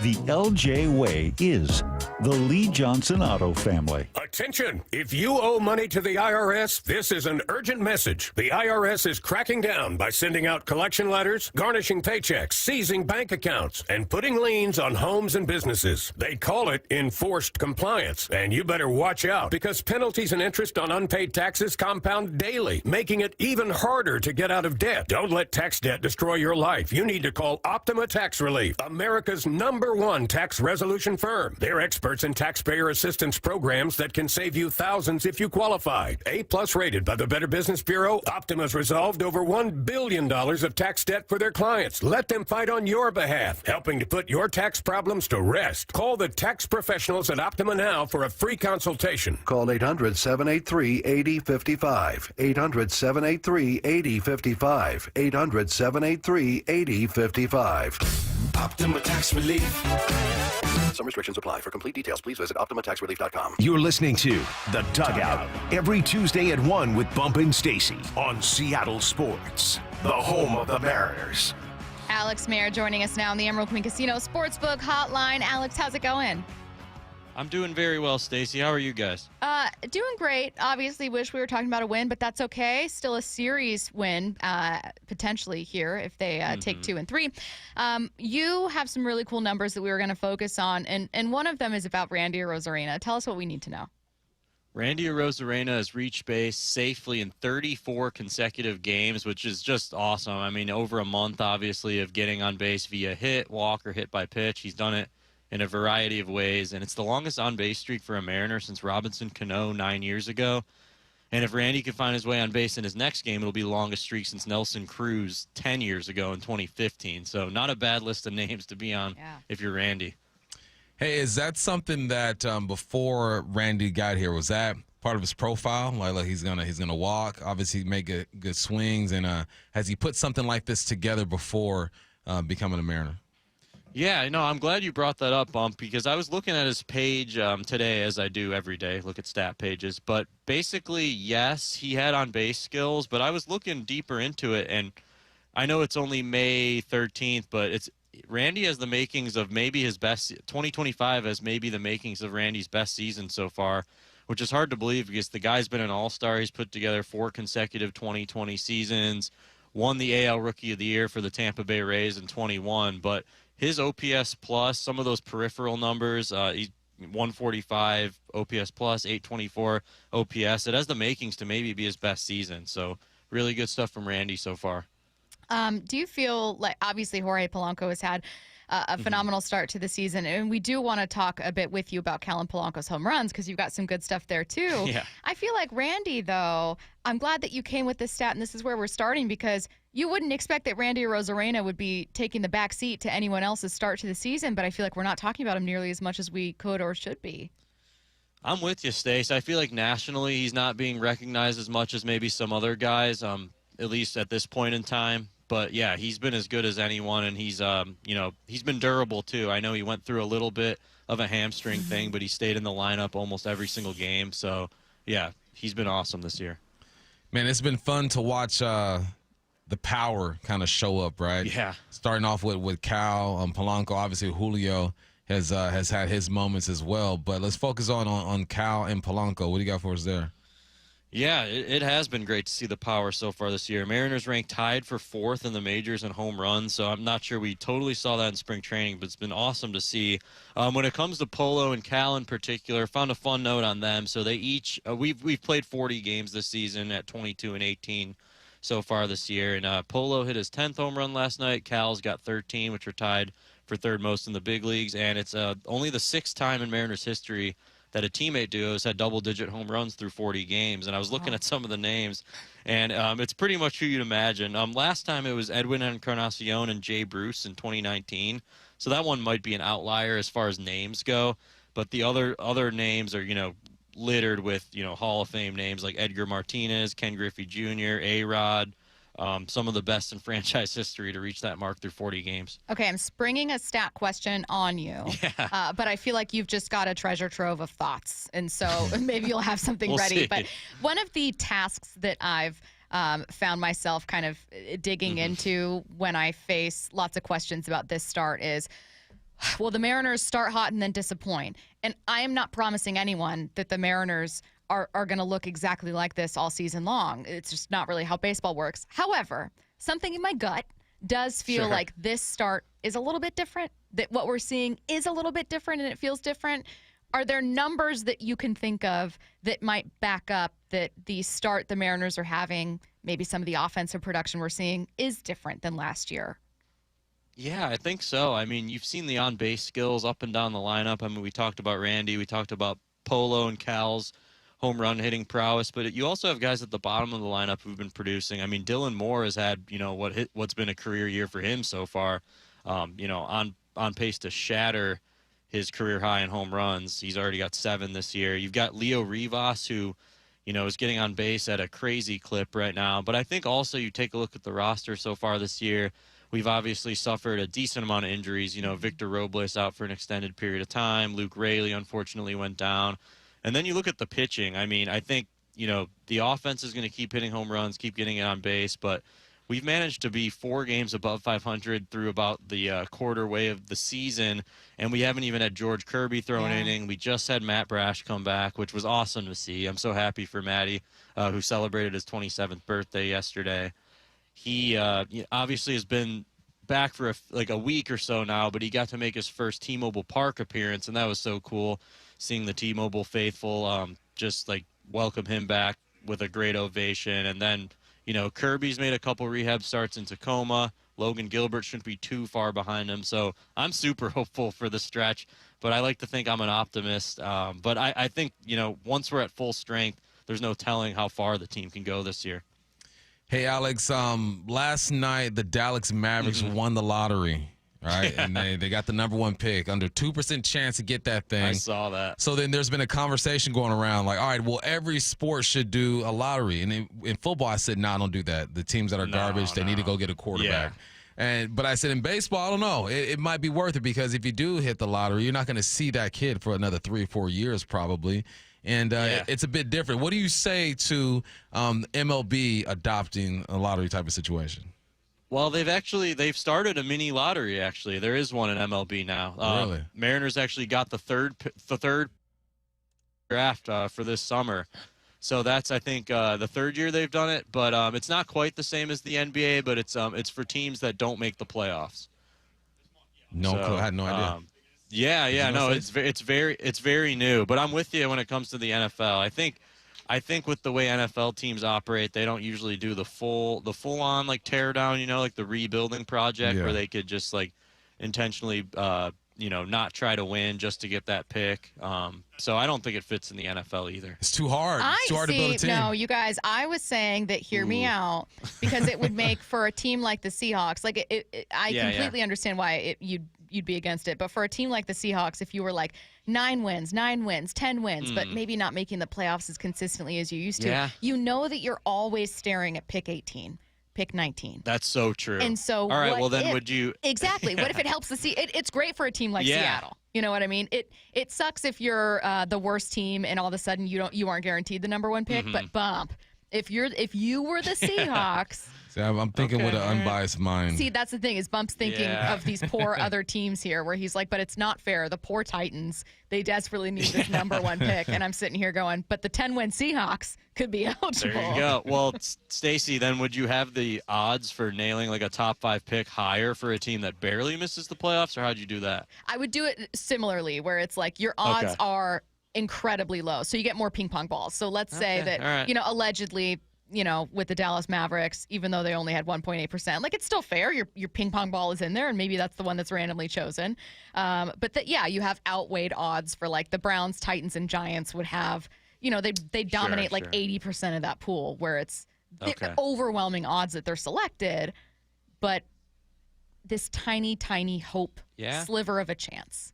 I mean, what were the Dallas Mavericks at? 1.8 1.8%, yeah. There you go. So okay, well maybe your next job's in a league office somewhere because I like. There you go. So the Mariners were they for the last one? Were they? It's just like the first teams out have the lowest odds, and then from there it just keeps going. Yeah. So I can't remember the exact odds of us getting a top 3 pick, but they were not very high. So I know it was a major win, major organizational win. No frozen envelope for us to land the number here. 3 pick. Yeah, to land the number 3 pick. It was I believe it was a 0.5% chance of getting that high of a pick. Wow, So I really should have been talking low. about this conspiracy theory. I missed my chance. I missed my chance. It doesn't sound as great to say that Manfred is rigging things for the Mariners. I don't know who would possibly believe that, but it sure is a fun conversation. Hey, before we let you go, you mentioned, hey, they've been playing really well and are where they are, and also they haven't had starters that they did to begin the season last year. I was relieved to hear that Logan Gilbert would actually be making it back this season. I fully expected, like, oh, God, are we looking at a season ender here? Are we looking at surgery? Sure. Pitching injuries. Exactly, right. What kind of timeline are we talking about for Logan coming back? Yeah, so our GM, Justin Hollander, told media early this homestand that the thought with Logan is like have him throw a couple times and then, expect a return date, very, very TBD, but somewhere around late May, early June. So that's what Justin told our media group. And Logan threw for the first time a couple days ago. I can't remember if it was yesterday or the day before. But like you said, Stace, like super, super happy to get that news that it wasn't something longer term. Yeah. All right. He is Alex Merrick, kind enough to join us on the Emerald Queen Casino Sportsbook Hotline for the Dugout. Thanks, Alex. Thanks, Alex. Thanks so much, guys. Thank you. I can't believe you're not sold on the lottery for every sport. Nah, not for the NFL. No. It's just too hard for them teams at the bottom. They'll never get out of the bottom. They're already there constantly. You know what it is? You get no hope. This is you being empathetic and me having a lack of empathy because the Seahawks, I've not experienced them being one of those teams. Yeah. So I'm not worried about it, right? You know what I mean? I'm thinking, well, that's those teams. Yeah, not my problem. Sucks to be a Giants fan. Can't relate. You still got the Yankees. Good for you. Yeah, no, it's just you want your team or teams to have an opportunity, you know? So, but you're cutthroat, you're Shark Tank. I am throwing you and 99 other people straight at this gorilla, going like, hey, I believe that 35 of you could get this done. Just ruthless. All right, we are going to continue previewing this Yankees series. Mariners insider Shannon Drayer joins us next. Brock and Salk.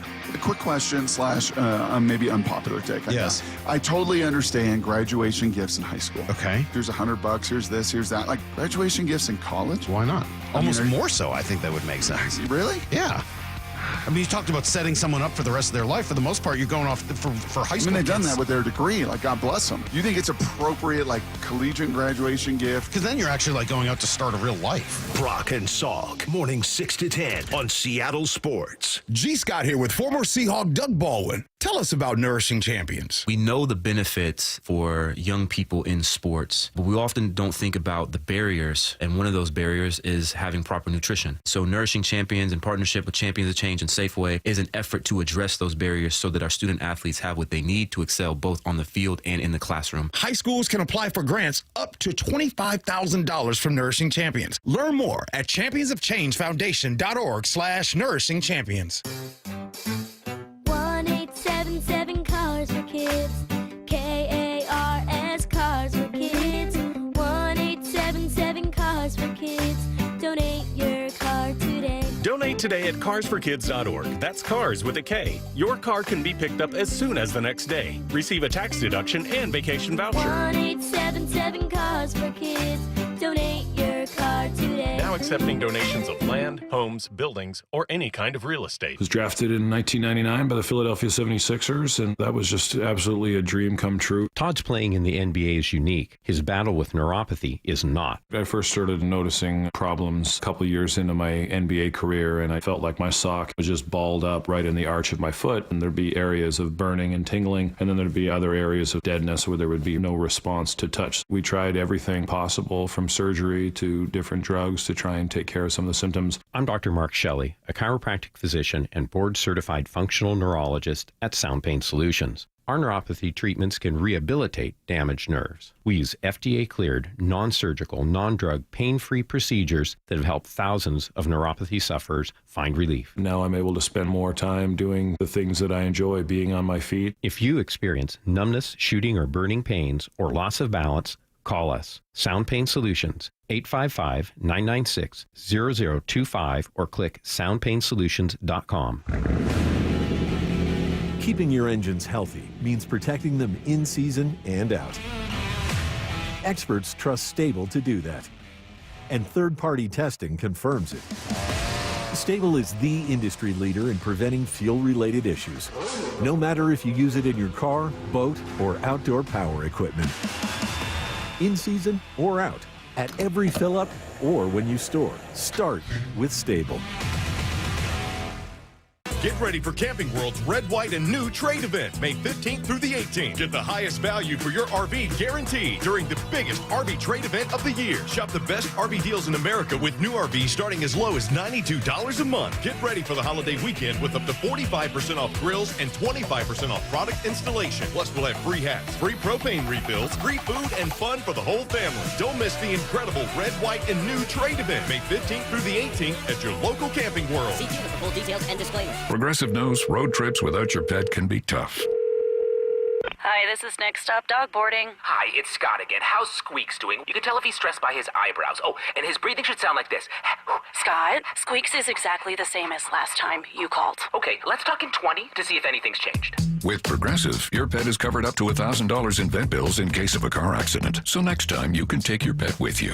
Progressive Casualty Insurance Company and affiliates, not available in all states. Coverage for dogs and cats is included with the purchase of collision coverage and subject to policy terms. Get ready for Camping World's Red, White, and New Trade event, May 15th through the 18th. Get the highest value for your RV guaranteed during the biggest RV trade event of the year. Shop the best RV deals in America with new RVs starting as low as $92 a month. Get ready for the holiday weekend with up to 45% off grills and 25% off product installation. Plus, we'll have free hats, free propane refills, free food, and fun for the whole family. Don't miss the incredible Red, White, and New Trade event, May 15th through the 18th at your local Camping World. See dealer for full details and disclaimer. You're listening to The Dugout every Tuesday at 1 with Bump and Stacy on Seattle Sports, the home of the Mariners. Bump scared me. Mariners insider Shannon Drayer joining us now on the Emerald Queen Casino Sportsbook Hotline. Shannon, do sudden noises scare you as well? Because Bump just got me. I try not to, and in this profession, you have to not do that because there's Very usually true. somebody in the clubhouse who will come up behind you and make a real loud noise or try and scare you like that. So I'd say I'm about 60% on that. Well, you're braver than me. I'm going to start with a quick look back at yesterday, and it's not about what went wrong or let's break down the game, but I feel like it's just becoming very clear that I think I'm still comfortable having some faith or at least some encouragement with the offense, but pitching has just suddenly become a problem for the Mariners in ways that I didn't expect. Tell me a bit about what you saw from Emerson before we kind of move forward.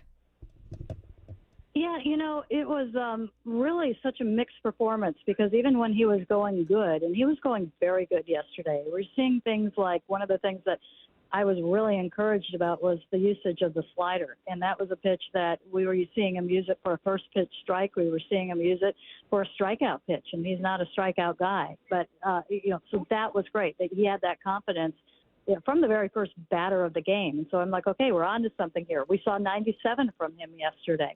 I thought that was fantastic. We saw him come away by the end of the game with 15 swing and misses, a career high swing and miss, and a good swing and miss number at that. But then we saw the 4 walks as well, and then we saw the adjustment that was made in the 5th inning and just being unable to kind of get out from under that, just far too much, catching far too much plate in that inning. And why did that happen? Because it wasn't as if he was putting everything in the middle of the plate the entire game and they just started swinging. So I think there was some sort of reaction to that. So for me, it's kind of a tough outing to judge. It was one that I was very interested to see what we would see from him, in that you take a look at kind of how he's come along, how he's given the quality starts, and you're really trying to figure out what he was He had the best offense in baseball, an offense that was going to be aggressive. He has to be aggressive. He has to go after hitters. Would he be able to do that throughout his outing? And I think he was, and I just don't really know what to make of that last inning. Shannon, I was watching Emerson, and it reminded me of sitting in the stands and watching my kids struggle. And their mom's like, oh, my God, they're struggling. I go, nah, let them feel it. They got to feel that. They got to learn how to work through these type of situations. I feel like we've seen both from Emerson, right? It's like, okay, you've worked your way out of a jam in the second and the fourth, and then the fifth gets a little crazy. And then I listened to his response after the game. It seems like he's saying the right things. He just feels like a mature, 24, 25-year-old. Is that the feeling you get from Emerson, and what do you think he took away from that last outing?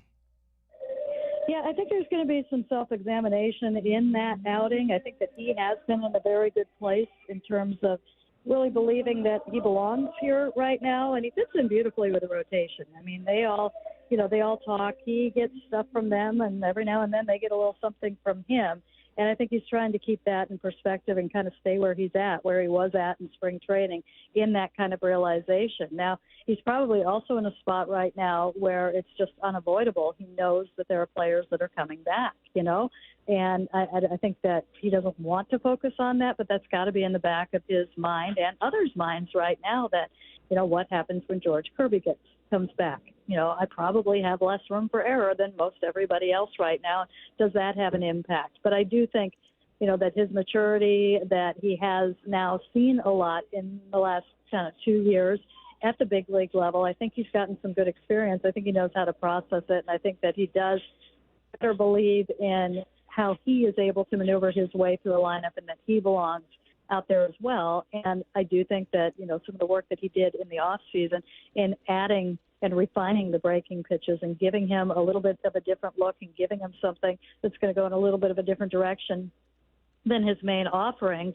I think that he's done that work too. And I think hopefully seeing what he saw in the first 4 innings kind of gives him further confidence that that is coming along and that's going to help him. I think he's been in a good place this year. I hope what we saw yesterday doesn't knock him off his game. I don't think it's going to. And I think that, when he was talking about it after the game, that's kind of what was coming through from him. Yeah. It's like, I'm going to remain confident. I'm going to take a look at it. I'm going to go to work on the things that didn't work for me yesterday, but I don't think I'm that far off. Shannon, after Mariners losses or a bad series, I enter into what I call the bargaining phase, where I start to find reasons that things will certainly turn around or the team will get hotter or, look at something on the horizon. And it's actually pretty easy to do with this team right now. There's no guarantee that it happens, but it's pretty easy to go, well, Logan and George Kirby, could come back here soon. And, well, there's always summer for Julio. Are you... Particularly with the latter, are we seeing something from Julio so far this season that makes you think that potentially a turn towards getting a little hotter is around the corner for him? I think so, and I think it's important that he doesn't try to do too much when he sees that success, that he doesn't take himself out of the game because he hit the home run last night. He stays with the approach that he has had, and he continues kind of to make the progress that he has made. It's pretty remarkable what he has done with the strikeout rate. To get him below 20% is something that I really didn't have on my bingo card for early on in the season. And so I think pitch recognition is huge with him, and if he can stay disciplined with that, everything else is there. It's going to line up. I think he has been patient to date in taking his singles, in taking his situational hitting the other way and doing everything that he can there. I know at some point he'd like to be the guy, and we've seen him do that. This is, for him, been one of his better starts. I know we all want to see, Julio the superstar right out of the gates, but I think he's on a good path right now, and I think that he has a lot of confidence in the things that he's doing. And if he can stay where he's at, I think kind of naturally you're going to start to see the bigger stuff. Shannon, our listeners hate when I talk like this, but this is just the coach in me. Like, I understand that there are steps that teams need to take when they're trying to reach their goals. I'm not hoping this for the Mariners, but is there a situation where, say they don't win a game this series and the pitching still struggles? Is there a scenario where you can walk away from this game tonight or maybe this series and not have the success that you want this team to have and think, okay, they're moving in the right direction, I see some improvement? I think that what we have seen from them in the consecutive series winning streak they're not going to win at that clip all year long. You're not going to see that. So in some ways they were due. And I think you can also take a look at what you guys were just talking about a minute ago, the pitchers and the players that they are missing. And so I think that you could kind of look at it and say, how long can they hold on with what they've got? Maybe you're running into that wall a little bit right now. Fortunately, you're going to start getting some of those pitchers back. I do think that as long as the offense is producing, and it's not producing like it was the last few weeks, but it is still putting runs on the board. I think that, as long as you don't start seeing a lot of, they're shut out a bunch of times. They only score 2 runs. I think you can feel kind of okay about it, knowing what's coming, knowing that they have shown that they can play the style of offense that they think they need to score the runs that they think that they need. We've seen a couple of things that have been a little bit different. We haven't seen them run as much. And I think, part of that, I was looking at that last night, talking about that with Ryan Roland-Smith on the postgame show, is those guys simply aren't getting on base. Or Randy Arozarena is still dealing with a little bit of a leg issue. I think you would have seen him stealing a base last night if that wasn't the case. Jorge Polanco is still not 100%. You saw him lifted for a pinch hitter last night when the lefty came in. So, there is still a lot of room for them to get better physically and to get players back. And I do think that that is going to help them. So I think they're in a tough stretch right now, coming up against the Yankees, and then it doesn't get any easier when they go on the road. They're going to San Diego, and that's going to be tough. I'm kind of in a mode right now where I'm not going to panic as long as they don't panic. And I just, was talking to Cal Raleigh, and he's like kind of saying some of the same things, and giving themselves a little bit of grace, and that they do have a lot of players down. They are still scoring runs, and that's important. Looking at it as, we're at the quarter marker today, and I think that if you looked at it, I think they've scored more runs than you expected they would. Pitching hasn't been what you would expect, but it's because of injuries, and those players are coming back, and there is still a lot of season left. So that would be my answer there. Would it be good, if they, lose the next 6 games? No, that would not be good. Would I give up on this team and think there are no good things down the road for them? Not at all. Not with what you've got coming back. She is Mariners insider Shannon Drayer. Follow her on X at Shannon Drayer. Read the latest at seattlesports.com. Thanks, Shannon. Hey, Shannon. You got it, guys. Thank you again to Shannon, as well as Mariners broadcaster Gary Hill for joining us. And, of course, Alex Mayer for joining us during the dugout. Wyman and Bob coming your way next. Wyman and Bob, afternoons 2 to 7. For some people that are just committed to being mad at the team or they stink, you just wait. They're desperate to be right about them not being good. So this was their first chance to go, see? Yeah, there's the real team. I'm like, so the real team is the one we saw in these 3 games and not the previous 9 series. Dave Wyman and Bob Stelton, afternoons 2 to 7 on Seattle Sports, the app, YouTube, and your smart speaker. Got neighbors? Big Trees can help. This is Nancy Penrose, owner of Big Trees in Snohomish. If you've been considering planting trees to add privacy, look no further than Big Trees. Privacy trees fill in empty spaces, help to define property lines, and add curb appeal. Learn more about Big Trees' big supply of privacy trees at bigtreesupply.com.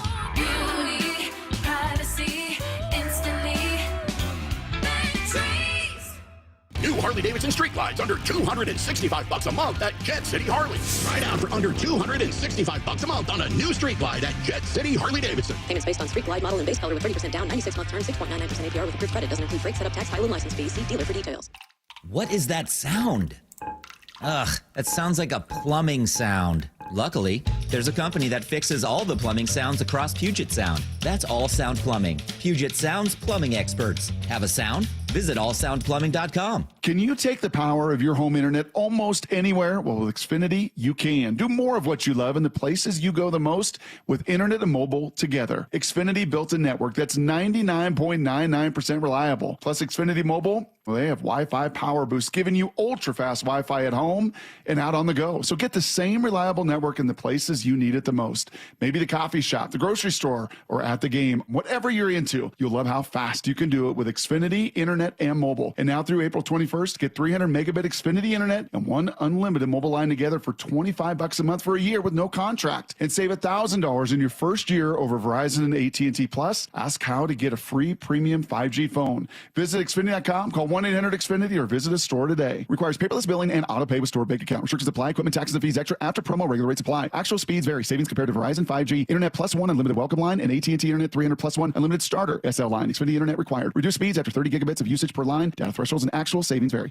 There's nothing better than having a big fish on your line. You'll hear that sound a lot at Queen Charlotte Lodge. Experience a luxury resort, breathtaking wildlife, spectacular wilderness, and amazing fishing at Queen Charlotte Lodge in British Columbia. Reserve now for peak king salmon runs and plentiful halibut this May and June. At Queen Charlotte Lodge, it's fishing first class. Go to fishqcl.com. That's fishqcl.com. And remember, our dollar is worth $1.40 north of the border. Hey, Brock Hewitt here for my friends at PCF Group, or People Come First Construction Group, and that's exactly what they did when we made the call a couple years ago. We wanted to redo our outdoor space, wanted to add a deck, an outdoor living, a television, and a kitchen. And PCF Group, wow, they more than delivered. And if you're interested in building a stunning outdoor area like we did, I cannot recommend them enough. Reach out before the good weather arrives, and their schedule, well, it's going to fill up. So whether you're looking for a complete outdoor living space or a very specific project like an underdeck ceiling, deck, patio cover, railings, PCF has you covered. Design now and pay later. In fact, get 12 months, no interest and no payments, and up to $6,000 off and a $1,000 Amazon gift card. Request a complimentary design and estimate consultation at 425-629-8476 or project ideas. Explore photos at pcfgroup.com. That's 425-629-8476. This is Seattle Sports. Streaming through the Seattle Sports app. KIRO AM Seattle. KIRO FM HD2 Tacoma. Home of the Seahawks, Mariners, and everything Seattle sports. Seattle Sports Snapshot. Well, the Mariners looking to get back in the win column. Not a good result last night in Game 1 versus the New York Yankees. They look to right the ship when they send Bryan Woo out to the hill in Game 2 tonight. Max Fried will go for the Yankees. You can catch all of the action of that one beginning at 5:30 right here with the pregame show. 6:40 first pitch, Seattle Sports on 710. Meanwhile, the estate of late Portland Trailblazers owner Paul Allen has formally put up the team for sale, with proceeds going to philanthropic endeavors. The team made that announcement today. As part of the announcement, the trust said the NFL's Seattle Seahawks, which the estate also owns, would not be part of the sale. Neither is the 25% stake in the MLS's Seattle Sounders. Snapshot, brought to you by Miller Lite. When it's game time, it's Miller time. This hour is brought to you by Legacy Group Capital Common Sense Lending. From the Quantum Fiber Studio, this is Wyman and Bob. On Seattle Sports. Streaming live on the Seattle Sports app and at seattlesports.com. Now, here are your hosts, Dave Wyman and Bob Stelton. Welcome, everybody. It's Wyman and Bob. This is Seattle Sports on 710, seattlesports.com. We are live at T-Mobile Park. We got Ryan Rowland-Smith back in the booth with us once again. Yes. Good to see you.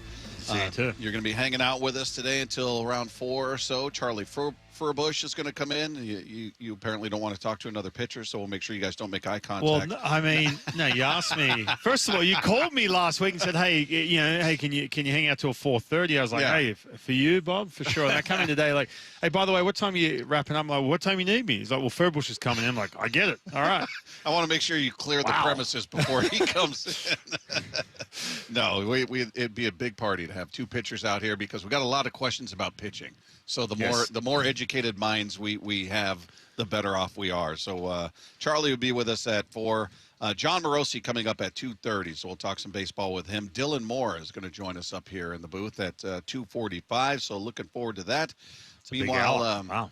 Yeah, last night did not go the way we were hoping, and Emerson Hancock continued the trend. That's 4 starts in a row where the starters have gone just 5 innings. All 4 starts, the bullpen is getting used up.